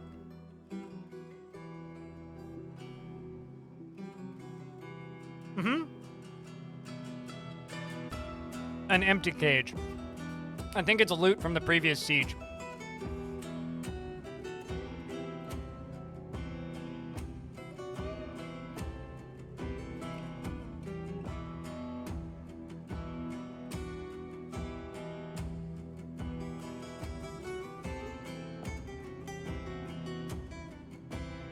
He just needs to make it to the edge of the map, and then he's good. Fortress is pretty good. We are working on fighting back the goblins and building the fortress bigger. Wow, okay, that's one.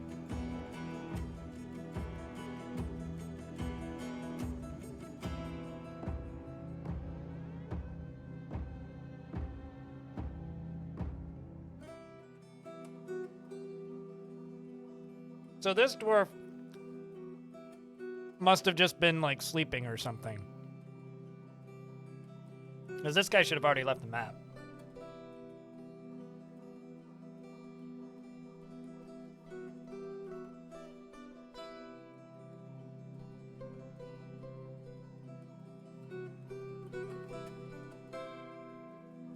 Dwarves are way stronger than goblins. So they're demanding a parlay up here. They're gonna ask for a artifact. And I'm waiting for my soldiers to leave and hopefully come back because they've been coming back from up top of the map. So if my soldiers can leave and come back before they attack, then I don't have to worry about my soldiers coming back and colliding with the rear of them as they're entering the lava hole.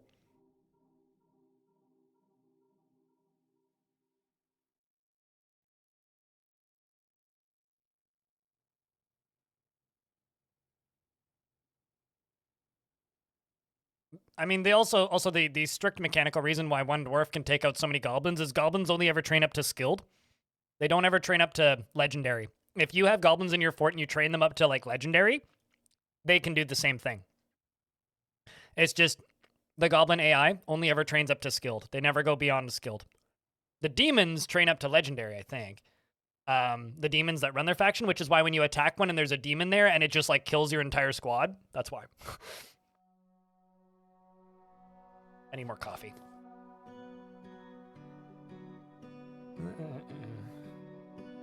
So chat room, beginning of June is my birthday. June 3rd is my birthday. I'm kind of thinking about, I will stream on my birthday, but, and I'll probably take a day off afterwards, but I think after that, I'm just gonna stream 5 or 6 days a week for the first half of June, because I'm thinking about going on a little vacation in the second half of June. I don't really want to do another subathon, because that's exhausting. But I'm thinking about taking a little vacation in the second half of June. So, because the last real vacation I had was, like, back in November, really. So, I'm, like, the last vacation for me where, like, I, like, didn't do any work and didn't just go away for a night. Like, I've gone on a couple one-night camping trips and stuff, but, I've done a few things over weekends, but I'm going to take, like, a week off. So, I have some ideas. Nothing I want to talk about yet, though. Celesty. All right. Have they all left? It's you, and you. Okay, so now I need to wait for them to come back. We're trying to raise Sinful Bloat, which is a goblin pit.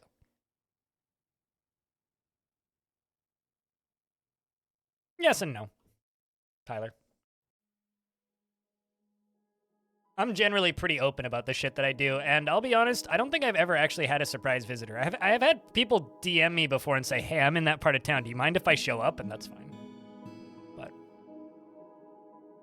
you can't make silver shields? The only thing you can make out of silver that's a weapon is a hammer and a mace. Okay, so apparently they've returned already.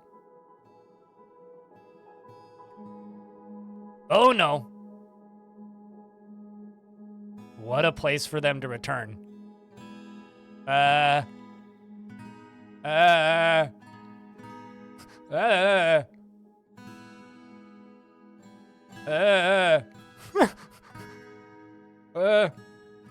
Raging Cave, thanks for the 6 gift subs. It's an interesting number. Cheers, man.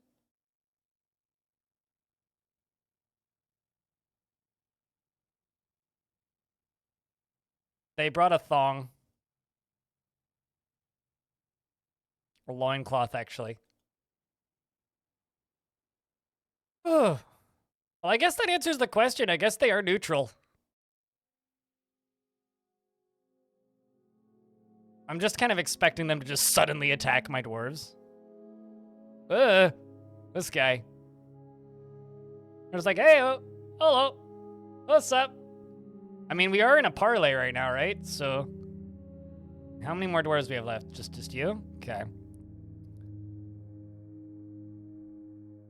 They're all back on the map. One more. Rovod's back on the map. Onul is the last one. Holy... Okay. This is the most butt-clenched I've been in a while playing Dwarf Fort. Keeps falling under 950. Yeah, I mean, that happens, man. It means a lot, though, that you're helping keep it up. Check your primes, chat, if your subs dropped. What are you doing, Dwarf?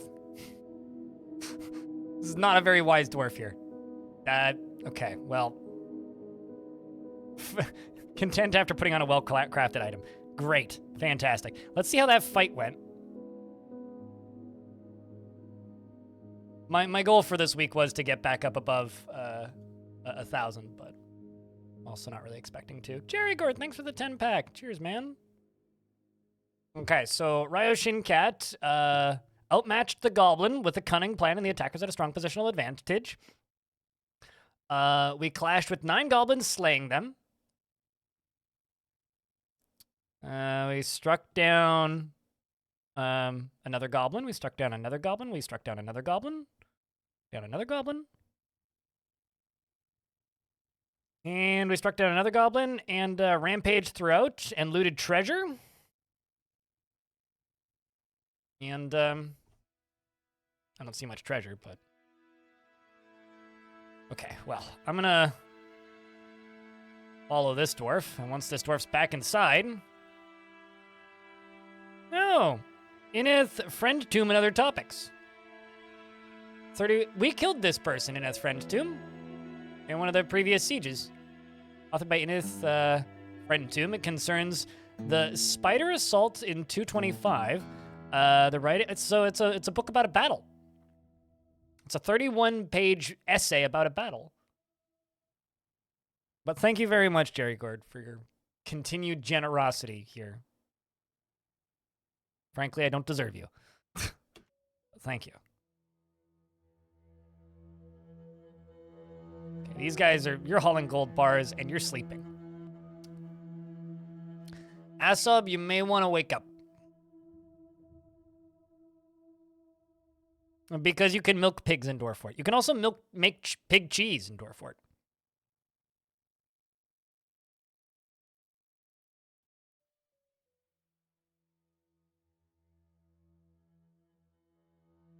I mean, if I turn on my all-time leaderboards, Jerry Gord, you're in, like, the top 3, I think, for both subs and gifts.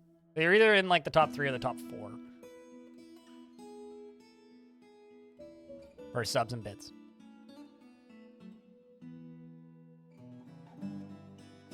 I mean, you're funny, I'm blind, so...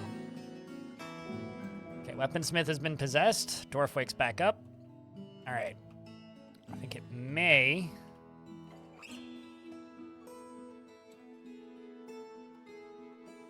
Maybe time... to follow this dwarf again, who's hauling the bars.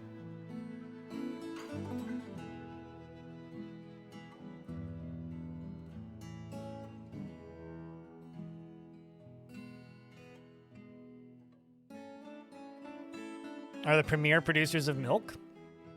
I was funny. I actually had a conversation with Tarn once about how in the past people have milked pigs, but they stopped milking them because the milk is too weak. Like, there just isn't enough substance to it, so there's no reason to milk them, really. Which is kind of funny.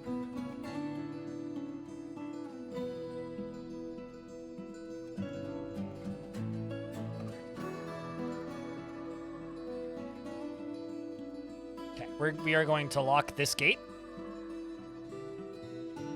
And, ooh, that's a little burny still. Well, I mean, it is draining. It'd be walkable pretty soon.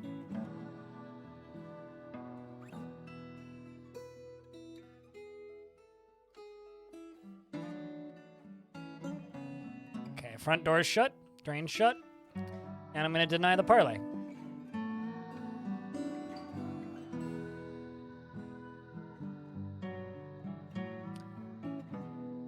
Well, that was close. Made it, though.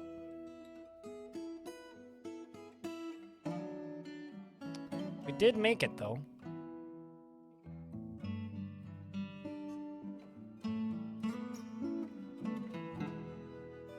Speaking of funny, we're very close to 969.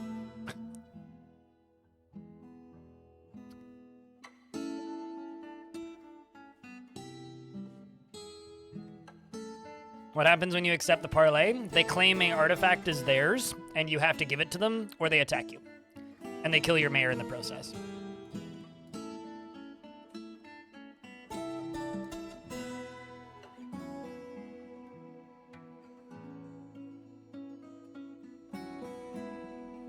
Darren, thanks for checking out a sub gift. You're very kind.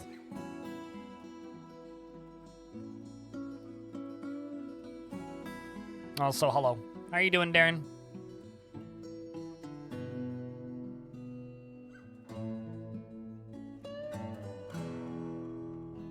I think we overshot. Wayne-a-ween. Thank you very much for the 4-pack. I wonder if moose milk is as good as cow milk?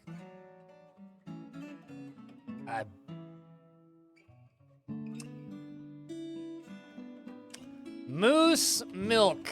Thanks, I'm Googling this. Okay, so first off, apparently moose milk is a cocktail. That makes this very difficult. But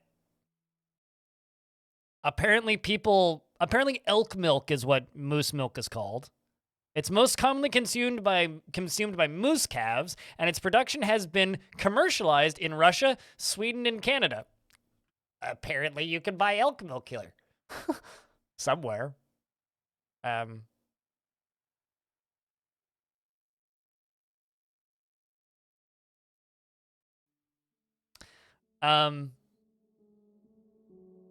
Moose milk is commonly farmed in Russia.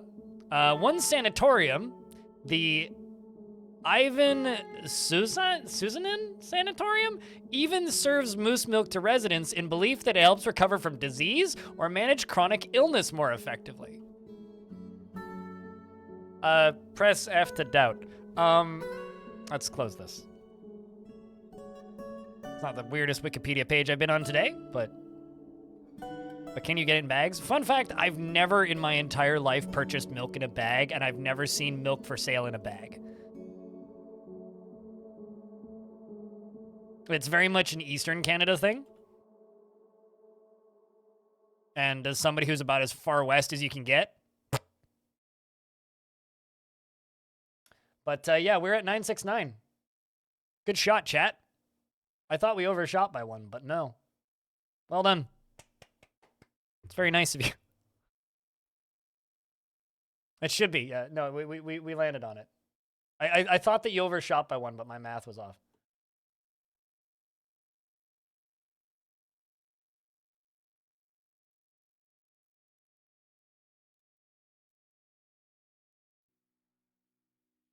Bag milk is very common here. You know what's actually more common here these days? It's not bagged milk. What's most common these days now are especially smaller dairy farmers going back to like the system where they sell you a jar for like $12 and then you bring the jar back in and you give the jar to the grocery store and then you get a $5 discount off of very expensive milk. So it's like a $12 bottle of milk for like 3 liters. But it's like a normal price. It's like the equivalent if you bring the jar back in. So milk bottles are actually making a return here. Canadian exports. Imagine exporting milk across an ocean. I'm sure they do it, probably, but.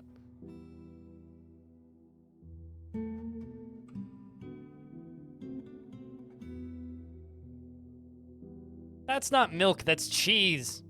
Not the same thing. Sheesh.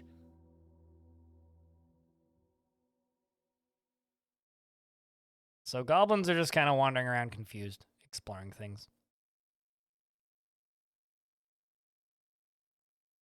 It started as milk? Yeah, but it's still not milk. By that logic, technically, exporting a cookie has milk in it somewhere, probably.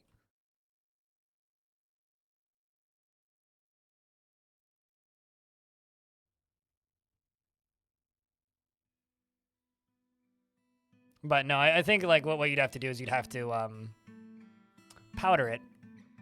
It's like, you know, milk in Cuba, it's all powdered milk. Or so I've been told, anyway. We'll lose some barons, aren't we?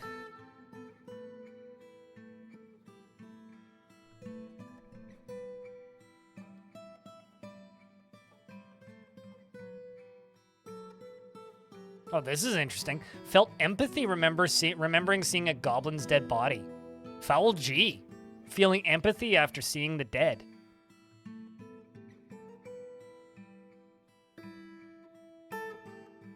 Shelf-stable liquid milk is a thing? Really? Also, can I just say that I think it's really funny that me, the king, worships the god of death? I mean, it checks out.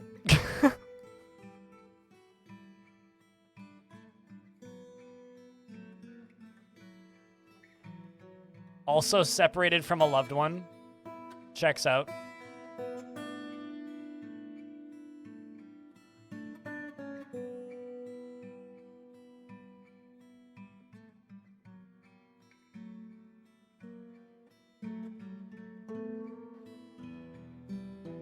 We had the nasty super pasteurized milk that we used after the first 15 days underway on the submarine. You hated that stuff? Ugh.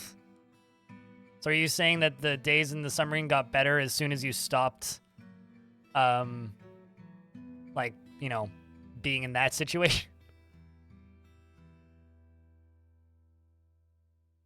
Wait, hold on a second.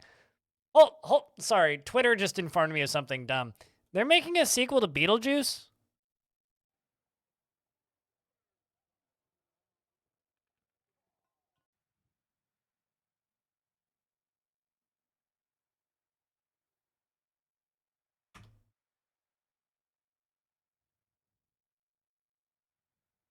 Why?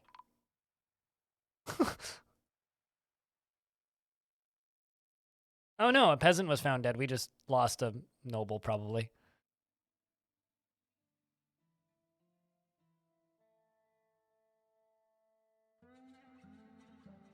Hello, I ate your lobsters. You know, I never did ask, why did you eat my lobsters? I didn't even know I had lobsters. Is your ranger still kicking? I haven't noticed them dying. Although I don't know if they're a ranger anymore. Yeah, you are. You've changed career paths. You are a adequate weaponsmith. Speaking of weaponsmiths.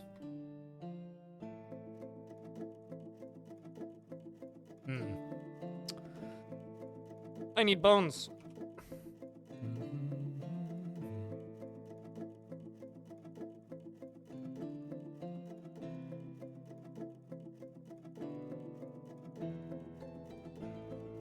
Pigeon Cat Fast Mike from NoFX is Beetlejuice. Juice, you don't know why? I mean, I don't know if he quite has the physique for Beetlejuice, but I guess, yeah, I guess I could see it. You know, at that point, you might as well just cast Jack Black as Beetlejuice. I mean, come on.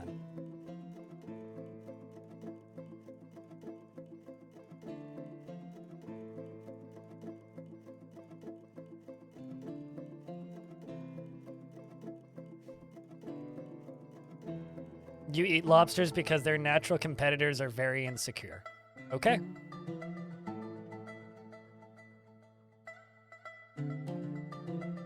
Yeah, you know, honestly, I now that I'm thinking about it, I would also watch Jack Black as Beetlejuice, but you know. Although then again, I'm kind of just I would probably watch Jack Black in just about anything, so maybe not the best descriptor for me. I'm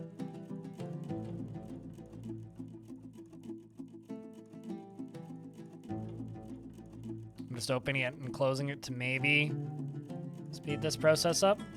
So we're just literally waiting for this lava to dry or cool. Although most of this is walkable. Large portions of this is walkable, just not all of it.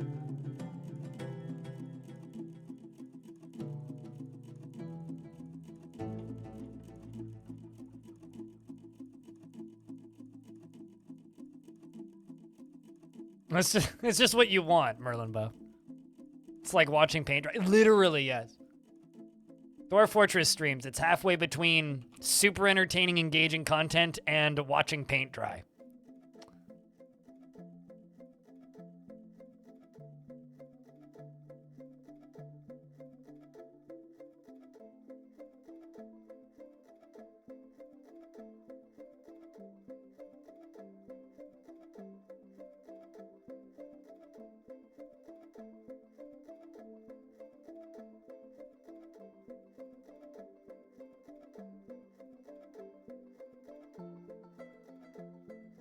Best part of rebooted Muppets movie is when they could.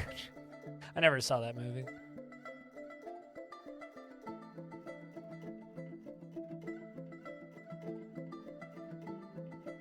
Come in, don't mind the hot sauce. I mean, I made hot pepper powder with the last few of my hot peppers from last year. It's delicious. I've been putting it on my fried rice every evening. I've been eating a lot of fried rice recently. Actually, speaking of fried rice, the very beginning of the pandemic, I bought 6 kilograms of, no, not 6 kilograms, 16 kilograms of a massive bag, 16 kilogram bag of brown rice and a 6 kilogram bag of white rice. I finished the brown rice yesterday.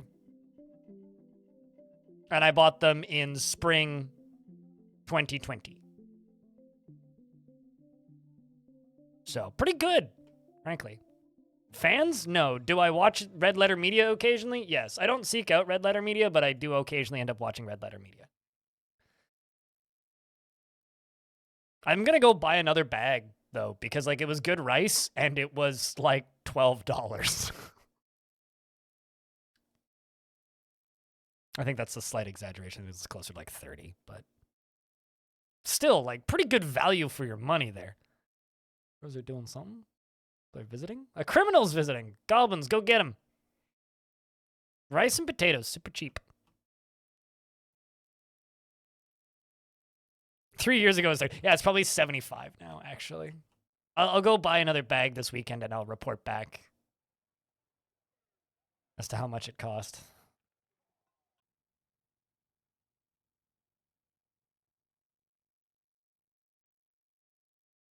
I'd show this off on stream, but my desktop capture ain't working. Speaking of food, I have some beets sprouting up in my grow bags out of my patio. If you want to see seedlings, jump over to Discord and take a look at the planting and farming room. It's actually, like, I think the room in my Discord I spend the most time in. Potatoes not. Potatoes last a pretty long time, though. 2 16 kilogram bags for $54 each. What currency? Is that Canadian dollars? Because if that's US dollars, then that's probably, yeah, then it would probably be about $80. They're fighting within a kid, and I hope they're winning. Goblins begun a mysterious construction. Jerry Gourd has a new demand, the Duchess of Heatstone.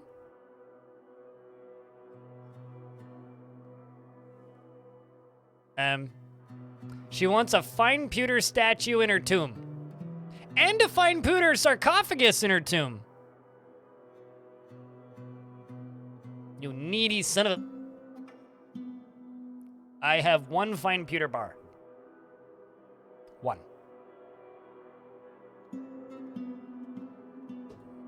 Well, it depends on if we get to trade. We were supposed to trade in the summer. The humans often bring fine pewter. I just don't buy it. So.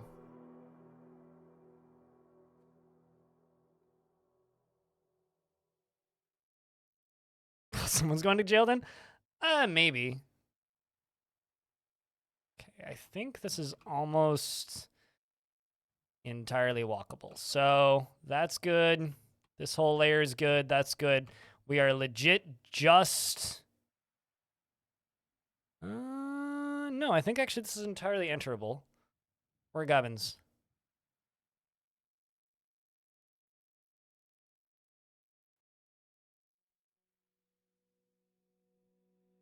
I should just be walking towards my fort now.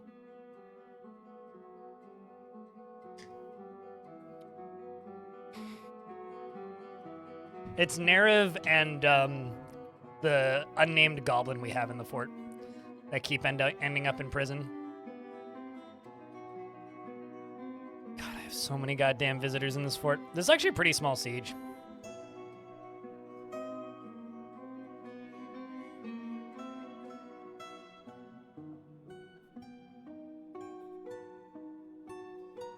Weaponsmith is making an artifact too.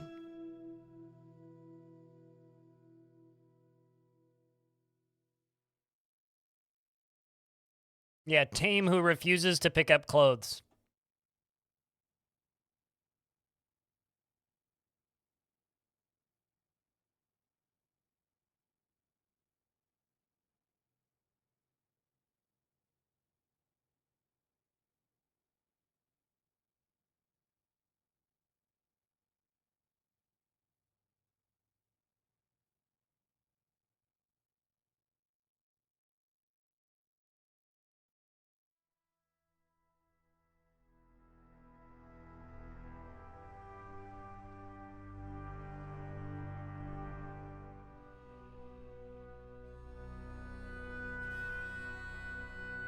Yeah, Tame's just been running around naked because Tame can't claim clothing for some reason.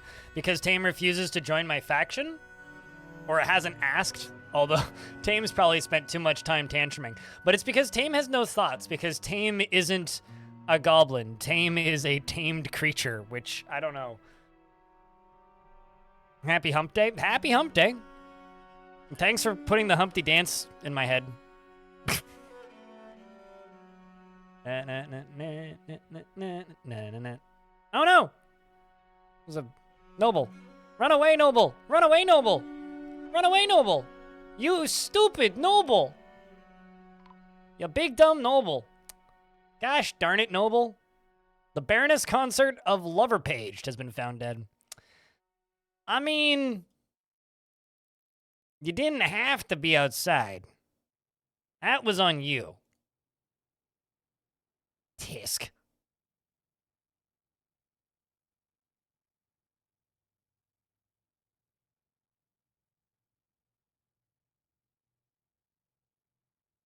But how's things, Pablo Rasta Shiny? We are waiting for some goblins to walk into the fort.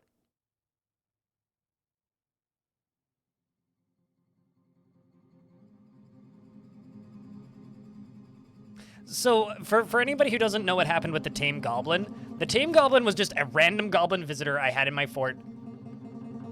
There was a murder crime that happened in my fort. Somebody was murdered.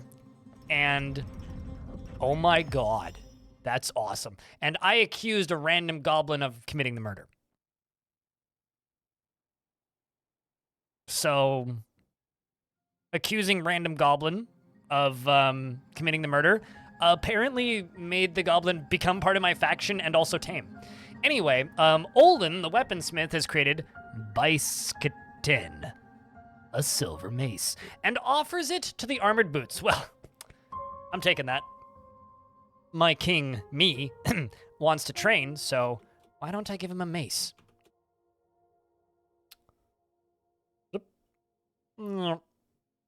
It's actually not the first artifact mace. We have one up here, but this one is made out of aluminum, which makes it very ineffective, although it's very valuable.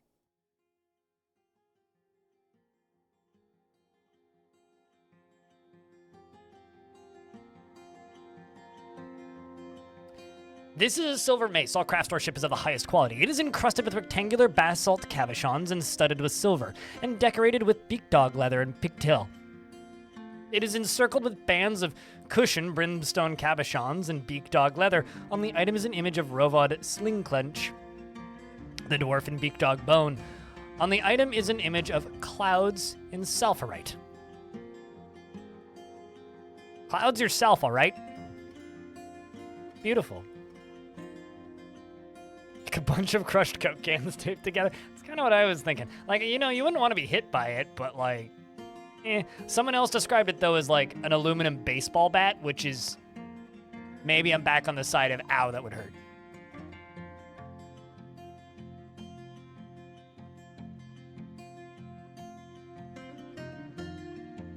I'm not sure. Tap up.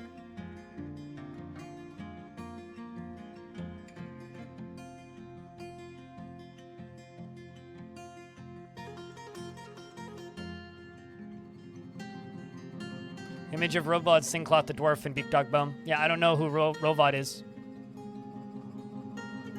Maybe somebody from the fort?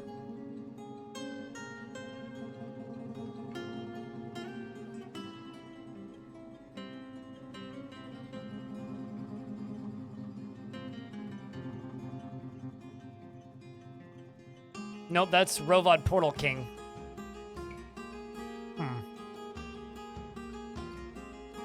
Yeah, I'm not sure who Rovod is, or who Rovod was.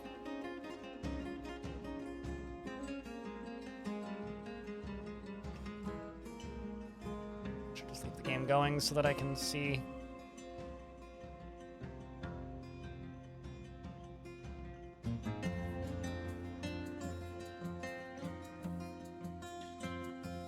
Oh, there's a bunch in.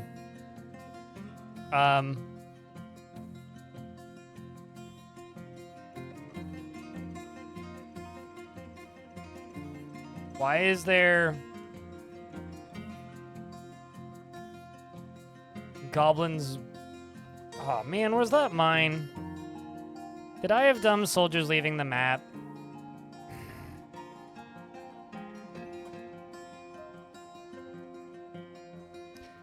I really don't like this. This is kind of bad. Having all of these nobles here because they keep like doing this. Actually, it's probably just criminals and enemy soldiers leaving because my squads are about the same as they've been for a while. I don't think those are my soldiers that died. But I did lose Adil and Adil, apparently.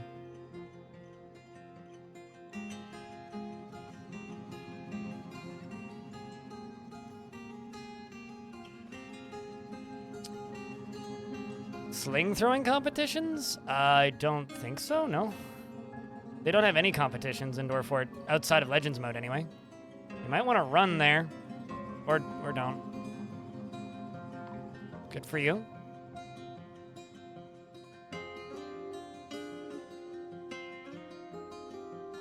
Yeah, I know, but I don't like the fact that this is happening. It just kind of sucks, that's all. Like, it's not that big of a deal, it just kind of sucks.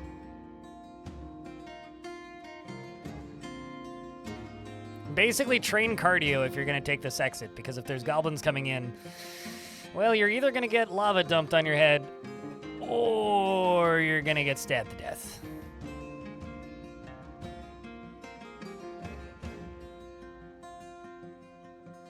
Although it looks like this goblin's going to make it out. The goblin criminal, of course.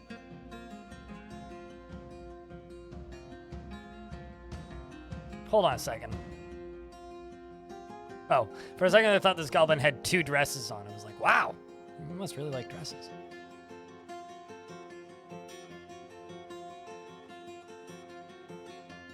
Pretty sure this is the majority of them.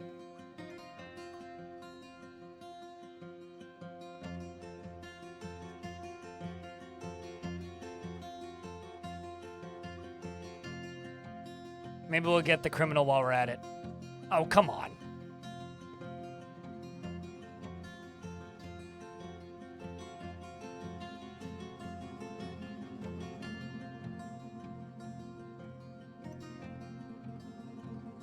Grumble. Okay, hold on. What are you going for? Maybe this will close first. Nope. Nope. Never mind, he ran away. Sweet. Well, we got the corpse of that criminal deadified. And also I'm going to do this. Add you guys too. Just really need to get this door shut.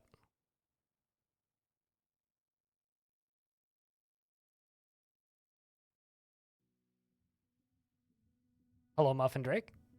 Can we get this door shut, please? Nope.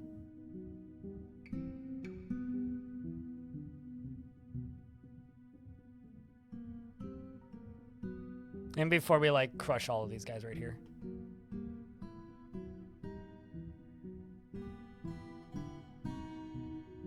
Makes up backstories for dwarves with names like that? Definitely not the only one, no. All right, well, it looks like we didn't get any dwarves stuck in there, so that's good. We can now just fill the thing up.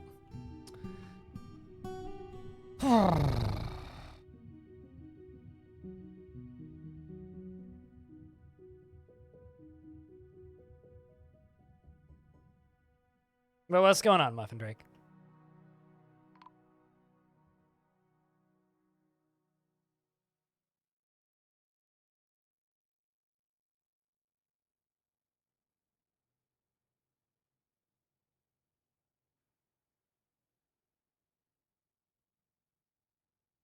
You're pointing at things? I see that. I'm asking what's up.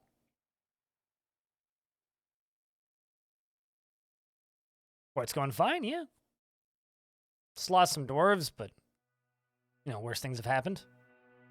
Turns out we have a lot of them. They're about to lose a bunch more goblins.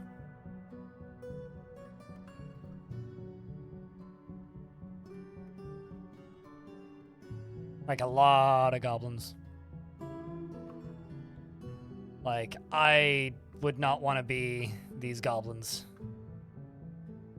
right now. It's a bad time to be a goblin. It's a bad day for goblining in this fort, I would say.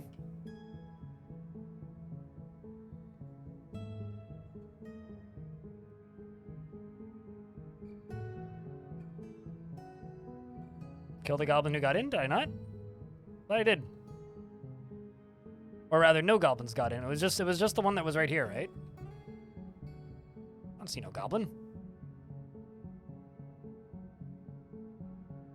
Yeah, no, I think we're good.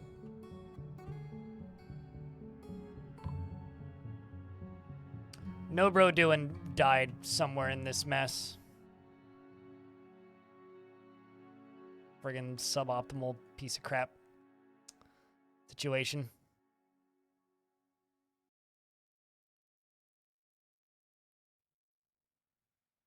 Let's reassign stuff that they can access. Wait, hold on a second. One of them is still off map? I guess one of them must have died somewhere, because this dwarf apparently still exists, but definitely isn't existing anymore. Yeah, it's all good. I mean, you just had me worried for a second. I was like, wait, because I thought I like didn't see one or something, which is, you know, not something that, definitely something I've done before. Gobsnack's giving birth to a boy. Congratulations, Gobsnack.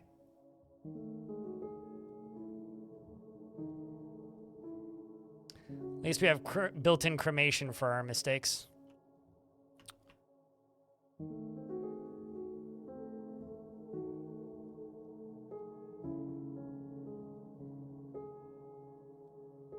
This is the lever I need to pull.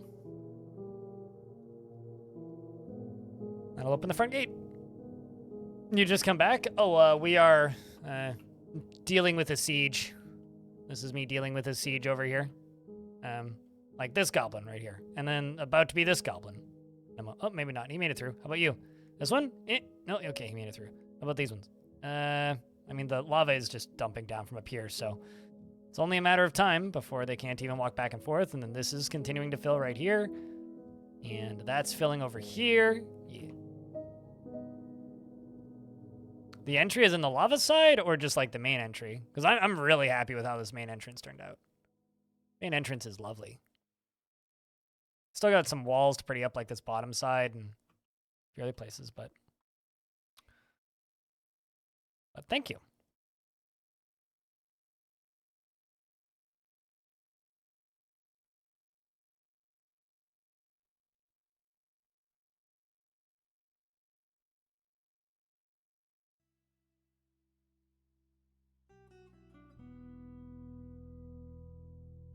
And then this is the royal quarters down here and, you know, main taverns, crafting area. Actually, this might be my favorite part of the fort right here. There's still too many boulders over here, but we're working on it. This is going to be another an extension of this dining hall, I think, up here. But this is just the, you know, forges. And I really like how this kind of road structure thing ended up looking, which goes up and then around and then down, but I'm going to kind of make it go up here and then up and over and probably connect over here somewhere. Scatter more small buildings in between, more small temples and things.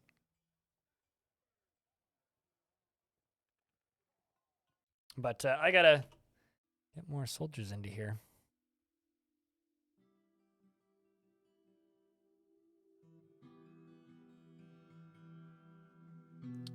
Emily believes that peace is preferable to war. I don't disagree with that, Dwarf. Time for work, maybe only a few hours. You seem to be overstaffed at the moment, and they like to send us home now. Oh, that sucks. That's the worst, is getting sent home early when you're not ready to go home. How did they get in there? What, into the sieging room? I opened the door and they walked in. I make sure that that's the only way in. And then I lock the door when they're in there, and then I pull a lever, and then they catch on fire and burn to death.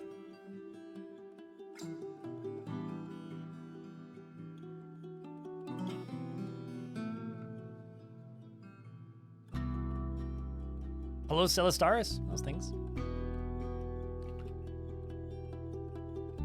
Also, I just want to say a little mini shout out. Path of Acra only needs 2 more reviews on Steam to hit 100. Which is real cool. Happy to see that developer doing well and getting paid. Apparently, before he did game development, he was doing professional modern poetry, which is apparently not a very lucrative industry. Which also explains why the writing in that game is like surprisingly good.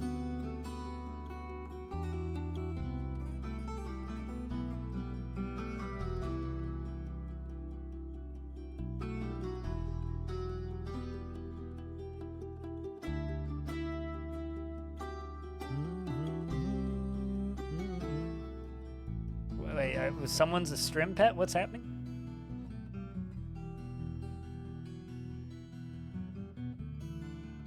It's optional to leave, but it feels weird when it's really empty. Yeah. What are you doing for work, if I can ask?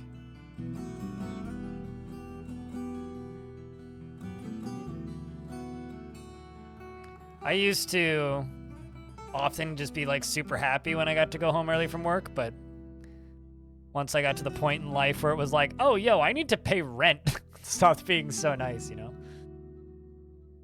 I think there's like a point as like being a, you know, younger kid where you're just kind of working a summer job where you're like, yeah, fuck yeah, let's go home early from work. No, it's like, oh, God, I have to go home early from work. Shit.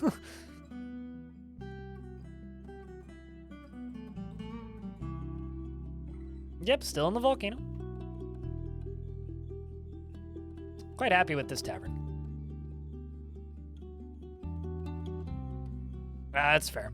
My friend Kevin is currently very worried he's gonna get laid off. He works in warehousing. Because he works in appliance warehousing. And, you know, the weird thing about working in appliances right now is everybody and their mother bought 15 appliances during the pandemic. And now that the pandemic's like, you know, happened and been a thing for a while and calmed down, turns out not many people need to buy appliances more than once every like 15 freaking years. I was like, why is this area so unpopulated? I need to fill this out. Turns out people don't buy appliances very often. So now suddenly there's like no work because they all killed themselves with overtime during the pandemic. And now they're like, well, turns out we don't need all these people that we hired. So instead of, like putting them all on part-time and still paying them a full-time wage for when they get busy again in the winter, like around Christmas, they're just kind of like threatening to lay off their entire shifts, which is pretty cool.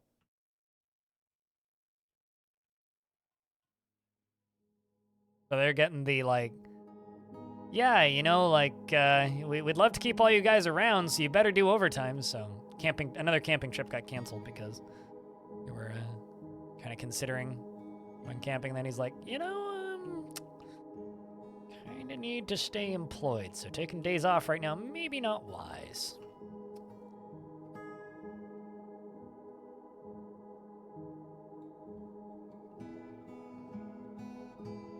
I think I might be out of stones again. Well, let's just keep another 1,500 rock blocks. Oh, no, I still got those. We're good.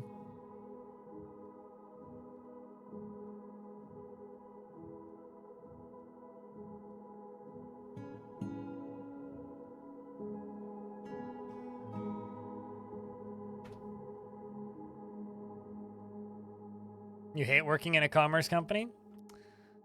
Not gonna lie, I hate the fact that Amazon signs the majority of my paychecks. It's like the one thing I kind of don't like about streaming. But like, what are your options really? It's Amazon, Google, or Stake. Those are kind of like, I guess, although I don't even know if I'd consider Stake even an option right now. Like your options if you want to stream right now are Amazon or Google. Because Facebook is like slowly phasing out their streaming thing, and I'm sure that's not going to exist much longer. Stake, S-T-A-K-E. They are the parent company of a little indie streaming service called Kick.com, which is excellent if you want to see the Bee Movie streamed in full or the Mario movie streamed in full. Aside from that, there's plenty of girls twerking in hot tubs and people streaming slots. But yeah, S-T-A-K-E, Stake.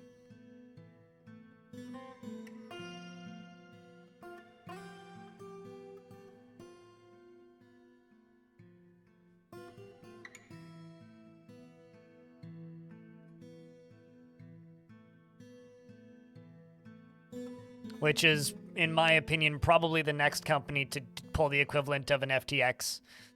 But we'll see. Maybe they've actually got their ducks in a row, but I think that would be kind of surprising.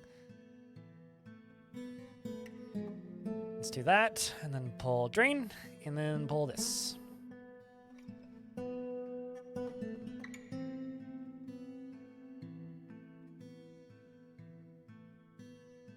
What, to watch a movie being streamed? Getting a Skype call to watch the Bee Movie? Guys, Malcolm in the Middle's on. Oh my god. I mean, that was like the early days of Twitch, too. It's not like Twitch is innocent from that stuff.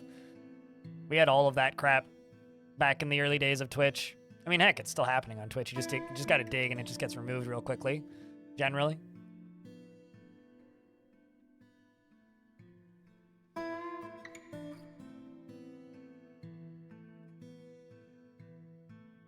You really miss the early streaming days? I don't.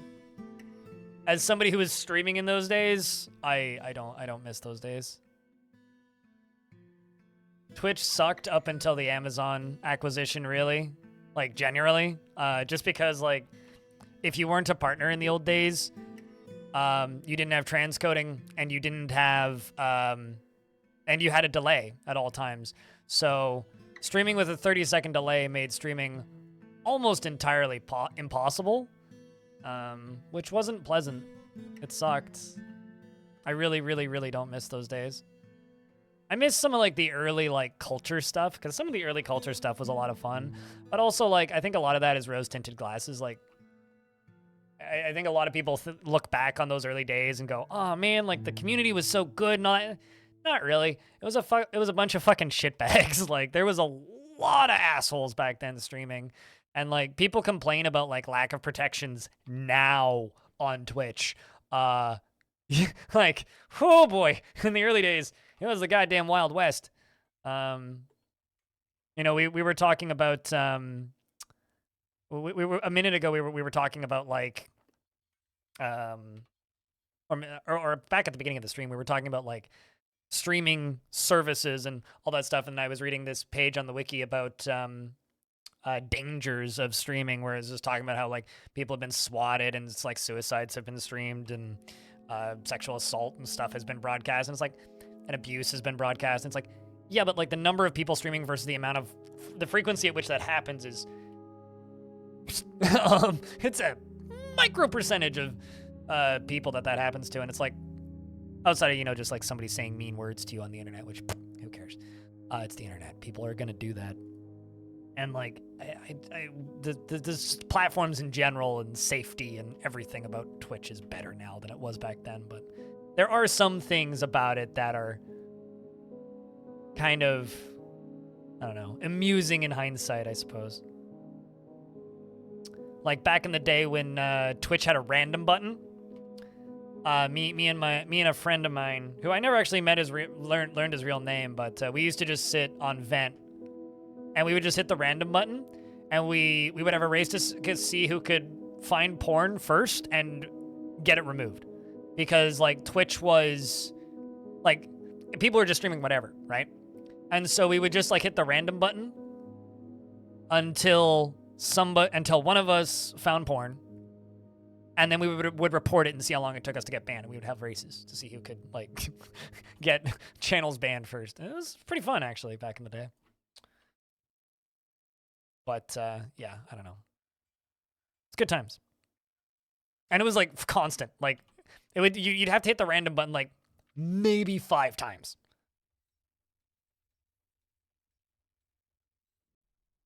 What's even funnier is like we weren't even doing it because we were like trying to like help the community or anything. We were doing it because we thought it was hysterical. We were doing it because we were just immature teenagers going, man, this is funny. Not because like we were trying to like improve the community or anything. We just thought it was funny. And yeah, I don't know. And then it makes me feel kind of like old man screams at cloud now when I see people complaining about lack of protections on Twitch. It's like, yeah, of course it could be better. But my God, you should have seen what it used to be like. Like, holy shit. You should have seen what it used to be like. Like, to anybody who's, like, even remotely delicate now streaming, who gets, like, upset at something that somebody says or feels threatened by some rando being a weirdo, it's like, oh my God, you wouldn't have lasted 2 weeks back in the day. Like, back when I was streaming Roller Coaster Tycoon, because that's where I got my start with streaming. Modded Roller Coaster Tycoon was like the first game that people actually watched me play back in the day. I used to get raided by 4chan like 2 times a week. And it would just be like I'd be streaming, talking with like my 12 viewers or whatever. And then just like wall of like just horrific spam would show up. And like we didn't even have like I don't even think we had access to like slow chat or anything. We legit just had like normal chat. So all we could do was ban them. And they would just make new accounts because you didn't need to verify an email or anything back then, and they'd just make new accounts. And it would last for like an hour. Sometimes I get DDoSed. Like I got DDoSed like 4 times in a month, and my ex like asked me to like stream less because, which I didn't. It's part of the reason that relationship ended. But which I didn't, but she asked me to stream less because like it kept like cutting into like the things she was watching on Netflix or whatever, because we get DDoSed and the internet wouldn't work for like 4 or 5 days. Or sorry, 4 or 5 hours, not 4 or 5 days. I was reading the word days in chat. The days of getting death threats in your Xbox 360 voice messages. I wonder if that still happens. Like, are kids getting death threats on Fortnite from other kids? Because, like, that's mostly what it was. It was just, like, teenagers threatening teenagers with empty threats of, like, stupid, mindless nothing. Because I was streaming Roller Coaster Tycoon. Cordial. Roller Coaster Tycoon is kind of a 4chan meme.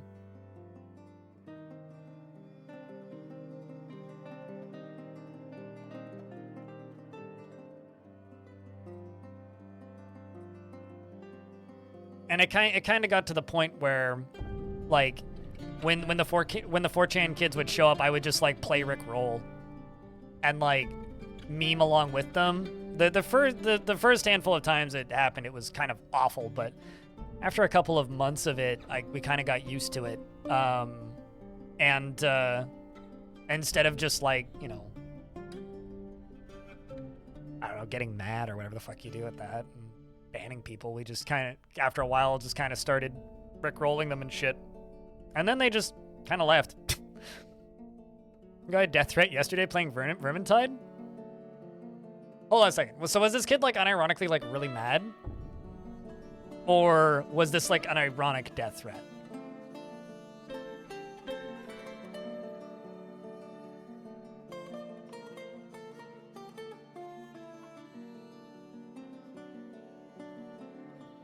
Because you put a laughing emote into my chat and then say funny kid.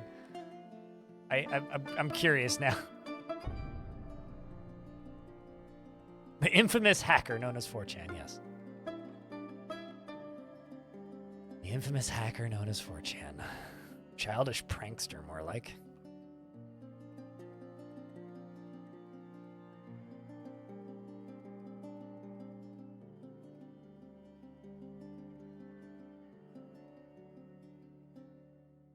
Threatened to team kill him and more. It would be he threatened to team kill him, right? He was mad. Wow. I don't know what death threats. Wow. What a fucking what a little dweeb. Honestly, if a child on a video game told me that, I would just burst out laughing. By the way, what kind of dwarf do you want, Darren? We got plenty of miners. A lot of really good ones, too. We got a couple carpenters. We got some engravers. We got plenty of weaponsmiths and other stuff. We got weavers, fish cleaners. We also have some nobles, too. That guy's my manager. We got plenty of doctors. We got spear dwarves. We got pissed off dwarves. We got unpissed off dwarves. We've got children. We've got peasants.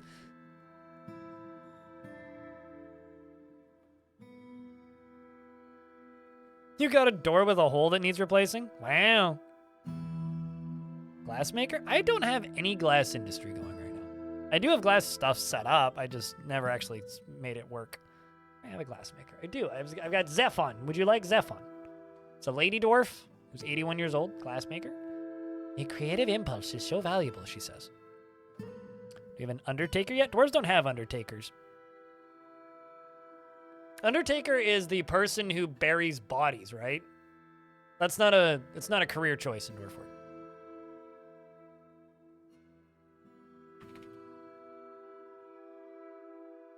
Do you have a specific name you want me to go with, Darren, or do you just want me to go with like Darren? What do you want? I think sometimes in the past you've had other names, but that's great. Okay, I'll put Darren in brackets so I remember.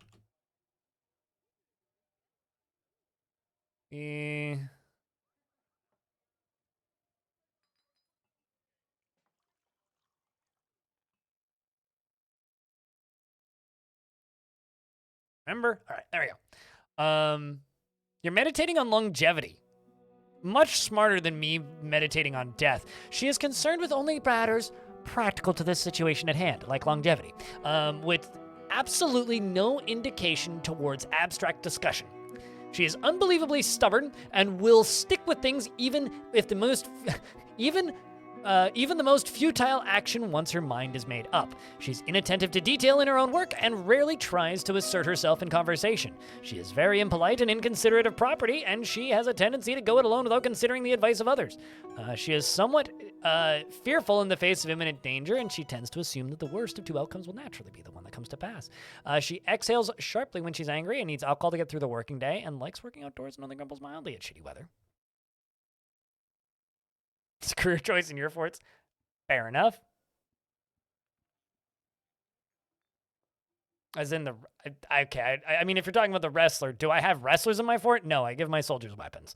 Personally values independence and dreams of raising a family.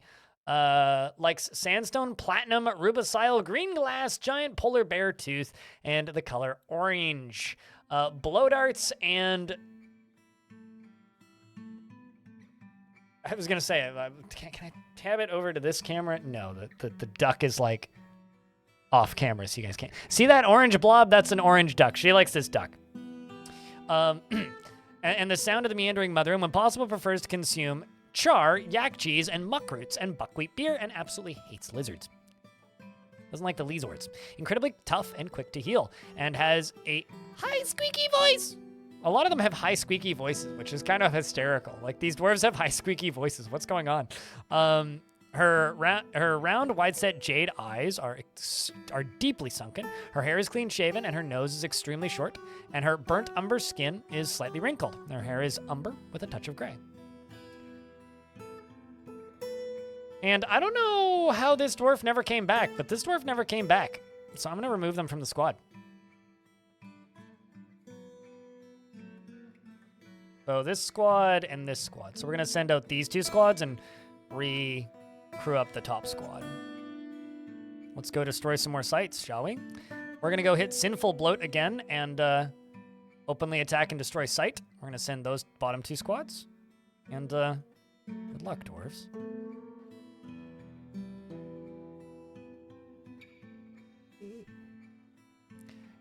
Muffin Drake. No. With that aside, you over here. Truly fulfilled by assisting those in need, and it's a little excitement now and again. I need dwarves for the military. You're a weaponsmith, though. Burr, how about you? We're crafting a masterwork someday.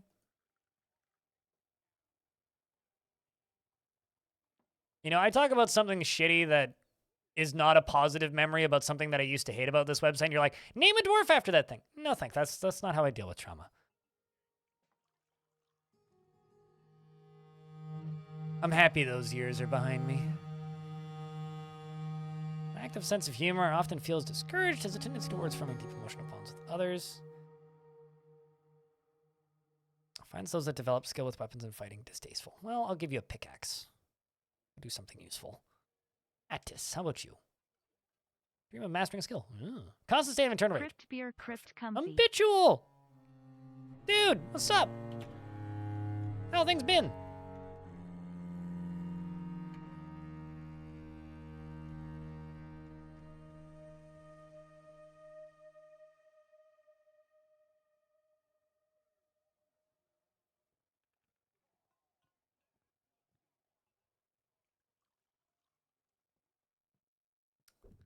What you been up to, though, these past few months? Feel like I haven't seen you in a minute. Seeks out exciting and adventurous situations. Me too. I go outside sometimes. I'll use cunning. Since peace is preferable to war. All right, well, let's help bring peace to the world by stabbing all the goblins to death.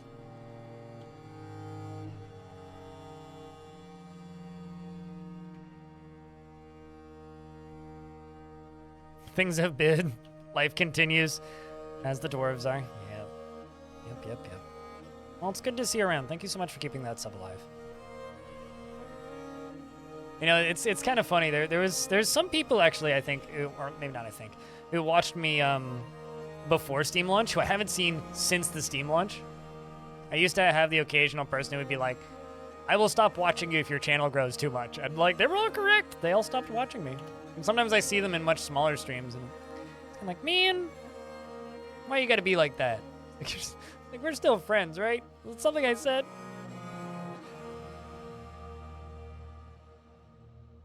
Word, Trotsky.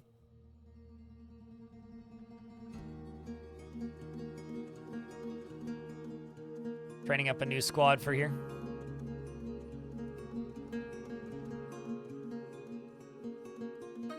Potash maker in the bigger tavern. Squad setting out. Ooh, you dream of mastering a skill. Oh, that's safe keeps. You know what? That's my captain of the guard. Definitely don't want to put you into the military. It's a devilish potato who's still stressed. Doing better, though.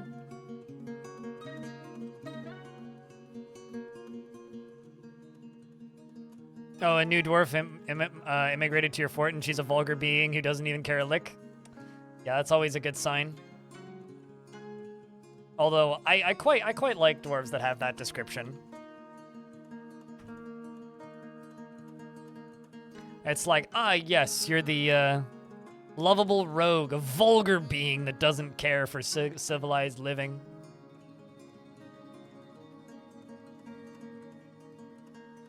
Computer meltdown issues, which was, sadly, you missed some of the big hype number streams you had on launch. Dude, it was nuts.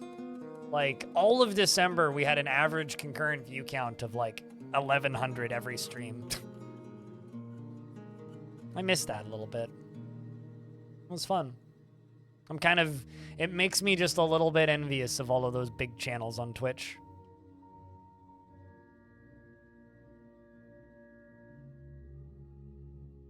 Just a little bit envious. I never queue up more cabinets. I never queued up more cabinets. Let's get more cabinets. Rock. Cab. Well, I mean, we still had the laid-back vibes during those bigger streams. There was just more people talking. So it was just me juggling more conversations at once, generally. But, I mean, it's still... to quote one of my regulars from that period of time, stream still feels the same, yeah? So...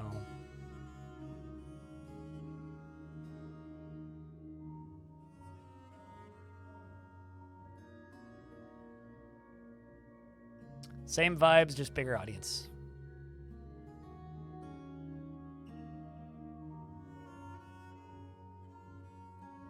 You stayed after that? You heard about me before the Steam release, but never got around to watching? Yeah, it was weird before the Steam release because I would have so many people who'd be like, love your videos and stuff, like on the subreddit, but like nobody would ever actually tune in. There's a wrestler. What are you grabbing? Got yourself a hammer?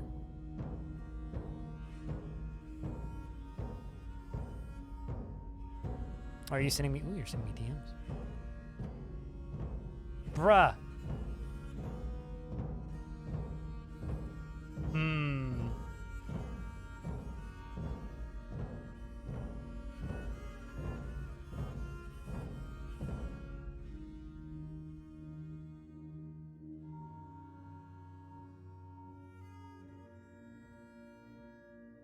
Fog just sent me something cool. You put way more effort into that than I was expecting. Any tips on making your fort look prettier? Put stuff everywhere. Like, everywhere. Let me just check something about this, though.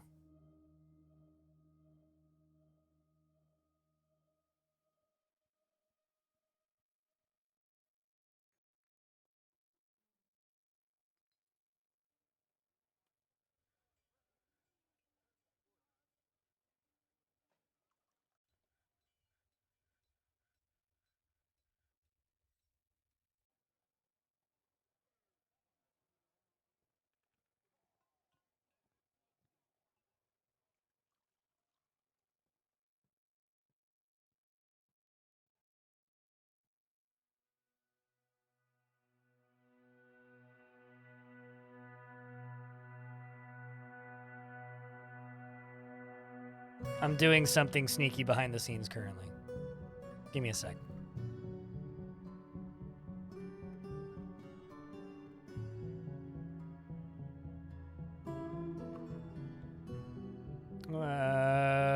Oh, you're asking about Fog's vids? I mean, I'm totally okay if you do that. I'm sure Fog would be fine.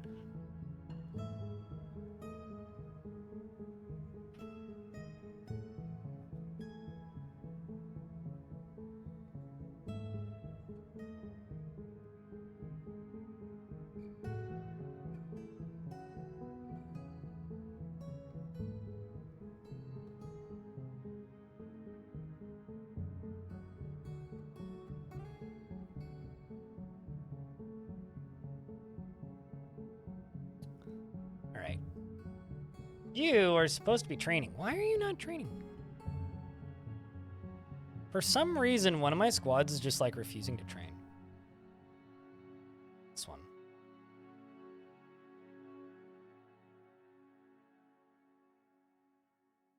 Baron, I read that as Baron of September. Baron of Spear Number.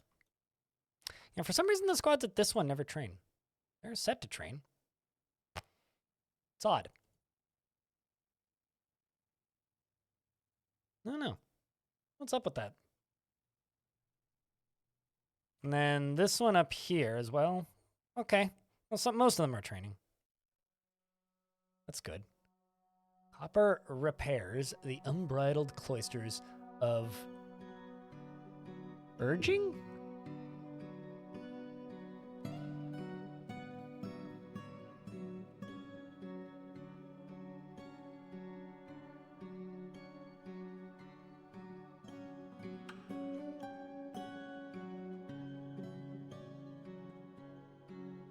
Also, apparently I've got dwarves who are in prison right now, guilty after being confined. Goblin is still in prison. So do nobles want anything? 2 large gems. I want 2 large gems. Okay, me.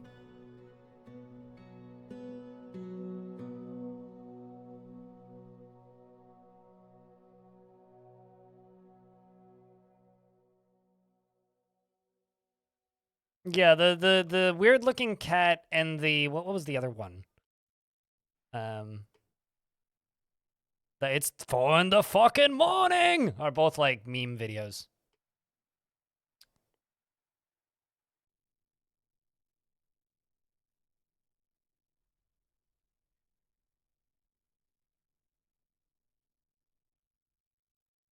Is that really Shaun of the Dead? God damn it, I need to watch that movie again.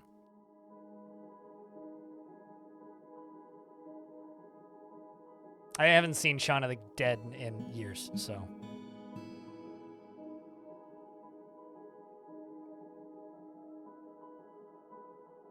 But the weird cat one I remember. I remember Weird Cat. I think it's like a hairless cat, is it not?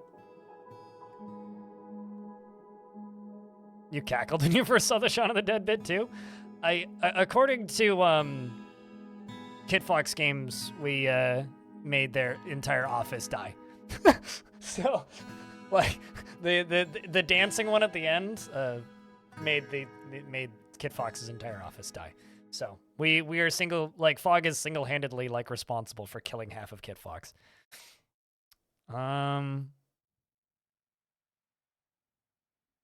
Material was I using for this? Diorite. I was looking at that, I was like, what material is that?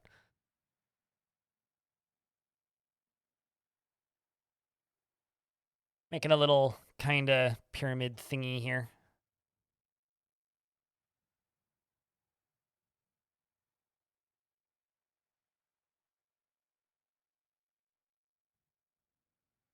You know what low-key is one of my favorite bug fixes that's gone into this version so far? Is that bees are no longer considered food. Bees used to always be counted as food, and it makes me so happy that it's not anymore. Makes things so much easier to manage when you do actually have bees.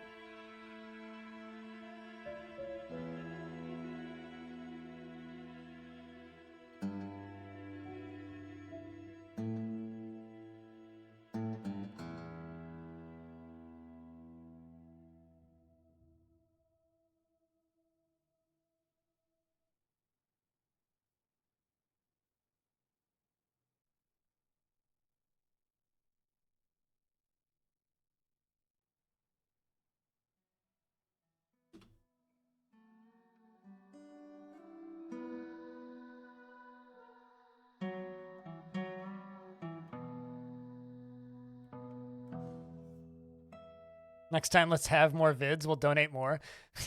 And before next time, we'll have to like fund a budget so that I can like commission more shit. But no, we'll have to go from here to hell and high water and back next year. Assuming it happens again. I mean, the only way an event like that can happen is if the what's the word? Is if there's enough streamers that we get enough applications for another round.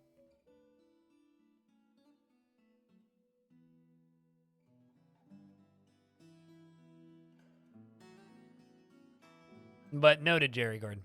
We'll worry about that next year.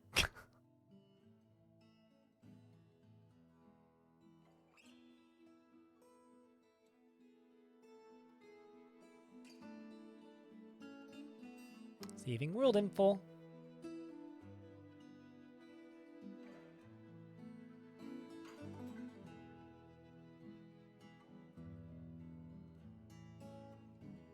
I mean, you know, it might feel like it's been a year since that crazy charity stream, chat, but like, we did that charity stream on the 1st. It's the 10th. It's been 9 days. Like, it's not like it's been that long.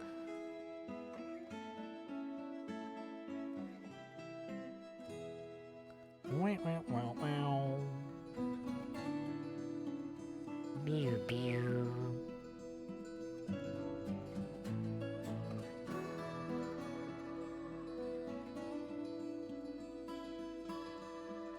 That's an interesting save screen. It did the thing that it does sometimes where it minimizes when it's saving. There it goes. It's back now. Like, it refuses to be the front window. Like, if I have another window up, it, like, shifts to the back for some reason. I don't know why it does that. All right, so this should be trading season. Hopefully we get traders.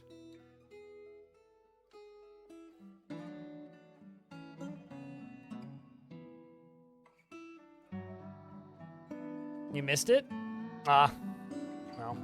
I mean, if you missed the big charity stream, I would recommend going and watching the VOD on the YouTube channel.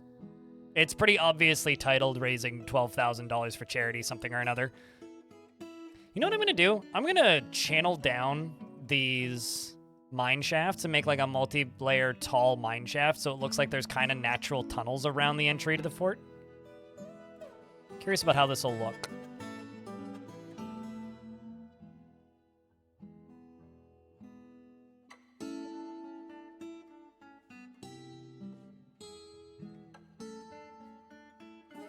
Y'all ever try a pack of beers to try them and end up hating them, but spite drink them because you paid for it? Yes, I've done that with like 4 packs before. There was a beer that I had once, though, that was... Actually, no, 2 beers I've had in my life that were so bad that I poured them out. That were just like the 700 milliliter bottles.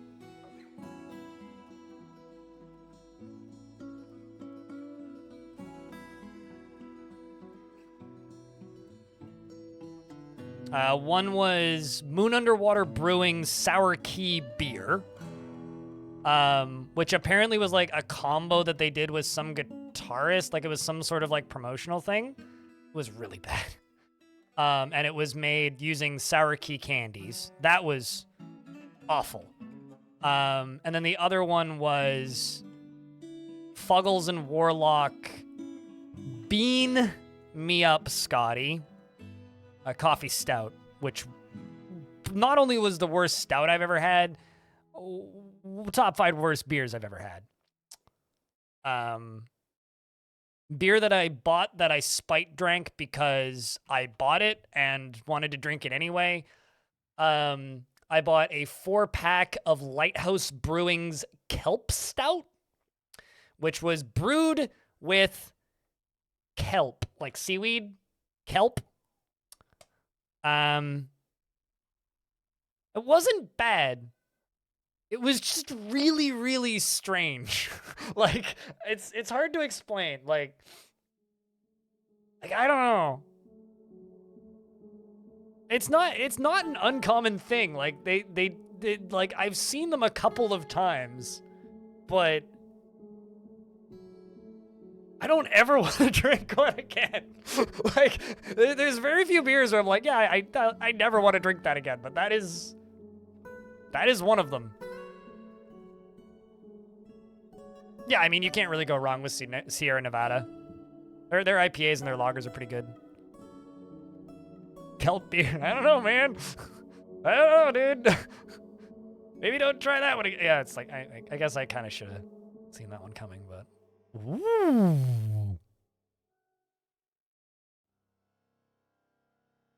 Fun. Twisted from the nature. The Legion of Night. But hope remains. Fun. Literally. All right, so now we need to actually like lock the doors inside quickly. Fortunately, my squads have... My squads have returned already, so that's good.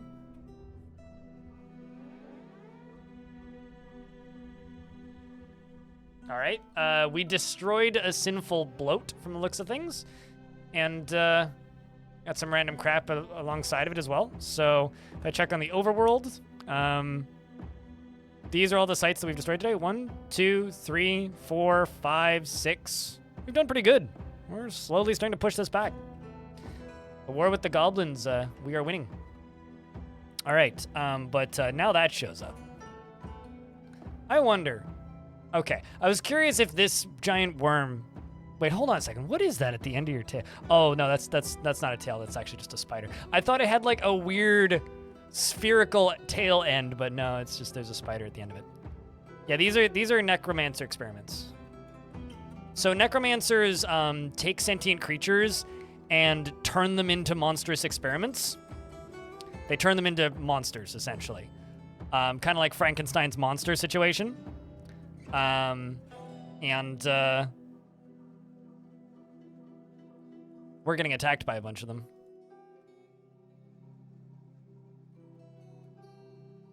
We're gonna lock some doors now. There's probably also a bunch of necromancers with them.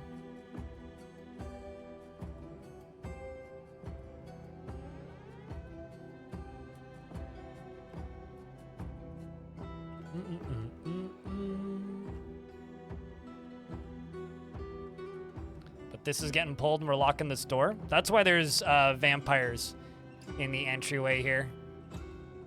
Or not vampires, zombies in the entryway. Actually, I need to pause this. I need my dudes to get inside first. Let's unpause that again.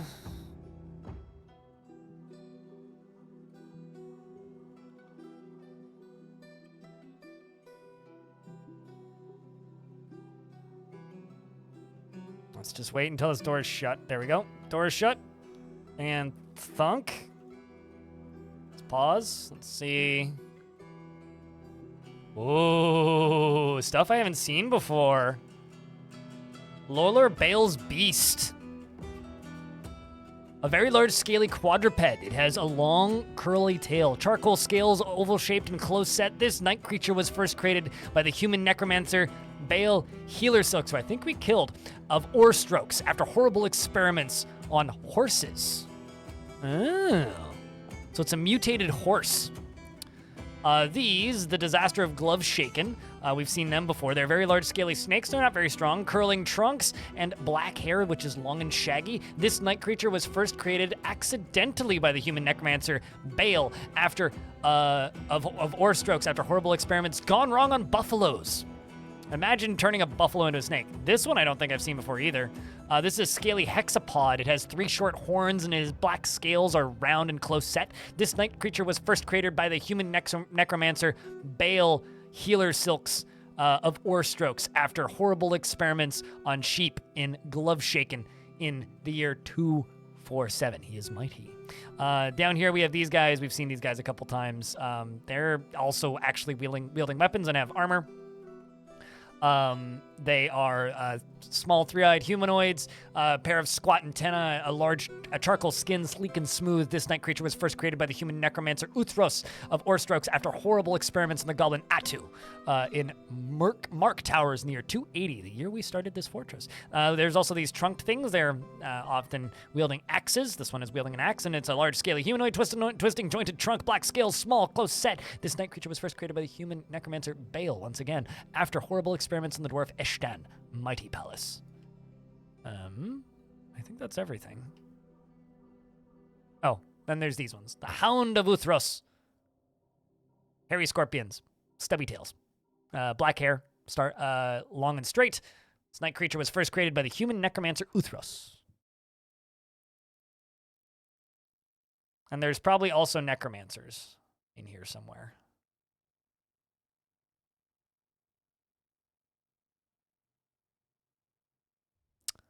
Got back into fun, yes. Fun indeed. The problem is my lava doors aren't ready to go yet. It's still draining.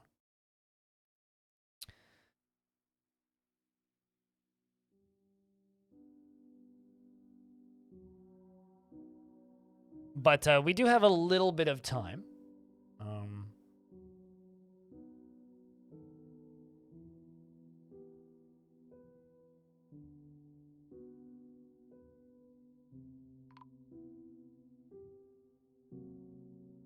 Bastet, the dwarven child, was found dead. Oh.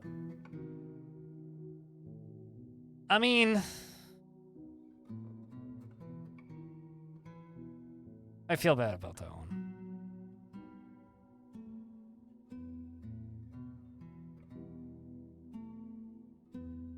What gave the necromancer's presence away? They haven't been detected yet. I just know that they're there.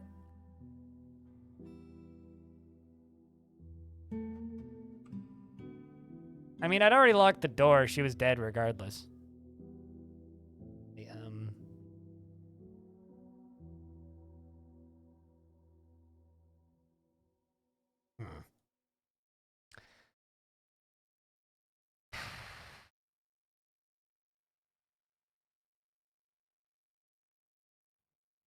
That's all I can say is just long sigh.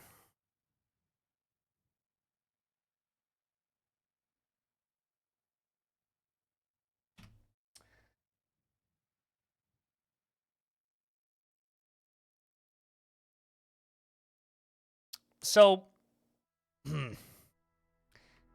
with the death of that dwarf aside, and this very large siege incoming, I got something to say. Fog just created and launched a product on the merch store. So as of right now, there is now another mug for sale. Which I would show you on screen right now, but I actually can't. So, you know, I would show you, but I literally can't.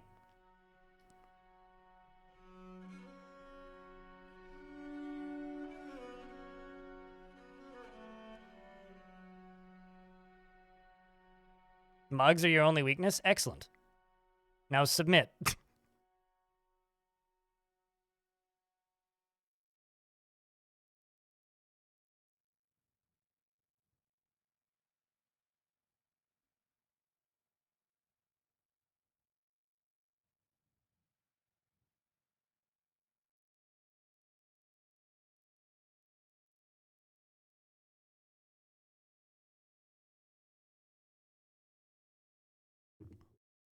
So, new mug up. Go do what you will. That was fast. Jerry Gord is gifting 2 mugs out to the chat. Exclamation point enter for a chance to win a new mug. Good luck out there, ladies and gents.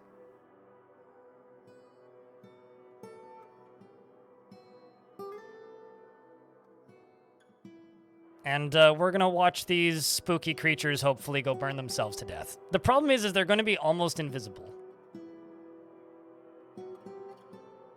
Oh man, that is a terrifying force. Do I need another blind mug? I don't know, do you?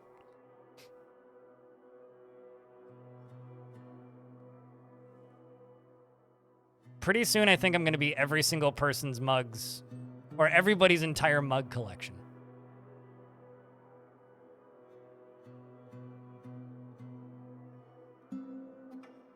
So is that 10 what now?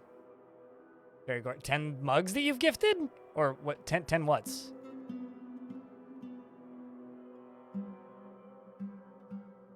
Oh boy.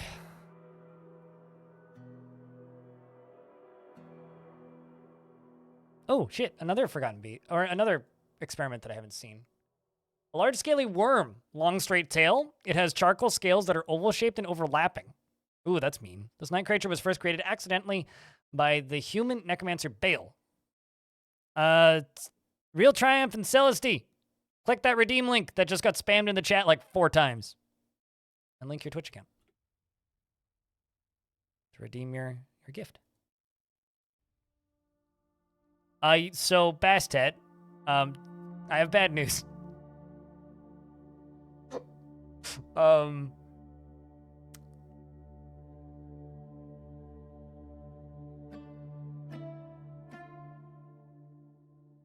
Yeah, I have bad news.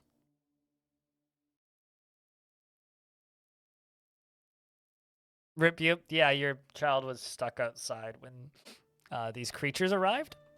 And it didn't make it. But we're waiting for paint to dry in here so that the beasties can run in. Bastet, please don't hate me. Dwarf didn't make it. What is this? Necromancer experiments attacking. Also, Gobsnack, you've had 2 children.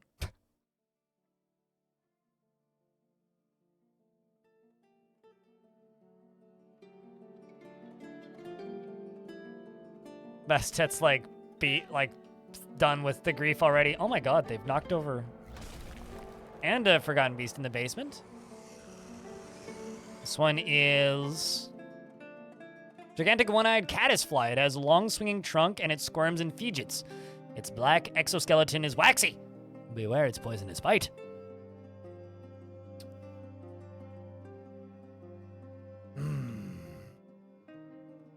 Fortunately, it can't get to us, and we'll probably die to creatures, but... Man, these things are terrifying, dude. Look how big they are.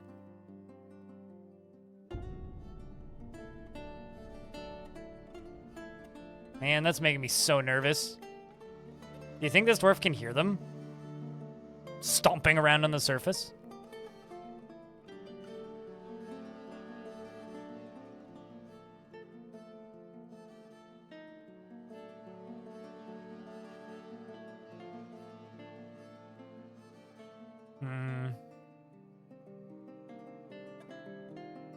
There's definitely a dirty joke in there somewhere, yes. Well, I mean, it's less dirty now that the like, what's it called? It's less dirty now that it's been dusted. It was a dirtier joke before. Now it's just a joke.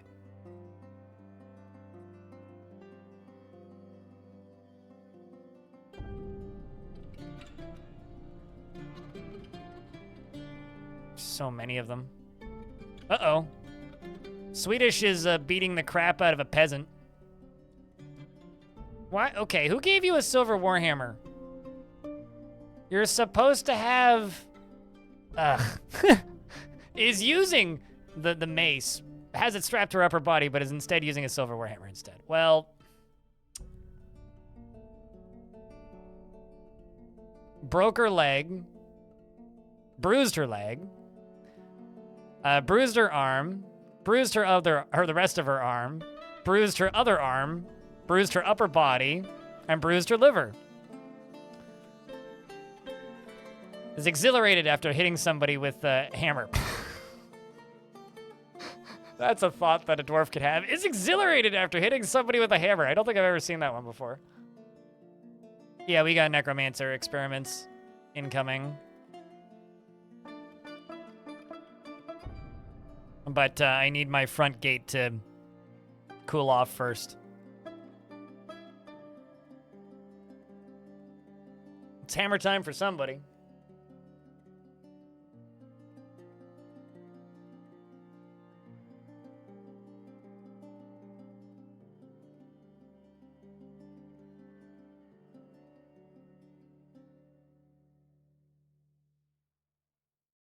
Man.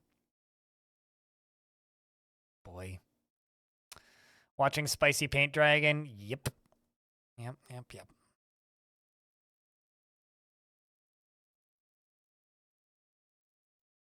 Oh, it runs way better. Especially if you have a bigger monitor. If you're using a like 4K or a 1440p monitor, it runs at like 100% better speeds. If you're using a monitor that's a 1920 by 1080p monitor, I get an extra like 5-ish frames a second. Yes, we have invaded Toe Thief on multiple occasions. However, we've chipped away at them a little. There's 10,000 dudes there. We've killed maybe 80. And the second time we attacked them, we got outmatched by some weird creature, and I haven't attacked them since. We'll go back there, though.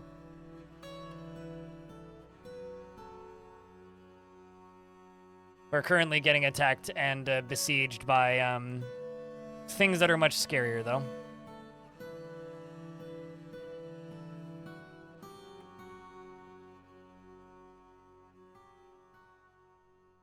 currently being besieged by necromancer experiments.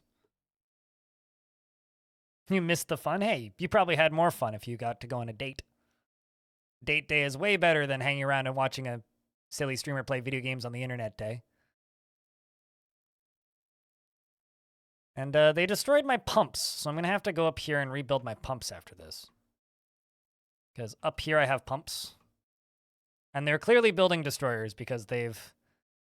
Well, they toppled my windmills up here as well as my pumps. So they're clearly building destroyers. Do they work with fortifications around them? Yep. They just don't work with stuff over top of them or walls around them. Toe Thief is a 10,000 goblin fortress, not a pit. Fortress.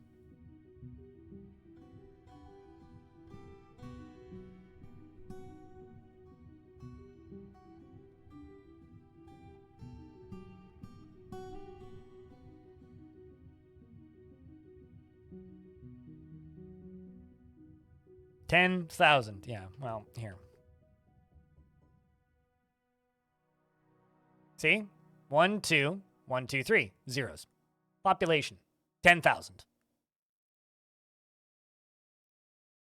Also, they took one of my dwarves prisoner, apparently. Ubal bolts counted. The released beach is one of my dwarves who they took prisoner.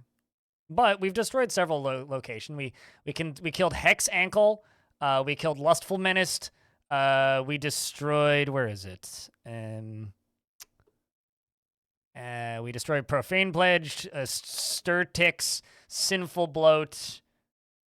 I'm looking for the one with the funny name. Late Hex. Not Latex, Late Hex.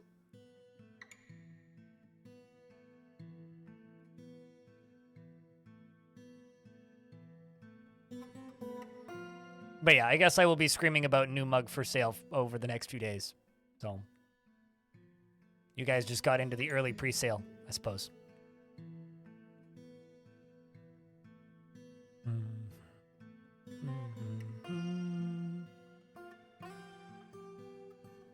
Yeah, there's absolutely over 9,000. 10,000 is the highest population a specific site can have. So a human city or goblin pit can have 10,000. There's a child out here. Kubak, what the fuck are you doing? I guess both your parents and your older brother are dead. You should go hang out with your older sister, Casualty. Or something. It's not safe out here. Clearly. The actual shame is I definitely didn't get to trade. Pints you could use more of? Unfortunately, I can't do pints on my merch store. Not that I don't want to. I would love to do pint mugs. The reason I can't is because there is one pint mug that they'll do, but it's only manufactured in the European factoring spot. So for anybody to ship it to North America would be like $45. So I ain't doing that. I will only sell products on my merch store that are manufactured and shipped internationally. That is quite the friggin' army. Jesus Christ.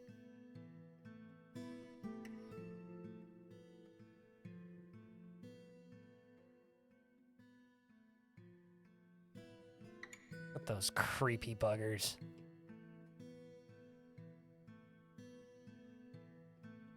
Run away, child. I don't know where that kid dwarf went, but Jesus.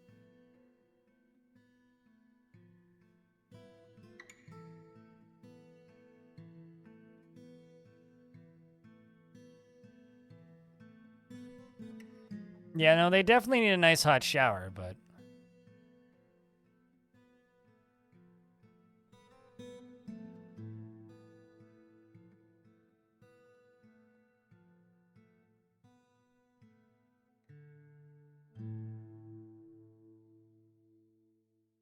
Well...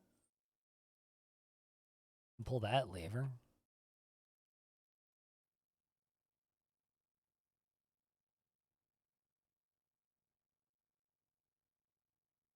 Fire truck going by.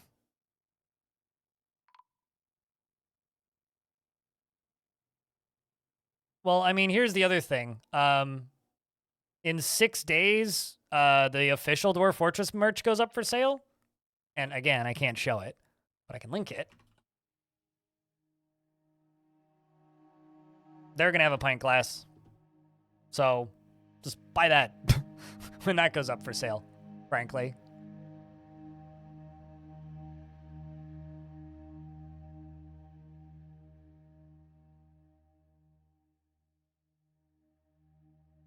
Because you know I will. I will be getting me one of those. Oh my god, this is harrowing. Run away, Kubok. Run away. Oh my gosh. Kubok, you're not going to make it, are you? Well, he's now a dabbling wrestler. Must have dodged. Uthros grabs the dwarven child by the 5th toe with her right pincer. The child breaks the grip. He misses twice. Child dodges twice. Run, Kubok. Wow, actually is outrunning it.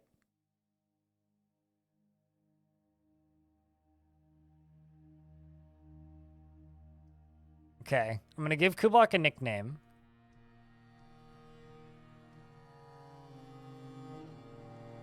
Because it seems to have given up it seems to have given up chase, mostly anyway. I mean, there's these bigger ones, which are hairy decapods. Isn't that just a spider?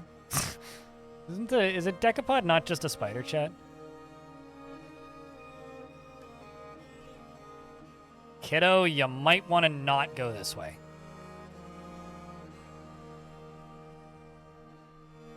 Goat swarm? What kind of dwarf would you like? And what's a decapod? How many legs is deca? I know what a daca is, but that's kind of different.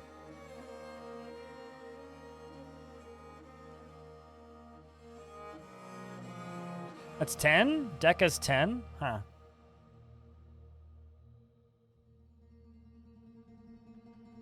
Well, I just learned something. Actually, goat swarm, don't you have a dwarf? Or am I crazy? No, you don't. I'm crazy. What kind of dwarf would you like?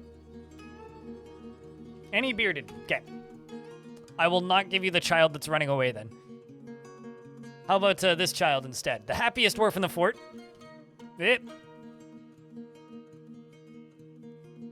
Happiest person in the fort, even.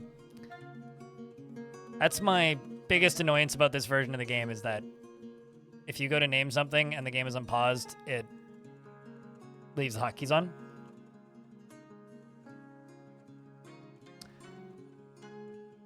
Goat Swarm is gripped by crippling shyness, never becomes angry, often acts with mercy and compassion at the forefront. Oh, wait, nope.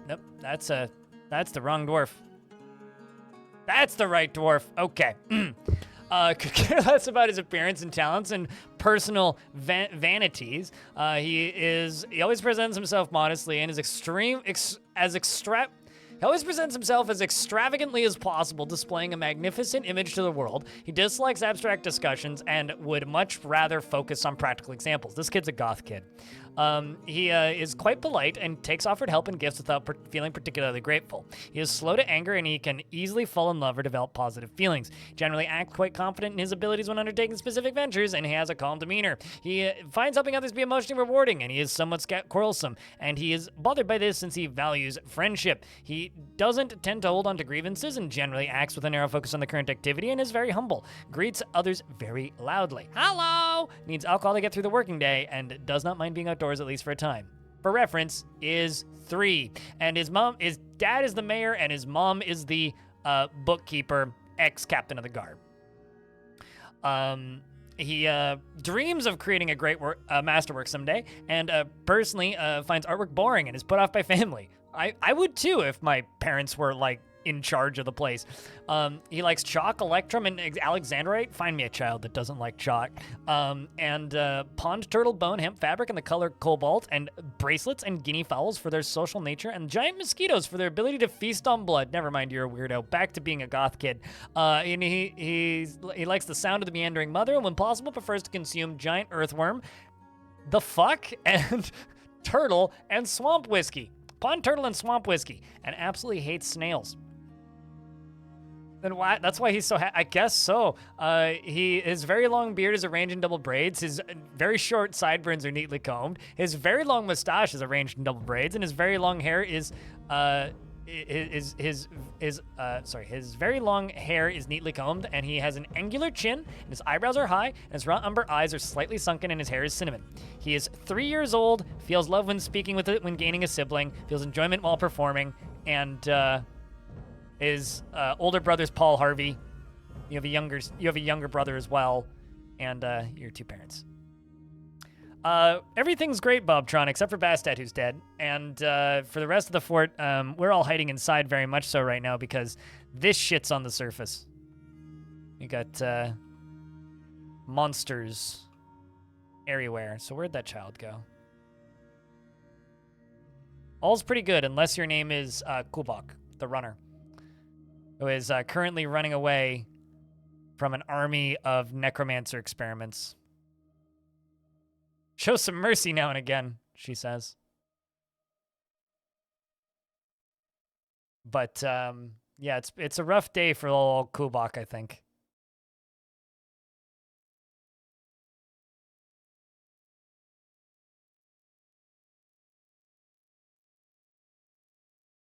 Oh, my word.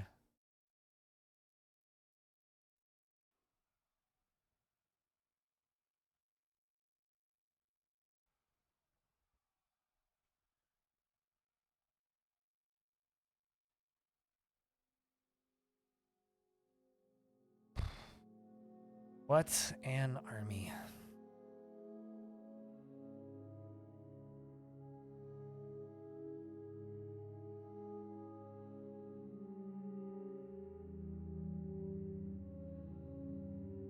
Oh, also don't mind. Oh. Did they get to Kubok?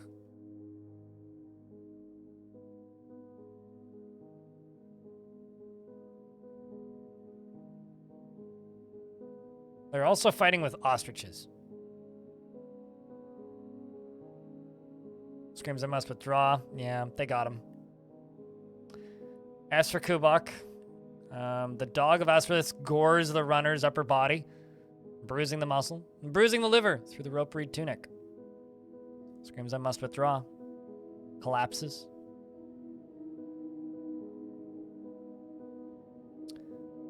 Gets kicked.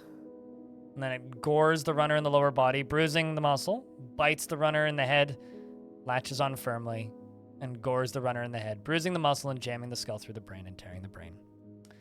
F's for Kubok, the glorious runner. Now let's burn these fuckers. Was that Baron here? Just walking into the fort? Don't mind these guys. I love how they're virtually invisible.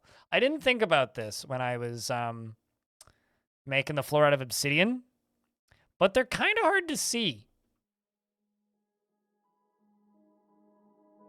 Also, this Baron's definitely seen better days, I think.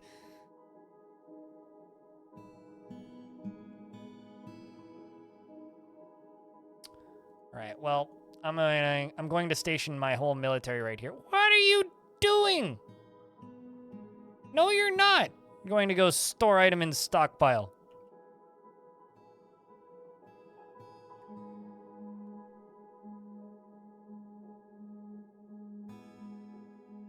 No, you're not. You're going to turn around. Now you're playing make-believe. Great.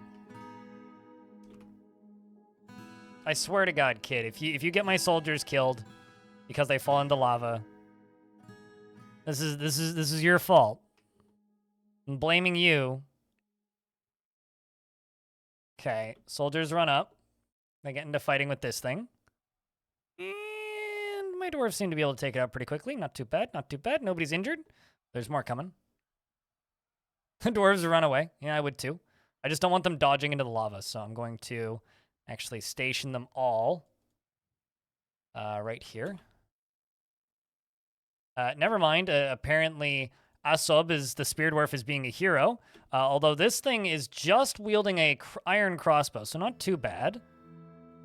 Is chasing it up the hill into the fortress. The dwarves all seem to dogpile. Good lord, this thing has a lot of blood in it.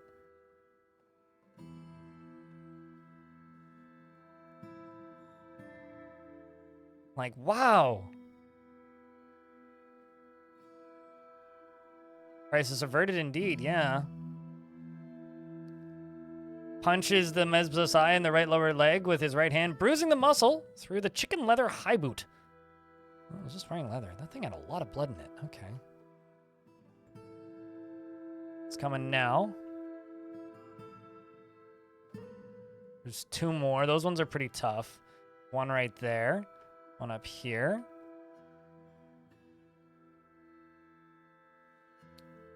Heard him, the doctor's been found dead? Oh, right. Yep.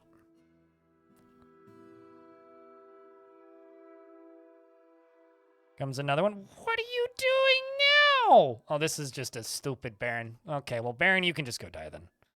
I mean, like, you're just gonna... If you want to leave the fort, you're just gonna leave the fort. Oh my god. You actually, like, decent at combat? Okay, never mind. We'll help. I was like, nah, we'll just let you die. Okay, you know what? Never mind. You dodged like 5 times. It's probably a bad idea. Get in there, dwarves. Don't you dare fall in the lava. Ah! Okay, well, they're fighting with 3 of them. So far, so good. Dwarves appear to be doing quite well. There's a trunk on the ground. And, well, I did just lose a soldier, I think. Yeah, Asav, my spear dwarf, died. Oh, no. Well, Ravod, rest in peace. Station them back up here.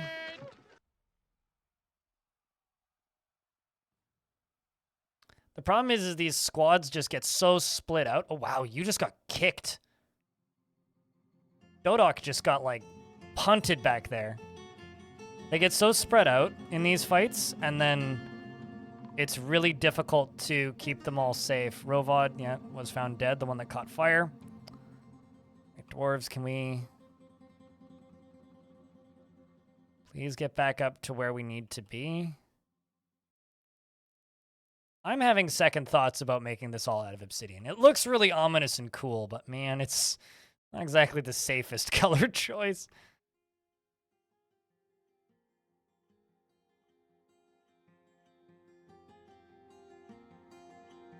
Okay, well, the dwarves have been told to station. Another stupid Baron is leaving. Fine. At this point, I don't even care anymore. Good. Just good goddamn luck, you dumb Barons. If you guys want to leave, now's not the time. But, like, I mean, you insist. Earthoclase, yeah, we just need to replace it with, like, something that's not black. Doesn't matter what it is, as long as it's not, like, the exact color that they are. It's like, can you guys see that? Like, there's this guy's right here. Dagger tool. Same with this guy. But, like, they're almost invisible. Although, if I swap it over to ASCII, they'll probably be easier to see. Yeah, they're like H's in ASCII. It's much easier to see. And there's the noble, little @ symbol. @ symbols are nobles? I don't remember them being @ symbols, but...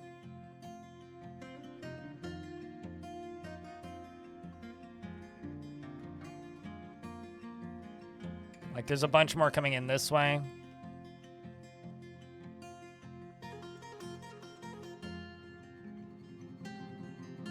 Like, see, the H's are way easier to see, in my opinion. But they're gonna come up here into the military, and then the military is just gonna gut them. Like, there they go. They go berserk. Not bad. Good job, military.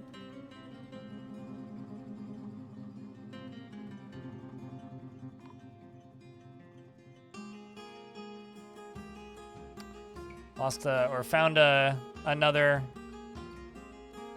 noble dead. We really need like shotguns or some other defensive setup for this area because these dudes they spread out so much.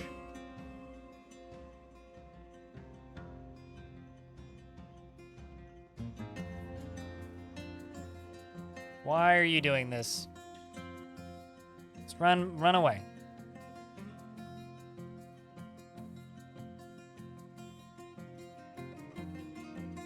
Yeah, and in ASCII, you can zoom now. In the what's it called? In the experimental branch, you can zoom in and out, which means I would say it's actually playable now, whereas it wasn't for a while, which is lovely. But only in the experimental branch.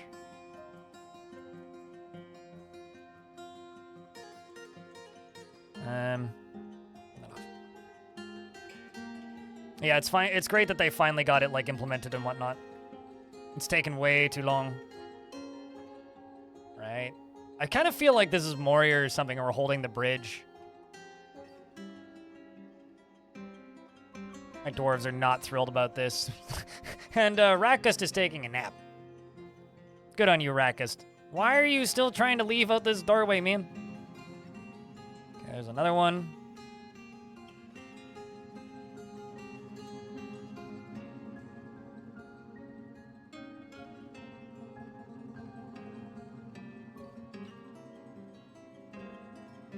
Where's the majority of these critters? Like all of these guys. I guess they're just living down here and not attacking me?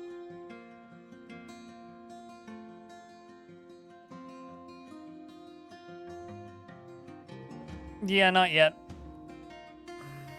Soon, hopefully. I too have like my own preferred like ASCII tile sets, but also can't use them for the same reason.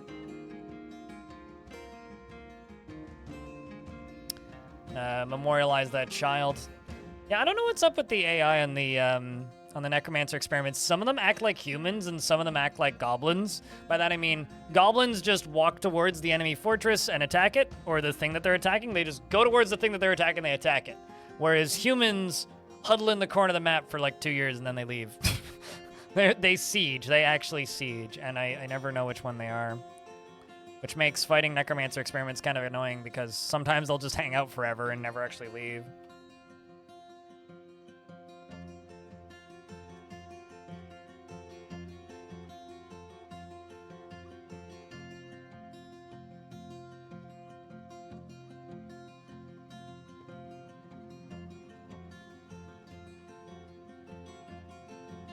Yeah, no, it screws up the graphical tile set in the paid version. So if you're playing the free version and you change the tile set, that's fine. But if you're playing the paid version and you change the tile set, it screws up all the text if you turn the graphics back on. In my experience. There was a cavefish person in there. Kind of tempted to just turn the lava flow on and lock the door for a bit, because I don't like this. I want them to group up and fight me all at once.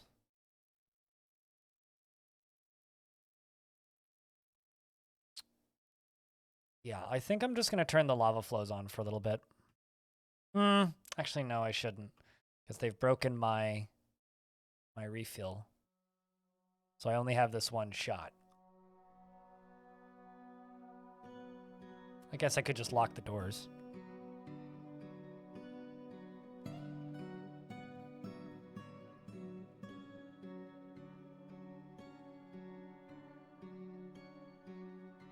But the experimental branch will be in the main branch soon enough. And once the experimental branch is in the main branch, then you'll just be able to play. My doctor's is stealing an artifact, you bastard! Apparently Aegis tantrums. Alright, I think I'm going to lock the doors and just get all this crap cleaned up. That's what I'm going to do. It's not going to take that long for this branch to just be the main branch anyway. And yeah, you don't have access to the main branch on the free versions, but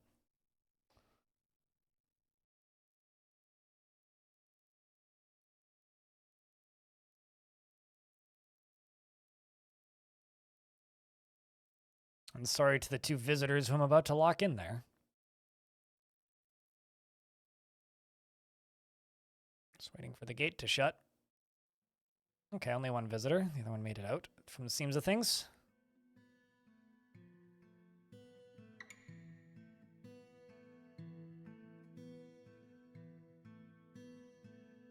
Another one just walked in. Good lord. Bloody idiots.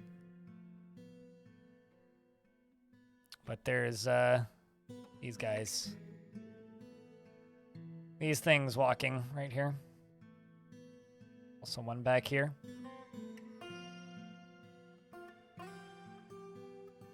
Okay. Lever's been pulled. Wait. Let them go train. Give my soldiers a break. I can turn this off. We'll double check down here. That's all safe. It's all safe currently.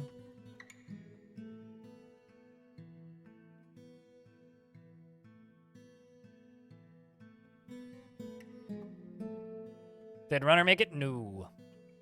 Runner didn't even come close to making it.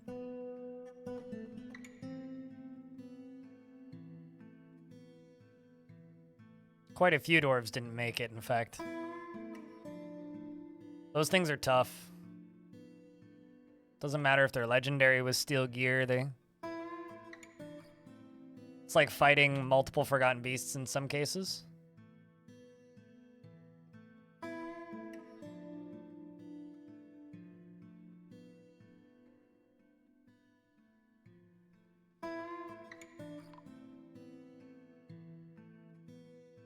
Ezem the metalsmith was found dead? No. Rip Ezem. Getting all these bodies removed. Getting these dwarves buried.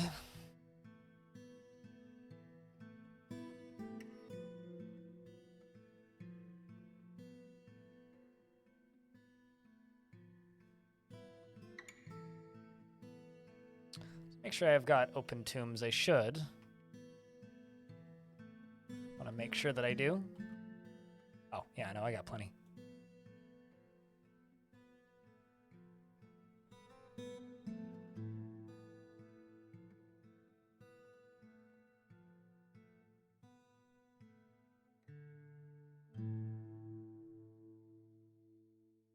Throw doors down here as well.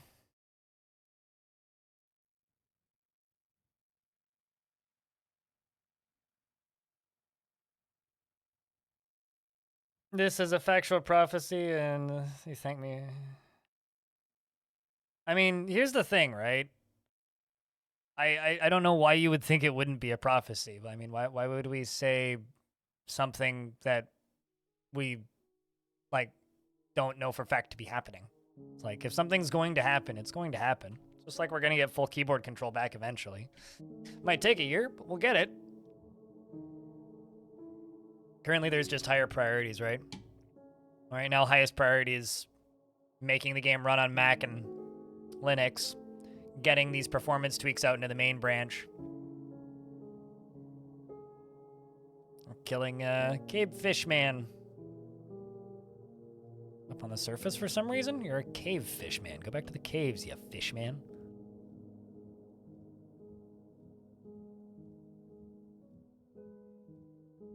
Alright, these are either my dwarves or they are from elsewhere. If they're from elsewhere, then there's not much I can do.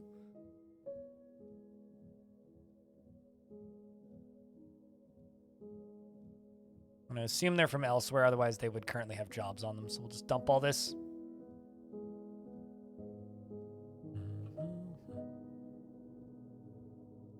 I had to explain to somebody the other day in YouTube comments that Future of the Fortress is not current things being worked on.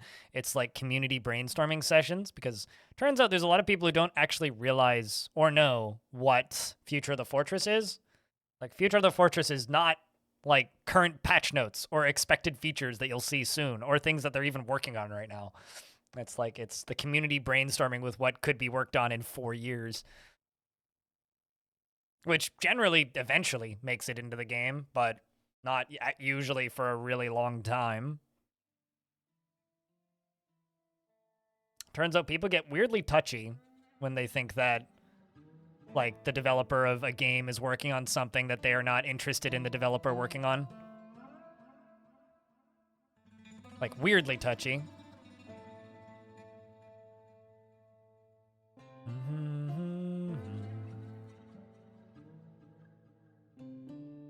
So where are all of these critters hanging out at this point, then? Oh well, on the bright side, you know, aside from this big old cluster of whatever, we're doing okay. I mean, there's so many things right there. It's a scary spot. Although I haven't seen any necromancers. I do actually wonder if there's necromancers on the map. Uh-oh, we got a ghost. Udil.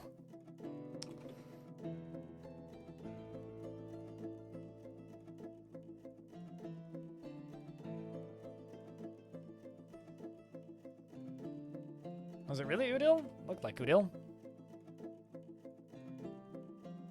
Udil. Oh, okay. Maybe they just haven't spotted the ghost yet. Yep, they just haven't spotted the ghost yet. Let's go place those memorials.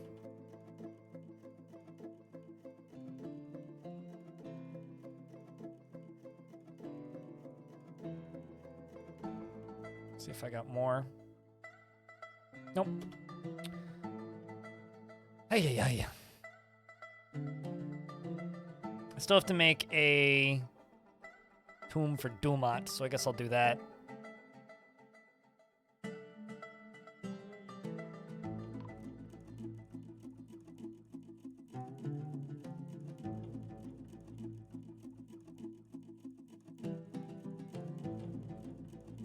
Also, I'm trying to figure out how to say your name, person with check mark in my chat.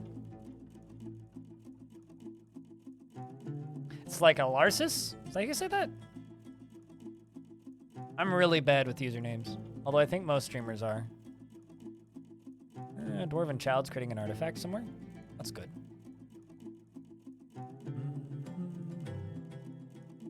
I got it right, yay! I only had to stare at it for like 5 minutes to figure it out.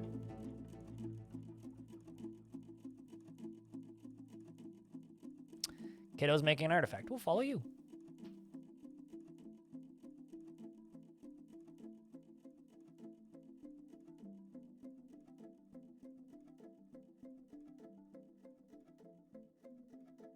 Let's see what you're working on.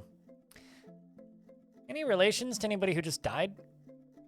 Nope, but your mom's dead. Raging Cave, you're a single dad. Just thought I'd let you know. My fortress looks so neat. I mean, I can do a little tour. Not too much to show, though. It's kind of bloody currently. Half-built front entrance thing, which will be really cool once it's done. It's just not done yet. The actual front hallway is pretty nice. It kind of goes this way. Goes up here, past the visitor tavern. Down through here. Into the main kind of split of the fortress. We got 2 taverns up here, library, temple, other things, all half done. Working on a little farming area down here. We are currently farming beak dogs and other things.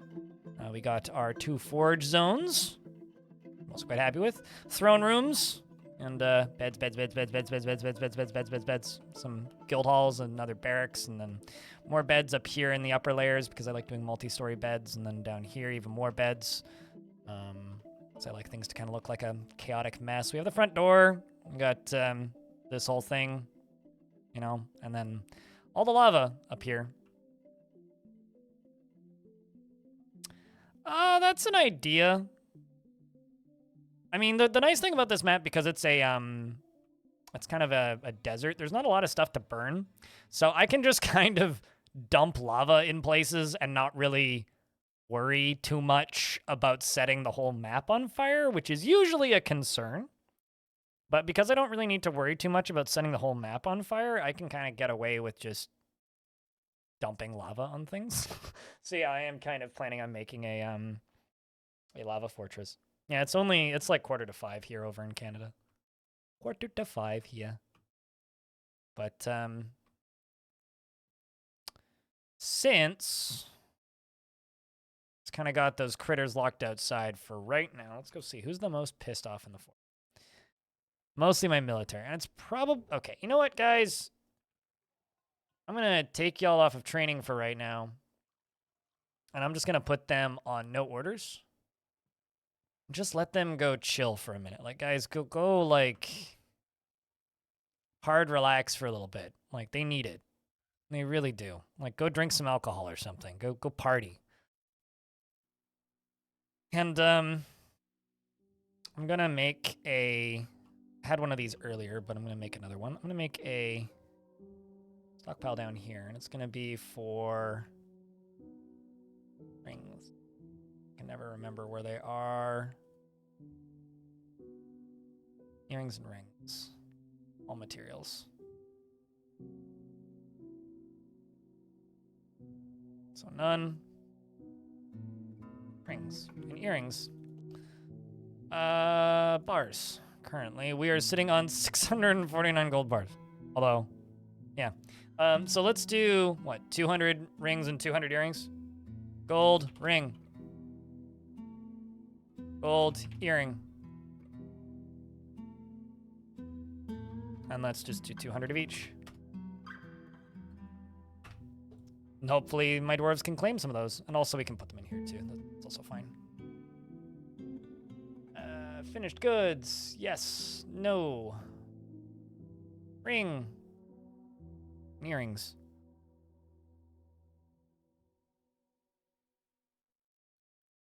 That is acquire object, yes. But they have to transport it to a stockpile in order to actually get the thought to claim it. In order to claim an item, they need a coffer or a chest in their bedroom, and they need to haul the item to a stockpile. If they don't haul the item to a stockpile, and if they don't have a coffer or a chest in their bedroom, then they can't claim it.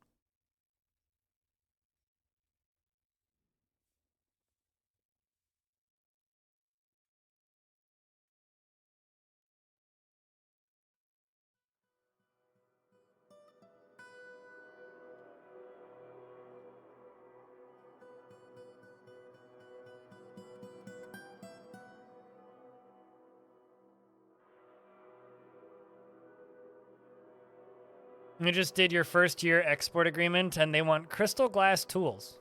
Yeah, that is hella specific. What the fuck? They don't usually get stupidly hyper specific for a while. Usually I find they... Actually, hold on. Did you request crystal glass? Because if you requested crystal glass, I think that might have something to do with it. Like, sometimes I swear that if you request, like, I don't know, platinum, then they'll be like, give us platinum something in response the year after. But that's weird that it's the first year. Also that, you also don't have to provide. They just give you a massively inflated sale price if you do.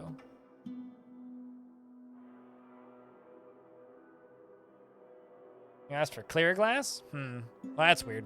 Maybe you just got a weird dice roll on that then. Do I not have farmer? Oops.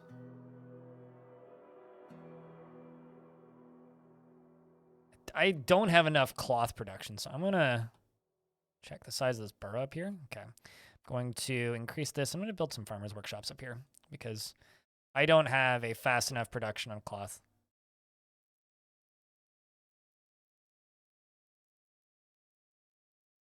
Last time you messed it up and you had to start a new fort? I mean, if you want a video, all the VODs for this fort are up on YouTube. I think I did it in part 1. It's a 9-hour VOD. But I can show you the construction. But I dug out this little trench here, all the way up to here, put an obsidian floodgate in, put obsidian mechanisms into the floodgate, connected it to a lever up here, then walked right, pulled the lever, told the dwarf to walk right up here into the corner. Right here was the edge of the volcano, and I got them to channel down right here, which was the edge of the volcano. So they walked right up into where the floodgate is right here, okay? Then I got them to channel down right here at the edge. So this was just a like a stone wall right here at the edge of the volcano. So if I actually go up one, you can see that's where it was. So it was at a diagonal. Got them to channel it down, which the lava flows down one layer into the channel and then forward, and going at a diagonal, it flows slower than it would be if you dug straight in. So that gives the dwarf enough time to run out. The dwarf ran, and I did this side later. Then you just wait for it to fill up, pull the lever, lock off the floodgates so that magma men, lava men, fire men, and other critters can't come crawling out. And then you just build the forge right on top of the open lava flows. So you just take your workshop and you go, like, where is it? Magma forge. And then you just place it like that, basically, on top of the corner of the forge. I kind of don't really have space anywhere to place one to show you, but yeah, so you'd place it like that, basically, and then you'd say, yep, yep, yep, and then they build it, and that's it. Very simple.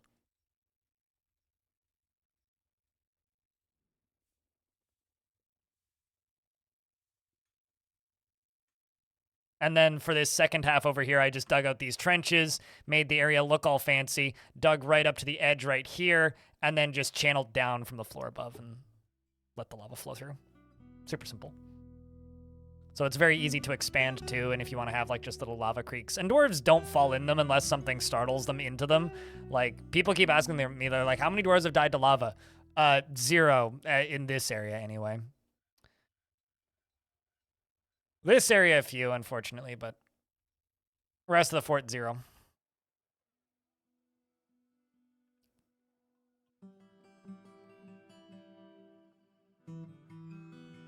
I mean, or you could, you know, just use lava like a pro and be friends with the elves and get big animals from them. That's what I do.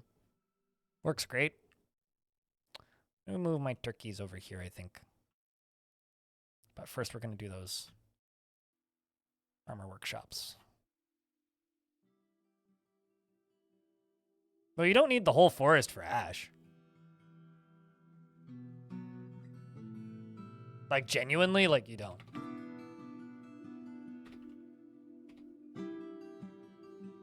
Like, you need a small handful of ash to make a few crystal glass. Like, it's a trivial amount of ash. And fragrance, hello. How is things, friend?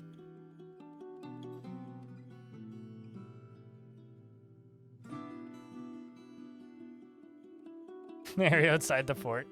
Yeah, the thing is, like, the elves, believe it or not, the elves permit you, by default, to chop down 120 trees a year before they go to war with you. Unless that number's been changed, which I don't think it has in this version. Which is, like, a stupidly large amount of trees. A huge amount of trees. It's ridiculously easy to maintain that number.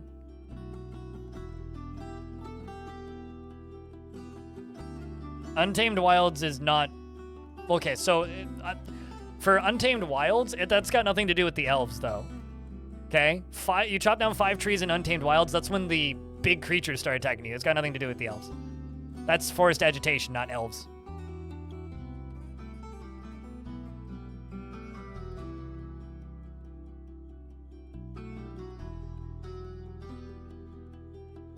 Can I help you in a thing? What is the thing that you need help in? Because maybe, maybe not. Depends on what the thing is. Can I answer a question about DF? Possibly. Can I, like, help you do your math homework? Absolutely not. I failed math.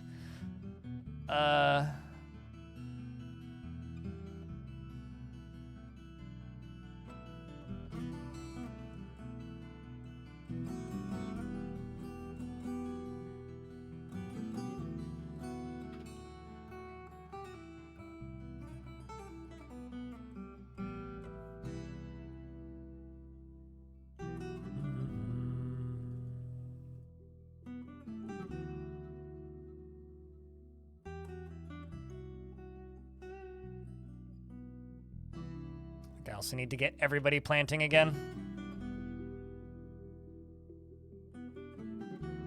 Oh, this probably has something to do with why I don't have enough dwarf planting.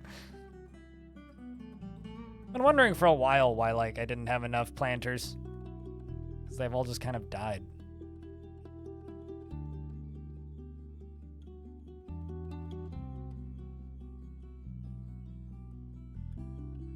But yeah, I guess you just have to remember that, like...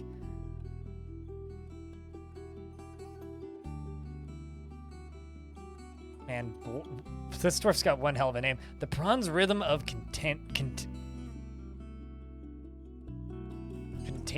Contentment? can't read that word. There's too much noise going on in there.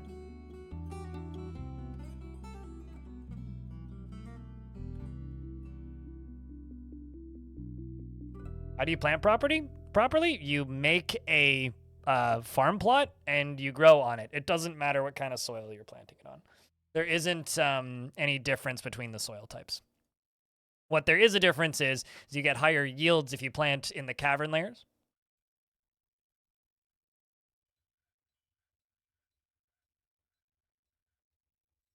But don't worry about that.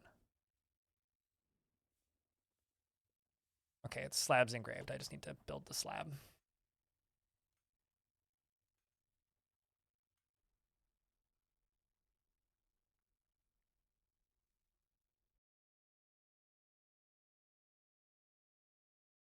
So if you want to get the maximum out of your garden space, plant in the caverns. But if you're a new player, don't worry about that.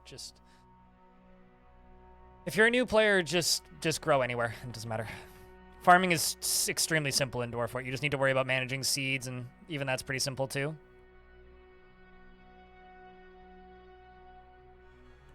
About 30 hours in the Steam version. Just remember, nobody's good at Dwarf Fort, right? Some of us have just played long enough that we think we're good at it. But in reality, nobody's good at this video game. I think it's kind of part of the appeal. Even the best players in the world still have dwarves randomly die for no reason.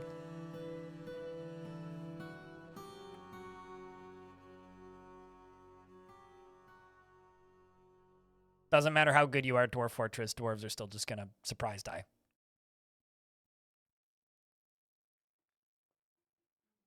Can I just, like, say something out loud for a second here that just makes me extraordinarily sad right now?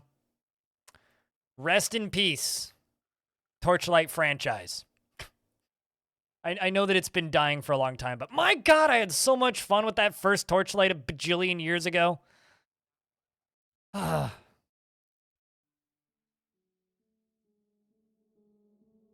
It's just Torchlight Infinite just came out on Steam and it's fucking awful. Torchlight, like, it could have been the new Diablo. They were so close. Not even Torchlight 2 was so close, man. Oh, then they put out another Torchlight game, and then I have fun memories of Torchlight and Torchlight 2. It was like the last action RPG I unironically enjoyed. It was like kind of a slightly more casual action RPG. I loved that game, man. Path of Exile was always just a bit much for me. Apparently I do have ganders.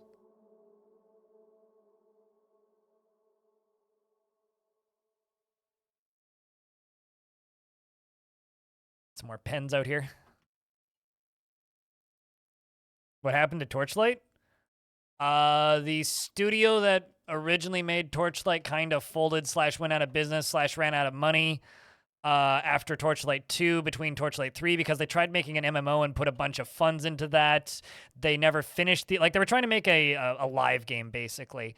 And the fan response to them making a live game MMO thing was absolutely horrendous. And so they canceled that and started working on Torchlight 3. They ran out of money and got bought. A different company put out Torchlight 3 and it was not good.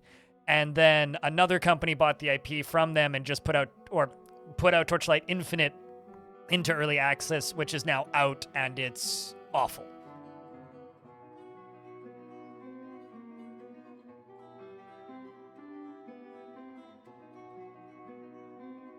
Or rather, never mind, sorry. Torchlight 3...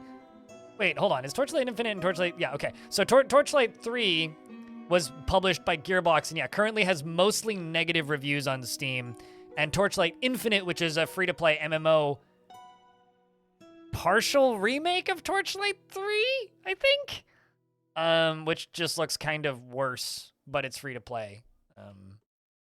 Is out now. And also, Torchlight 3 is largely part of the reason I don't take sponsored time on my stream anymore, because I swear every single one of my friends took a sponsored deal for Torchlight 3 when that came out, and they were all like kind of awkwardly going, yeah, it's really good. And then a bunch of people came into my chat and complained that everybody streamed that, said it was good and had fun with it, and they're like, this game's fucking awful. What's wrong with you guys? Yeah, I kind of, yep. It's one of the reasons I don't like taking sponsored time anymore. What do I mean by Path of Exile is a bit much? I'm legally blind. I do not see well. My right eye doesn't work at all, and my left eye barely sort of works. I need big, bright colors and that are very clear and easy to see in video games for me to be able to play them competently. And lots and lots and lots and lots of bright, flashy, special, glowy flash effects make games virtually unplayable for me. So Diablo is almost impossible for me to play. Diablo 2 was playable back in the day, but my eyes were also a lot better back then. Diablo 3 is way too much. And Path of Exile is like the equivalent of somebody who really, really, really likes light and fire and color shows vomiting on your table in front of you and then just like stirring it everywhere. And that's what my screen looks like. So yeah, no, I just... That game's unplayable. That's got nothing to do with the skill tree for me. Like, the skill tree is fine. Like, the skill tree is not the issue. The issue is the fact that that game is color vomit. Like, the busyness of that game is ludicrous.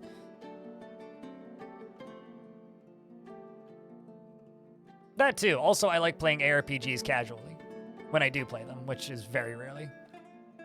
And now people are going to start recommending ARPGs. Please don't recommend ARPGs to me.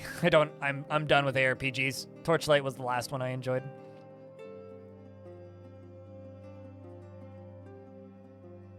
Torchlight 2 specifically. Oh, hey, my zombie grabbed a hood. Look at him. Got a blue hood. Kind of fits his blue skin.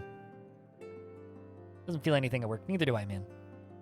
I do like that. I do enjoy the fact that zombies are happy when communing with the god of death.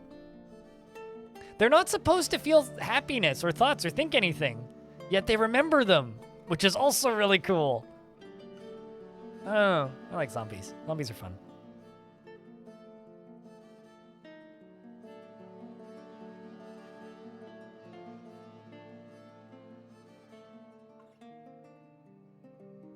Reminds you of one of your favorite intelligent undead from one of your favorite forts?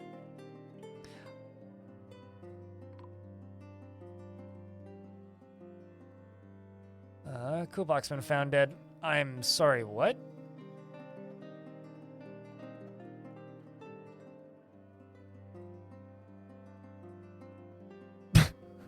Oh. You know, okay, so today I learned it's possible to kill a dwarf with a minecart that's being pushed.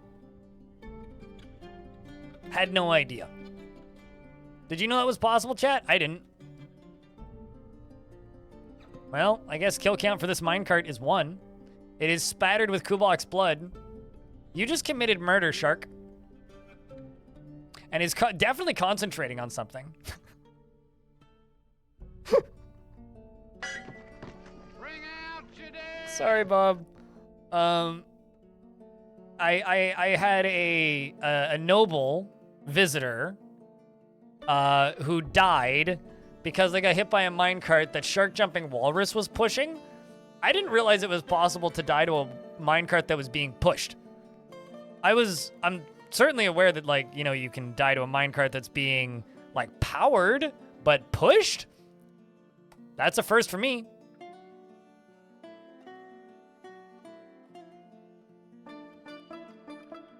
Should have dodged. You know what, actually, maybe I should just, like, I'm gonna dig, like, extra hallways on either side of this so they can get out of the way of it.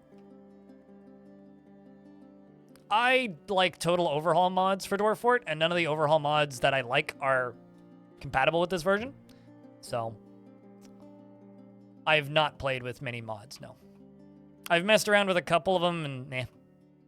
It's not why I play this game. This game's got more than enough vanilla content. I played this game largely vanilla for fucking 10 years. So at this point, it's like, eh. I think a lot of the people coming over from RimWorld are like, oh yeah, I got a mod. It's like, eh, not really. Amulet. Let's make some amulets.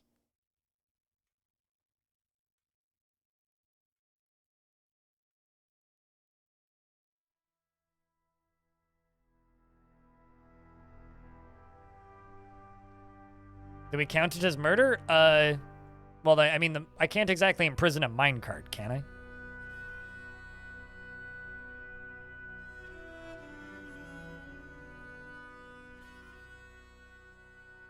Yeah, RimWorld and Dwarf Fort are very different games, though. RimWorld needs mods to not be a boring, mechanicless piece of bleh. Whereas Dwarf Fortress, it's all about depth, and all that really modding Dwarf Fortress does is it adds more. Because like I've explained this to people a billion times, the difference between a bear, a lion, and a cow in Dwarf Fort is a cow is a large creature with teeth. A lion is a large creature with teeth, swords on its fingers, and a mane. And a bear is a large creature with teeth. So there's literally no difference between being bit by a black bear and a cow in Dwarf Fortress, because they're both considered a large creature with teeth. It's just a cow, like in adventure mode as an example, or in fortress mode as well, is docile by default and won't attack, whereas a bear is aggro by default and will attack.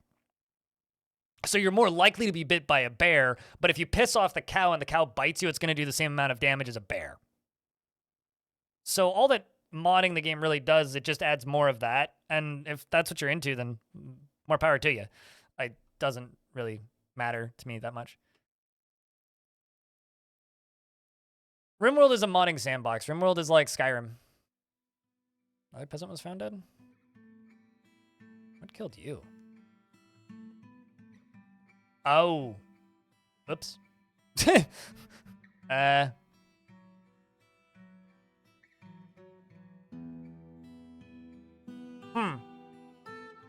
I think we may have a murder case on our hand. Yeah, my militia captain of my extra squad who I was trying to get rid of seems to have punched somebody to death, so I'm going to disband your squad. You're no longer a militia captain there, Dwarf.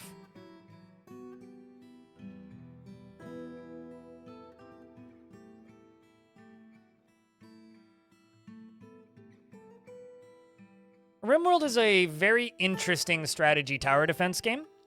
Dwarf Fortress is a world simulator. They're very different things. But I think people, a lot of people are just in the habit of, modding the crap out of games like this because they play RimWorld and they think of the two as very similar things. I don't think of them as similar things. I think of them as very different things. So I play them both very differently. Need to get you a tomb.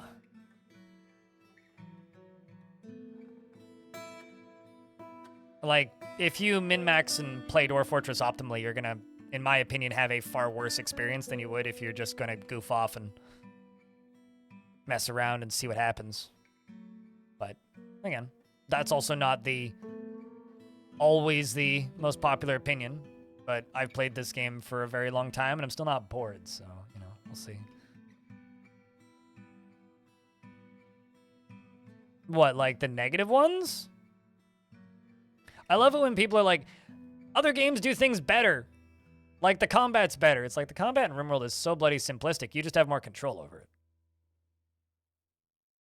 I think like also the problem is like people who've played way too much Dwarf Fortress probably just end up sounding like kind of, what's the word? Stuck up to people. But I don't know. Maybe not. Holy shit, I have a lot of iron.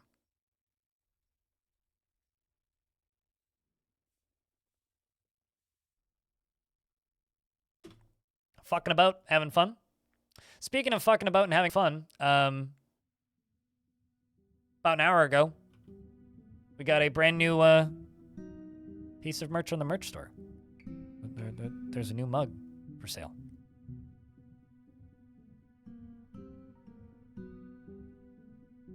Called Gold Rush, featuring the lovely laddies from Fogg's charity videos. The third mug.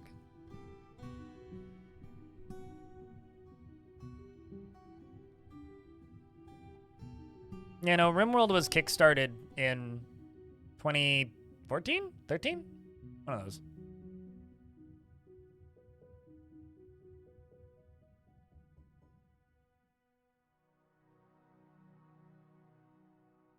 Okay, define bad by today's standards. I think Dwarf Fortress's mechanics are unique. So where you say bad by today's standards, I vehemently disagree. I think that Dwarf Fortress's mechanics are simply unique because nothing else really has mechanics like Dwarf Fortress. So no, they're not bad. They're simply very different than its competition. Which some people look at and they go, man, I don't like this mechanic because it's different than the way other games do it.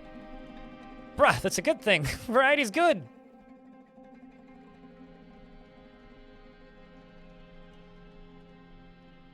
Make lots of wheelbarrows and allow lots of wheelbarrows in your stockpiles.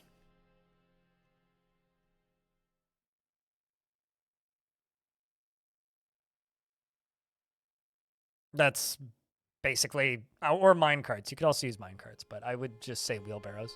I find wheelbarrows to be more efficient than minecarts in a lot of cases. I usually do minecarts just for condensing a lot of items in a specific spot from one place to another. Otherwise, it's all wheelbarrows.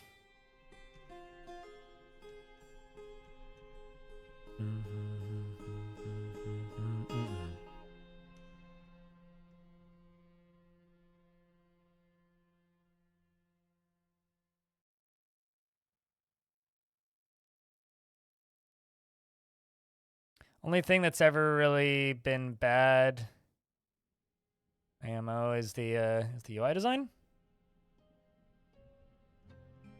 I mean, in the past, actually that's not true.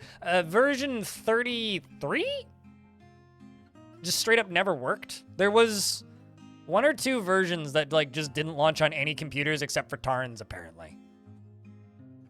Apparently I've lost Gobsnack.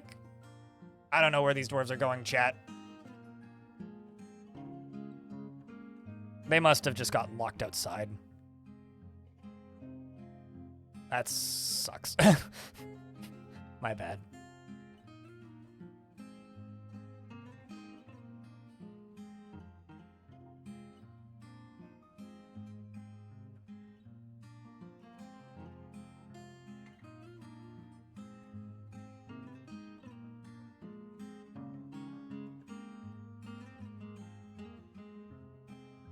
Uh-oh, we got some fighting going on.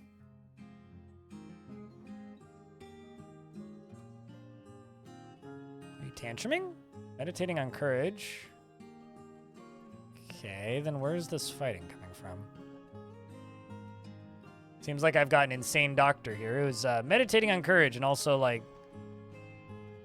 hit shark jumping walrus? That seems suboptimal.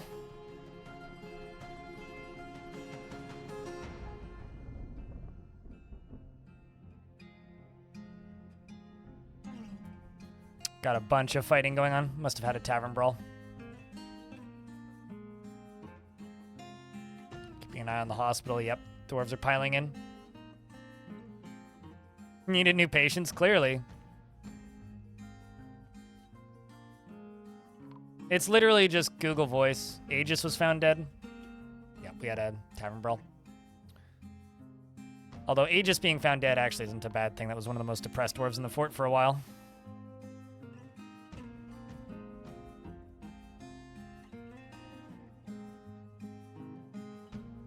Does anybody else find it kind of disturbing? Oh, also Foul G. Didn't make it.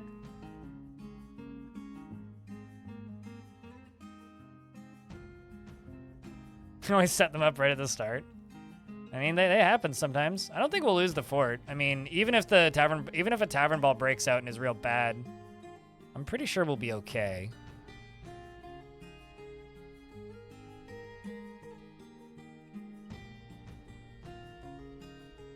No, he didn't. His minecart did. The dwarf that killed a dwarf was my old militia commander.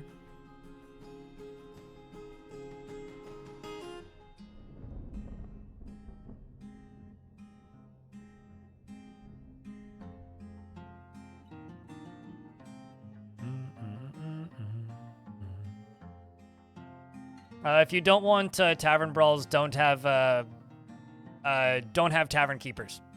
Tavern brawls can't happen without tavern keepers. So don't have a tavern keeper if you don't want tavern brawls. How do wells work? You build a well above a water location that is fresh water. In this case, it's pumped from all the... Uh-oh, there's an arm in there. Oh, that's disturbing. Ugh. It's a paw. we have it that we pumped into here, and it goes all the way along here, all the way through, all the way down, all the way up to here, and then up into here, and then the water just goes down and you set it as a water source using a zone. Very simple.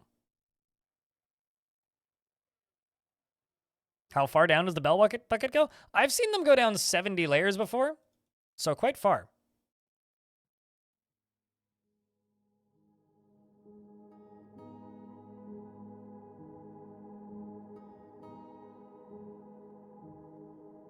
I don't actually know if there's a limit.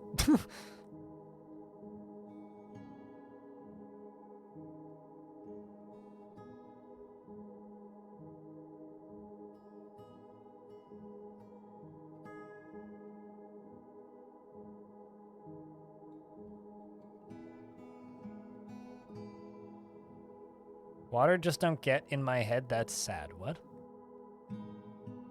I don't understand.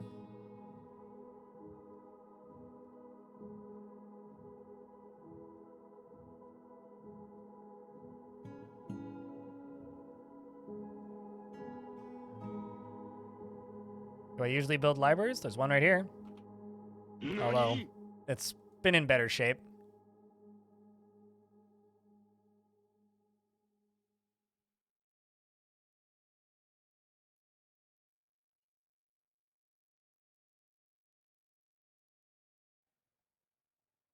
I'm actually just going to make more goblets. I think they'll get eaten by that tavern.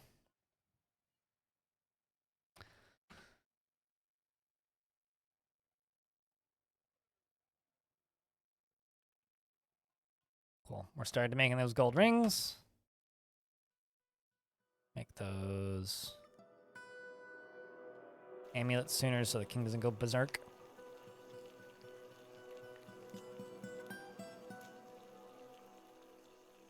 The sound commands are for tier 2 subscribers and patrons.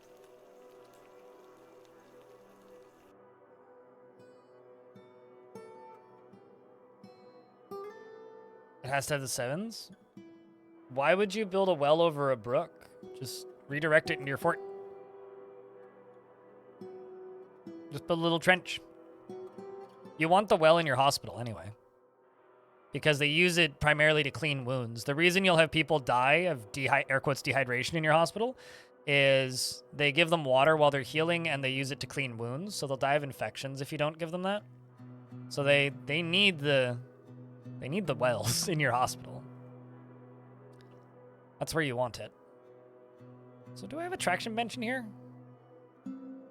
Okay, I do. There's 2. They just both have bags on them.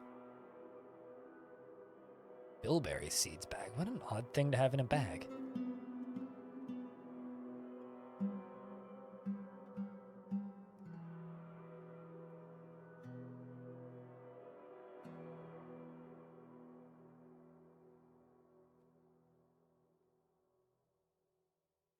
Further down, it was open water.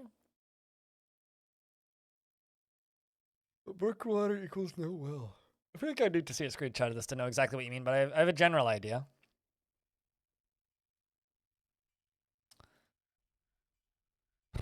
I am pretty close to just expelling every single dwarf from my fort that is a little red face because I'm getting tired of them knocking my statues over.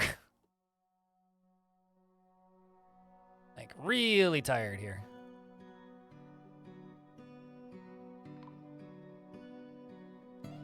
Banana Scent has been missing for a week. No idea what happened to you.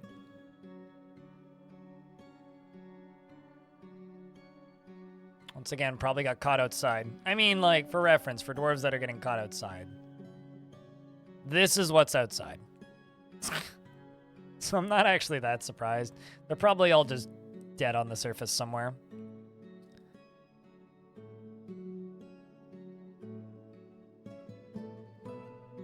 And I really don't trust the current burrow system at all.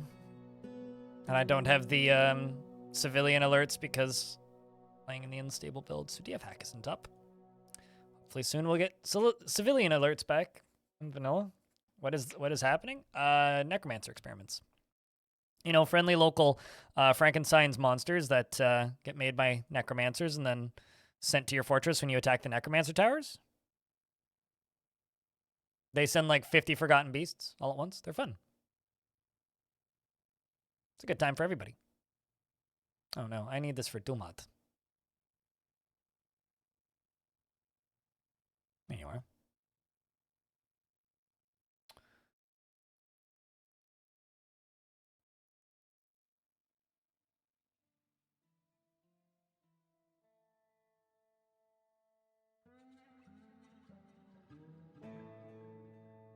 Need to make a bucket and a large gem.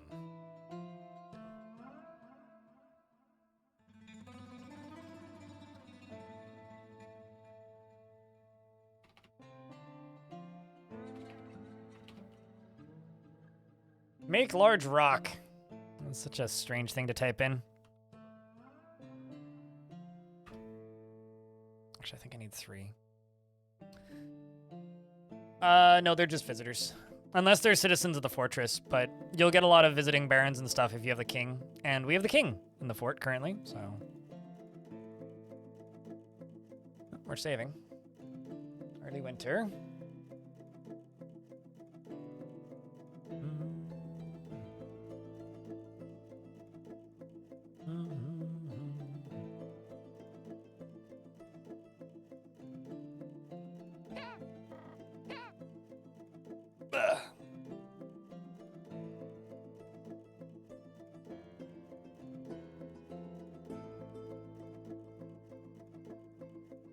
May he forever reign? Until he gets bonked with a hammer or something. Although he better be hammered already. Otherwise he ain't no king of mine. He does have a silver warhammer, though. Artifact silver warhammer.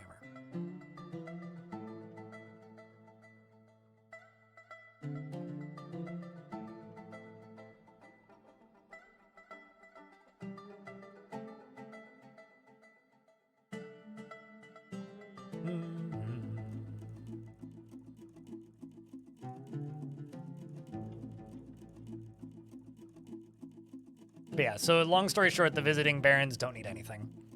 Literally all they need is a tavern to go drink in. Maybe guest rooms if you feel like being super nice. I'm not super nice. See, can animal embryos save the world? Oh, wow. I mean, it's probably relating to animal genetics, if I had to bet, because that's a pretty common topic that they write about.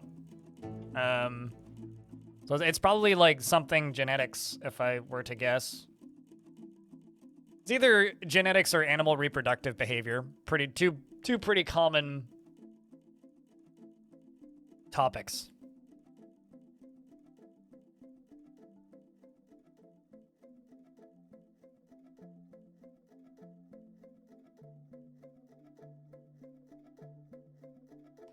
So I think Elfie Bean made a animated GIF of a dwarf repeatedly killing a necromancer, or repeatedly killing an intelligent undead, and then getting killed and then turning into an intelligent undead. And yep, this did in fact happen.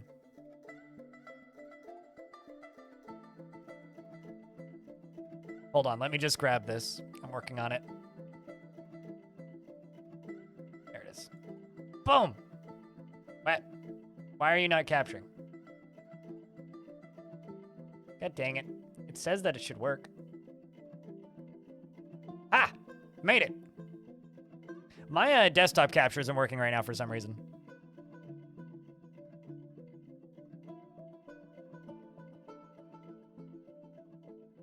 Poor Dishmab.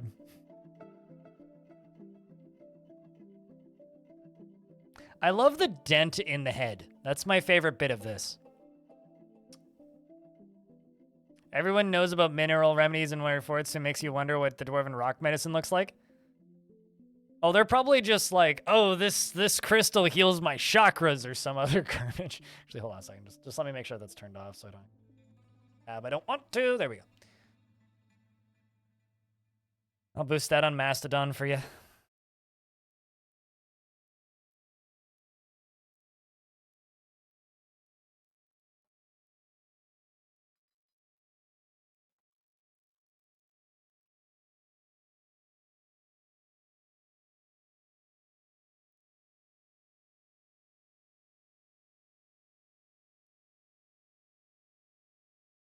Oh, also, for those of you friends still on Bird's site, I got a tweet for you guys to retweet. It's just my team humble bragging. Also, remember, we did like a third of that. So, thumbs up. It's also just this stream humble bragging.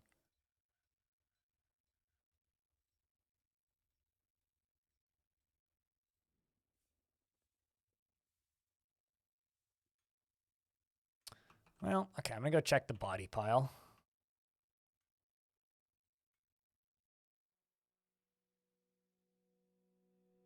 This fort looks really fancy. Honestly, this area does kind of look ludicrously fancy, doesn't it? My favorite my favorite series of books I ever had was in Long Death. A dwarf wrote A Wizard's Guide to Pulleys, and then wrote, Can pulleys save the worlds? Save the world? Followed by, Are pulleys the answer? Followed by, The Downfall of Pulleys, followed by, All things end with pulleys. It was like the dwarf slowly had like a mental crisis about the future of the world based on whether or not pulleys are going to save the world. And I guess not. Turns out. Pulleys all the way down, pretty much, yes. I think I'm just gonna smooth the rest of this. A lot of smoothing to do.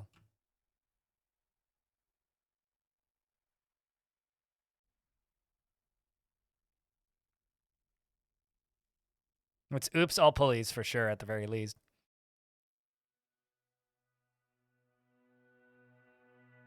Yeah, I love it when they start writing books and then they just get progressively more and more depressed about them.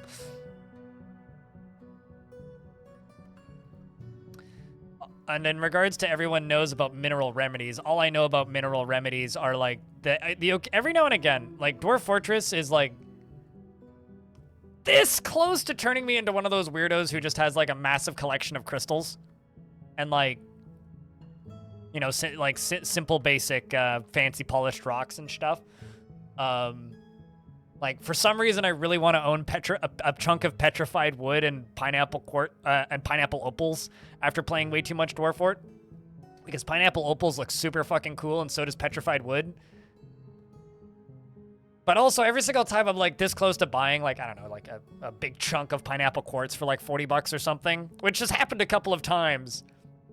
Every time I do that, I end up on websites reading about the power that they're supposed to imbue into your soul, and it makes me feel so cheesy and disgusting. I just don't pull the trigger. And I always just like go, you know what? Nah, I'm good. I don't need to own that. That's fine. I'm good. And then I just don't do it. But I really should. You know, actually, let's make this into a barracks right here. I'm going to need another barracks soon.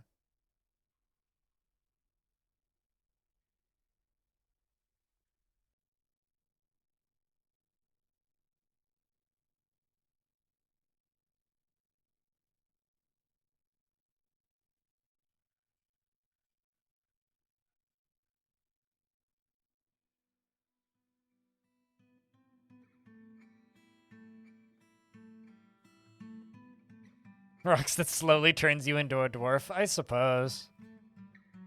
I mean, after like a decade of playing this game on and off, like, I guess it does kind of start to rot your brain a bit. 1, 2, 3, 4, 5, 6, 7, 8.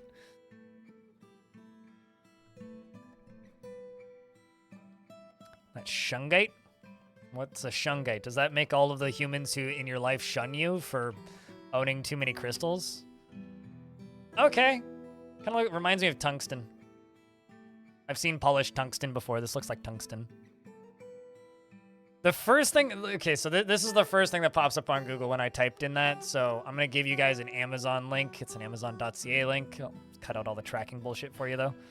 That's the, anybody want to own like a borderline, like fucking, if you could get a 10 centimeter shungite black pyramid, and it looks like something that ancient aliens made. It's extraordinarily silly.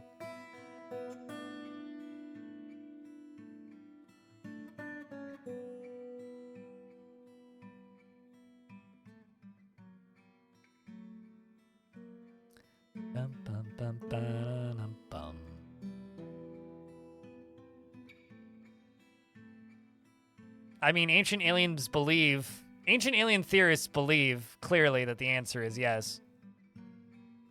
You know, they made an Ancient Aliens video game, and it looks awful, and I was really hoping it would be free to play or like $1 so that I could like justify buying it to like stream it as a joke. But unfortunately, it's like $25 for some reason, so it's never gonna happen.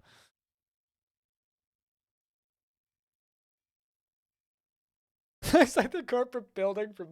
Okay, if it was the shape of the corporate, if somebody made a shungite, is that how you say it? A pyramid the shape of the corporate building, the corporate HQ from Blade Runner, I might actually buy that because I do really like Blade Runner. Blade Runner is very good.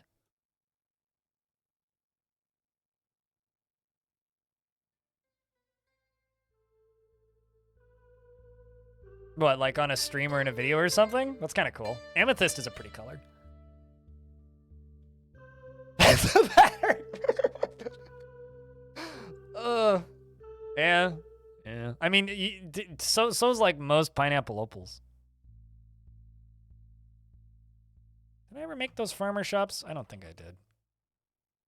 Dwarf Fortress, the game that just does so much that it distracts you into not doing the thing that you thought that you were doing.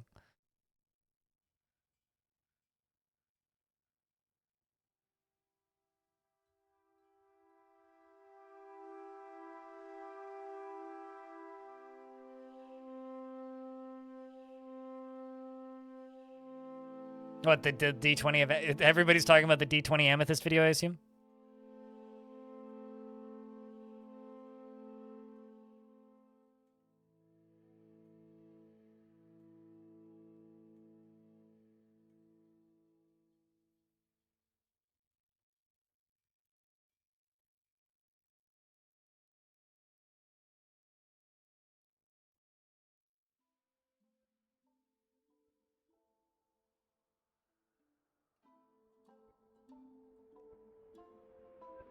Said the hardest part was getting the numbers on it because so many things can go wrong. I believe it.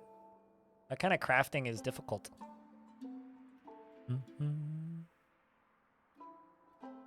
Yes, farms this big suck. I've just been too lazy in this fort to build better ones. Like, genuinely, that's it. I really should just make better farms. You get 5 times the output off of smaller farms. But they're this big because I have like 8 different things planted, and they don't all plant year round. Like, there's actually like 12 different farms in here. How many farmers do you think are good? As many as you need. I don't know how to be more specific than that because I don't know. I just make as many as I need. Do I have plants to process? I should. Okay, well, let's queue up some process plants.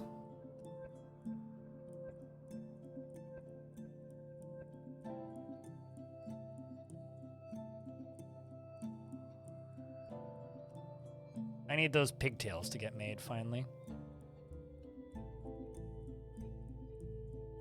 I do also have a repeating job set up for this. I'm just too lazy to wait for a tick to go through for them to pick them up. Just curious to see how many we have.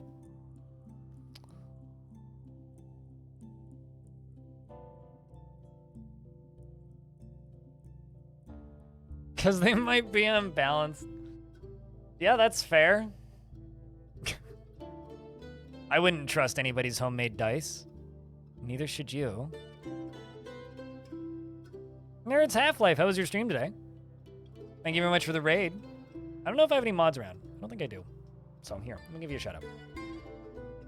Chat, can I get a couple beers for the raiders? There's only 4 of them, don't drown them.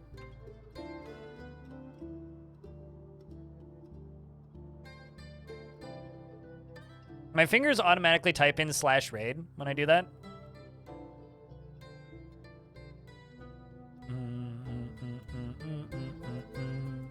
Don't want to drown them. There's no, I'm sorry about,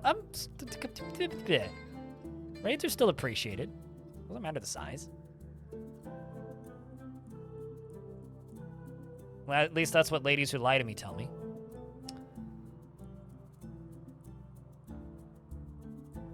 I mean, we generally just waterboard the royalty here, okay?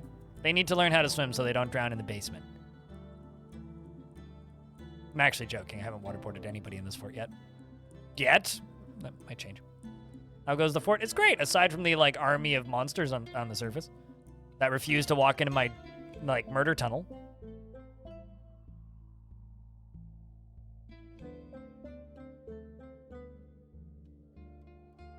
So I'm kind of waiting for them to, like, congregate at the front door so I can fight them. I'm also trying to get my pigtail industry back up and running, because apparently it fell over, because apparently I, at some point, deleted all my farmers' workshops, and I have zero recollection of this.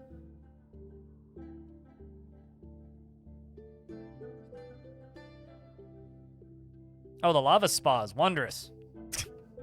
Wondrous, but the problem is it's currently full of these guys. But not all of them.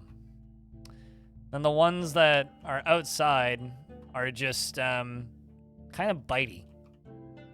Where are they? Around here somewhere.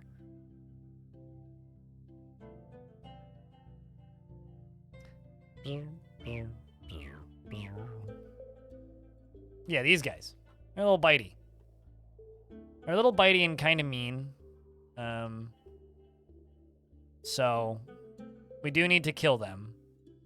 But I'm kind of letting my military de-stress because we had to fight a bunch of them. We're just kind of letting the dwarves all relax and work on bits and pieces of the fort and clean things up and make things look nicer. And what the fuck? Who are those? Those are necromancer experiments. Necromancers make them.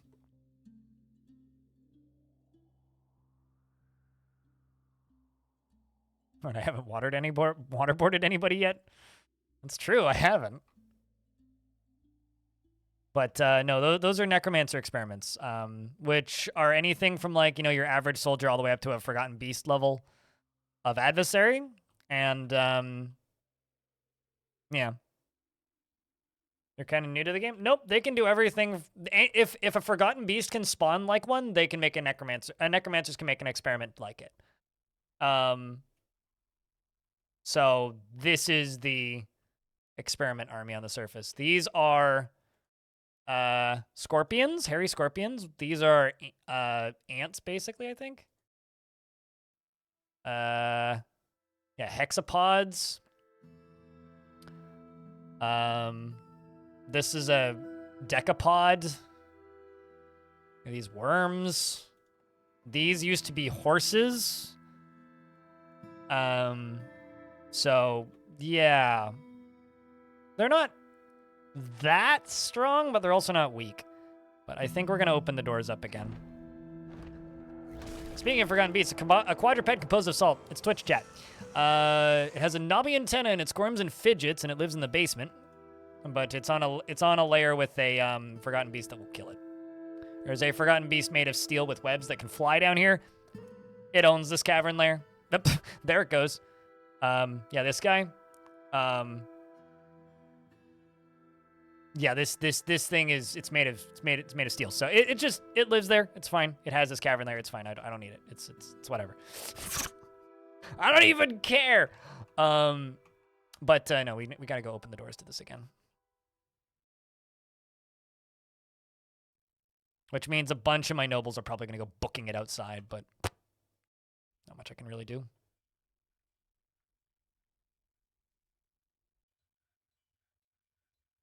Kaiju fight? I mean, it was a very short kaiju fight.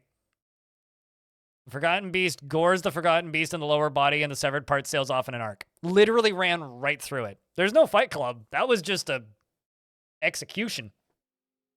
Publicly, even. Also, I just got to say that we are only 30 subscriptions away from capping back up and over 1,000. I don't do that today. Maybe we can do that tomorrow.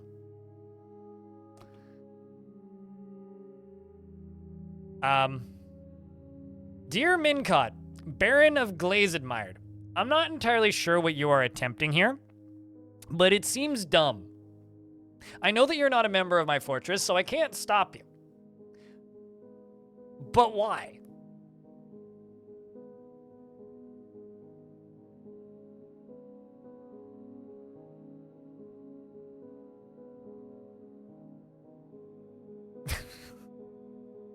Like, buddy, this dwarf is just very much into, like, extreme mountain climbing, I think.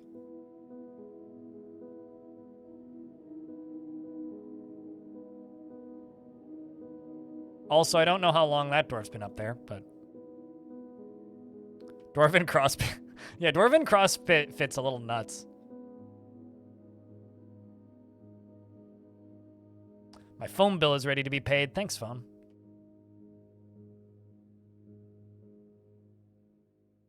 Meanwhile, this guy over here in the corner. If you guys see him fall into the lava, let me know. Wait, did he go up? Where did he go? Oh, no, he went down. Okay, well, he's not dead yet. The dwarves are fighting with the, we're holding them up. I see a dead dwarf. Dukos? Is that one of my soldiers? Or peasant? Okay, so that... I just saw a dwarf go through that. Moses and Mang, good job. Well done.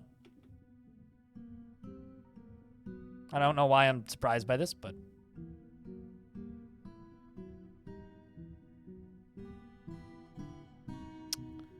Well, the crowd of idiots go running. These are all nobles. These are nobles that I have no control over. So if they go die, there's literally nothing I can do about it.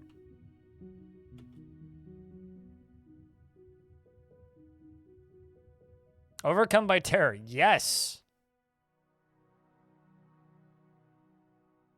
I mean, goodbye, I suppose. Good luck, I suppose.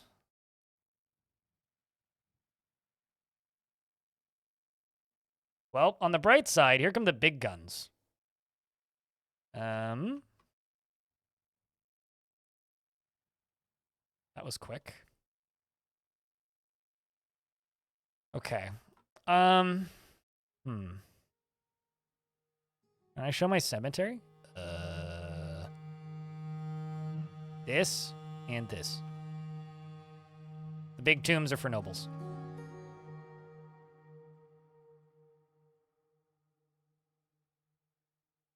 Okay, so there's what? 1, 2, 3, 4, 5, 6.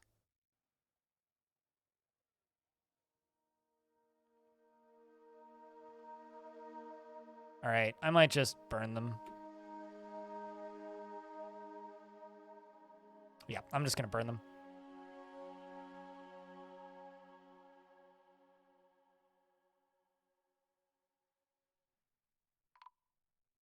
I mean, they're just... Well, shoutouts to this goblin bard, air quotes, who is doing some damage, actually.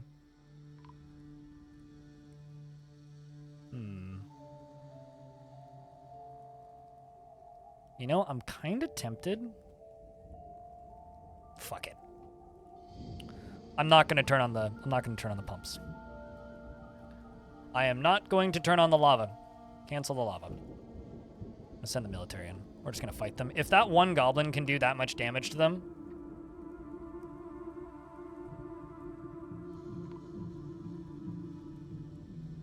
Most of these dwarves aren't even mine. I think we've lost 2 dwarves. Most of these dwarves are just visitors.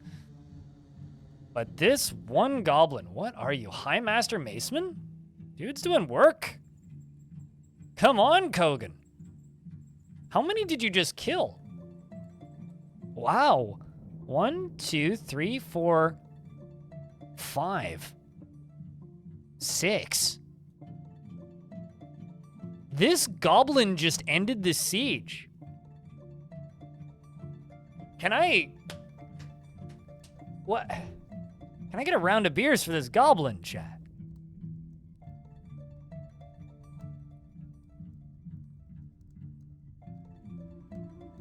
I mean, okay, so he punched the Hound of Uthros in the abdomen with her hand, bruising the skin. She attacks the Hound, but she jumps away. Gets kicked. Gets kicked again, gets kicked again. He's like getting beaten. Punched the Hound in the foot. Screamed I was attacked. I'm feeling so ferocious. Missed the Hound of Uthros. Wait, no, so hold on. That's the wrong goblin. That's the Goblin Criminal Ad. Goblin Holy Grizzle. I do like the I'm feeling so ferocious, though.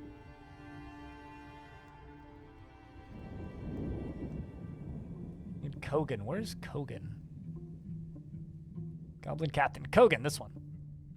Bashes the hammer, the eyes hammerman with her bronze flail, bruising the muscle. Okay. Seems to be doing a lot of parrying, actually. Heavy strikes. Screams, I've improved my fighting. That was satisfying. Bashes the eye in the lower leg. Yeah, I was looking at the wrong one.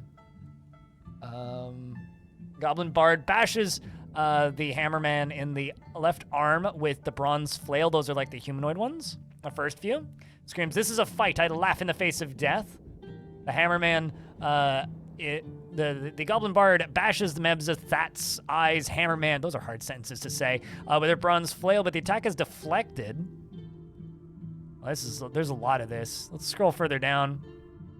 Bashes the Bale's Beast in the neck with a bronze flail, and the injured part is smashed into the body in an unrecognizable mass. Dodges 3 times. Hit Bale's Beast in the upper body with her right hand, bruising the fat. Dodges 4 times, including a strike. The Goblin Bard bashes the Bale's Beast in the left front foot with her bronze flail, and the injured part explodes into gore. An artery has been opened by the attack, and Bale's Beast misses 4 more times. She dodges 2, jumping away even. Then bashes Bale's Beast in the right front foot with her bronze flail, bruising the fat. Hits the Bale's Beast in the neck with her bronze flail, and the injured part is smashed into the body in an unrecognizable mass. Wow. Bashes Bale's Beast in the front foot with her bronze flail, bruising the muscle. Dodges 1, 2, 3, 4, 5, 6, 7 times. The Bard bashes Bale's Beast in the left front foot with her bronze flail, bruising the muscle. And says... the Goblin bashes the Bale's Beast in the upper body. There's so many B's in that sentence. With a bronze flail, bruising the muscle. More bruises, dodging, bruising, dodging, bruising, dodging. Kicks the Bale's Beast in the lower body with her foot, bruising the guts. Dodge, dodge, dodge. It charges her. She jumps away. The Goblin Bard bashes Bale's Beast in the head with her bronze flail, and the injured part explodes into gore. An artery has been opened by the attack. Bale's Beast misses the Goblin Bard. The Goblin Bard bashes... the Bale's Beast in the left front leg with her bronze flail, bruising the fat. The Goblin Bard punches Bale's Beast in the left front leg with her hand, bruising the muscle. That's cool. And the Goblin says, Solak Stolgroove, the Umber Attic of Mortality, killed Kogan Tumble. Killed Kogan Tunnelboil. This is great. Dumad Cankerland, the hideous larva of gutters, is really dead. It is done. Okay, so Dumad Cankerland, the hideous larva of gutters, is one of the beasts, is the last beast that she killed. And I don't know who Zolak was. I guess that Zolak must have been... Did you know Zolak? Was Zolak one of the dwarves that just died?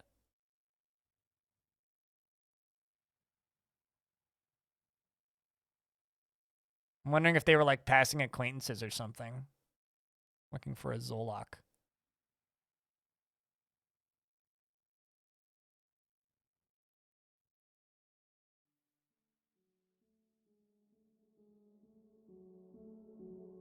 See a Zephon.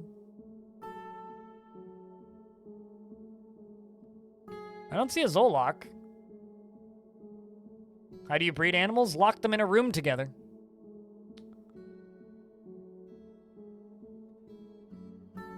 Wow. Okay. Yeah, that's quite the fight.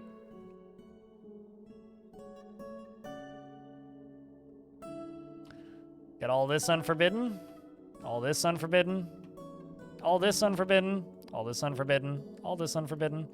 And let's check the world map and see how many are still there. There is a bunch, but they appear to all be leaving. Yeah, they're all leaving. Okay. Can turn this off. Jesus Christ. That was a non-trivial amount of death, but a lot, like most of that wasn't my fort.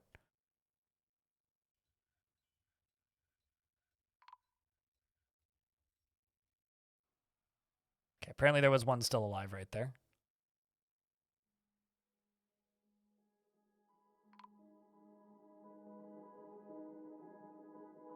But as long as this number ain't going down, we're okay. Do I not have a bookkeeper right now? No, I do. Apparently I just have a shitty bookkeeper. Do I have enough coffins? Oh, more than enough. Most of these aren't getting coffins, though, because most of them aren't citizens, right?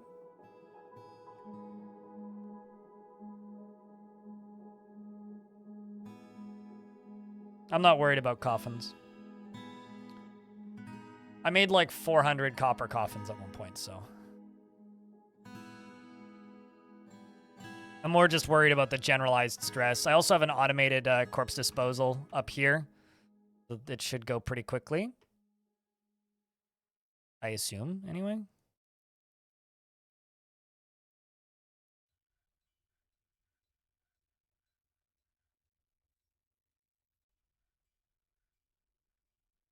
You had a visiting baroness die outside of the fort, and when she died, she became a work name and got buried. Oh, interesting. Well, I'll check. I didn't think that they needed coffins, but because they haven't been assigned to them this far, and I've had a few die, but yeah, no, all of these empty coffins. Some of them have been assigned. I like how Salty has one assigned, even though Salty isn't dead. He's very much alive. Yeah, maybe I need to place some more. I've still got. I should have plenty, but.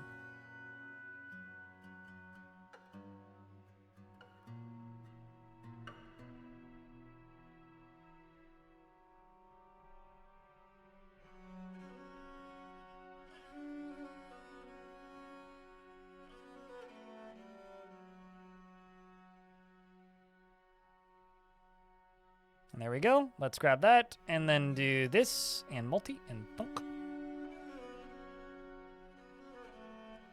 Not, an extra 19 or so.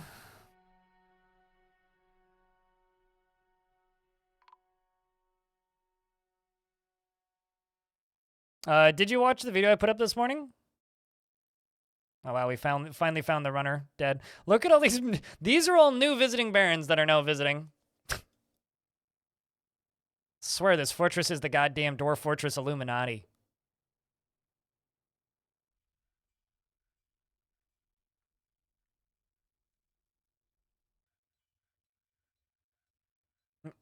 But yeah, if you didn't watch the if you didn't watch the video I put up this morning on YouTube, I would go take a look at it.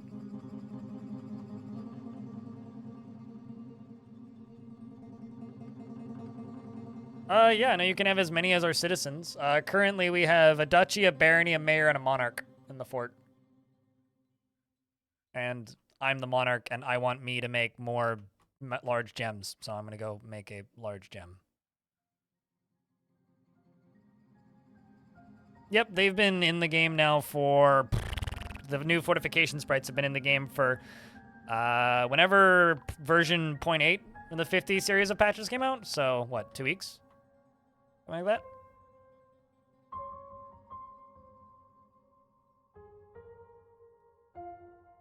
Colgim was seen being stolen.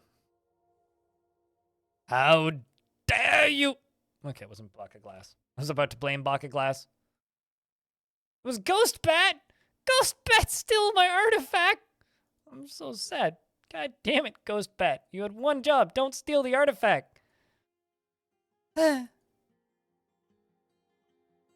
guess tomorrow we will be trying to happy up the fortress then.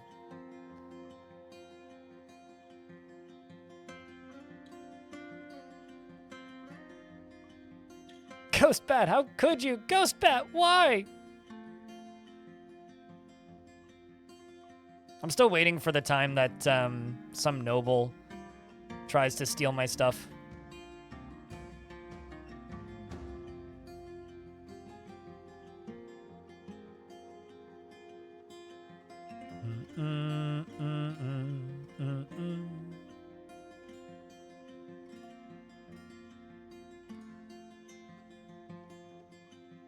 Especially that burgundy-ish color. This is mica, if that's what you're talking about. Like, this is probably my favorite area in the fort just because of the burgundy. Like, this whole spot right here. Like, I kind of wish that I could turn the UI off so that I could, like, show, like, just take, like, a full screen screenshot of this and use it as a desktop background or something, because I love the way this fort looks. Are gift dwarves meant to be off? Yes. I turn on gift dwarves when there are more people requesting dwarves than can stay up, and nobody's even redeeming dwarves normally right now, so why would I turn on gift dwarves? Like, it's been 2.5 hours since the last dwarf redeem. Like, Nerds Half-Life just grabbed it, but, like, it's been sitting up for ages. I turn that on when, like, there's a need for it, and there just hasn't been a need for it recently. Not trying to be dire or anything, but like the stream hasn't had as much traffic as it has had previously. So I turn them off, I turn certain features off when like people aren't using them, and that one gets used less than the normal redeem a dwarf, so I just turn it off. There's no reason to have it on. But what kind of dwarf would you like, Nerds? Want to toss a dwarf at Bastet? And that's part of the reason I don't have it on, is because Bastet could have just redeemed one, right, for the last 2 hours. So.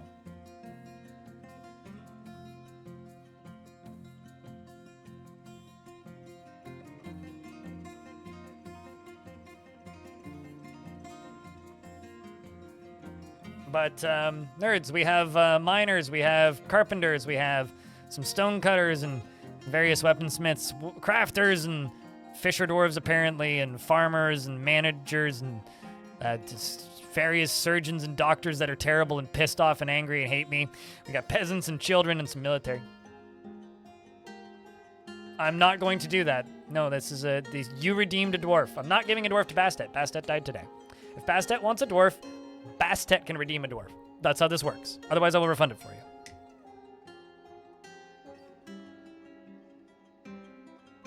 Child dwarf? Beard or no beard?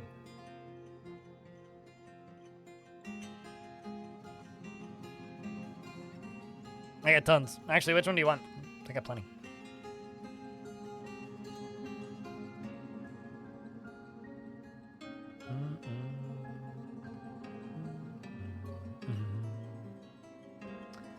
Kel. There's Kel. This Kel? They're gonna kill him with kindness.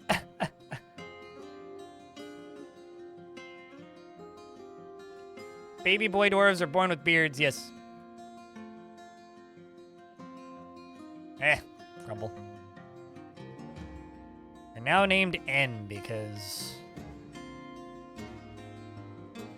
Nerds Half-Life.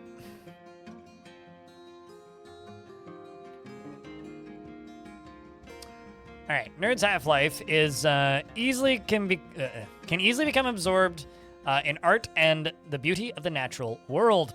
And she is troubled by this, since she dislikes the natural world. She is truly fulfilled by assisting those in need, and is inattentive to detail in her own work, and is always tense and jittery, sometimes cruel, and lacks confidence in her abilities, and she likes to keep things practical without delving too deeply into the abstract. She likes a little bit of tumult and discord in day-to-day living, and she is rarely happy or enthusiastic.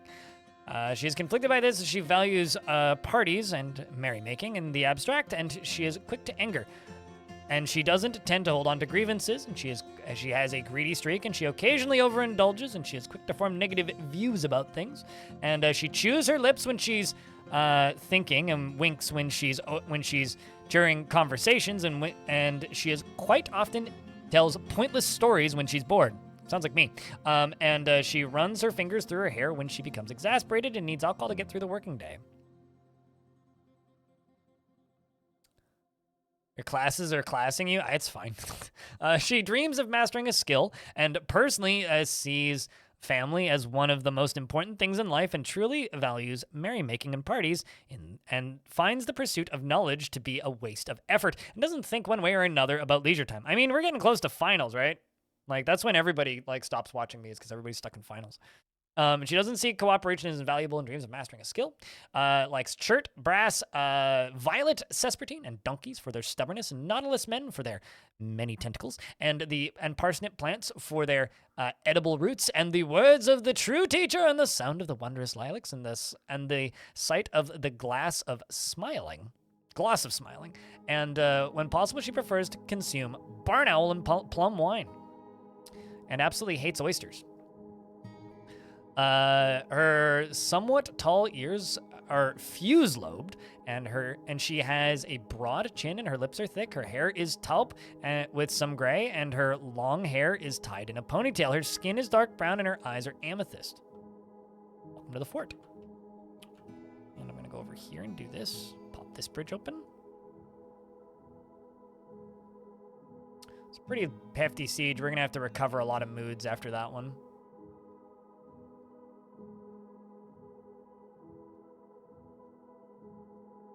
Finals is next week? Yeah, it's that time. This time of year always gets a little quiet around this channel anyway.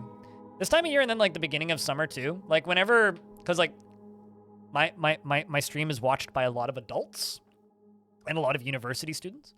I don't have much of a, it's kind of funny talking to like some other streamers where like, yeah, like busy season for me is the summer cause all the kids get out of school. It's like, yeah, no, children don't watch my channel.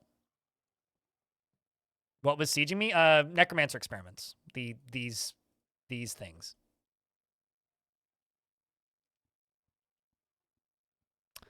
And most of these bodies aren't my dwarves. Most of these bodies were visiting nobles. Which is, you know, great. Yeah, words. I need to cue some stuff up before I completely space on it.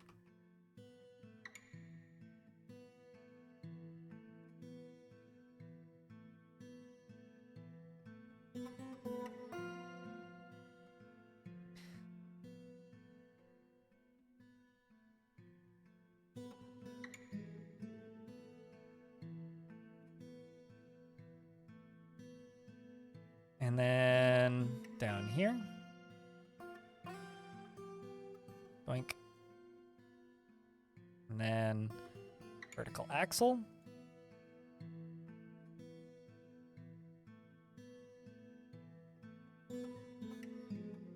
Then another one of these. Claim all this, and then we'll wait. Or just start gelding en masse. Geld all the kittens and butcher all the adults. Iron and steel and adamantine are lava safe. Copper is not. Ugh. And glass. You can use glass. I might get some. Anyway, yeah, so like in the summer, when people go on vacations, my views suffer because people go on vacations. Because, like I said, a lot of adults watch my channel. So because a lot of adults watch my channel, during the summer when, you know, people go on vacations and whatnot, less people watch me. And it's fine. It is what it is. Like, my views always suffer in the summer. Literally every summer for as long as I can remember, I've had like a third of the people watching for like a couple of weeks in the middle of the summer because everybody just leaves at a point. Except for the pandemic. The pandemic year was the one year that didn't happen. Weird.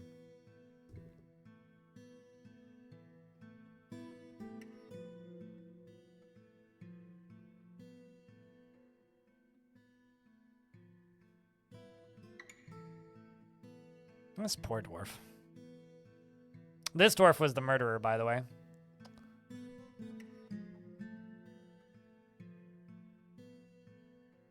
You know, I haven't looked at this dwarf's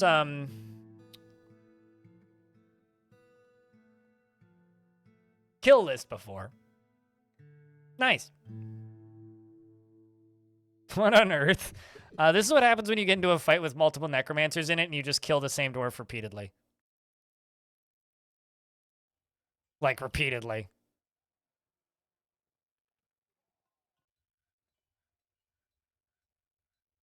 And then, you know, also killed Merle, who was one of my dwarves. That's why they're in prison. A lot of funny deaths today. You know, we had a dwarf get run over by a minecart.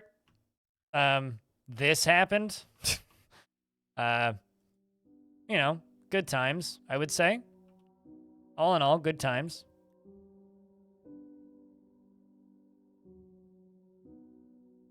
So it's going to take them a little bit, but they'll clear all the bodies out.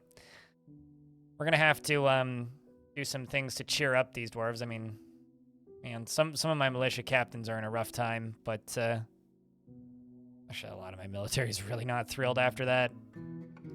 It's kind of a shame. Just got to let them chill for a little bit, I think. We'll just leave them on ready. And just let them go relax. Just the usual DF shenanigans. Yep, just the usual DF shenanigans. But chat room, we've played about 8 hours of Dwarf Fort today, and it has been a lot of fun. But I think it's time for us to swap games. What do you think? I've been itching, I've been wanting and desiring to stream some more Path of Acra, so I think we're gonna go do that. But if you guys want to say goodbye, YouTube, for the VOD, you can do that.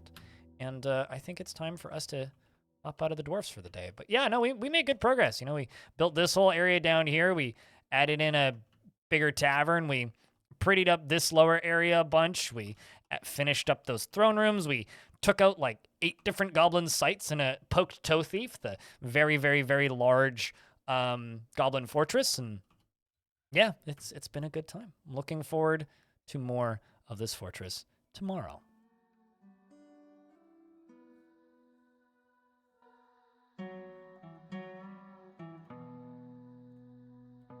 Oh my god, we're gonna play Path of Acra! At least someone's excited.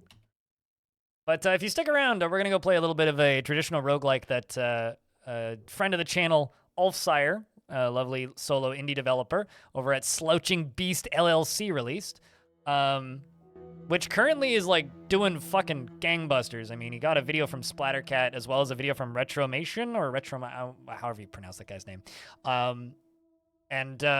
Because of that, it's doing quite well. And I think, at least as of right now, this exact moment, it is 1 review away from 100 on Steam and still has 100% positive reviews. So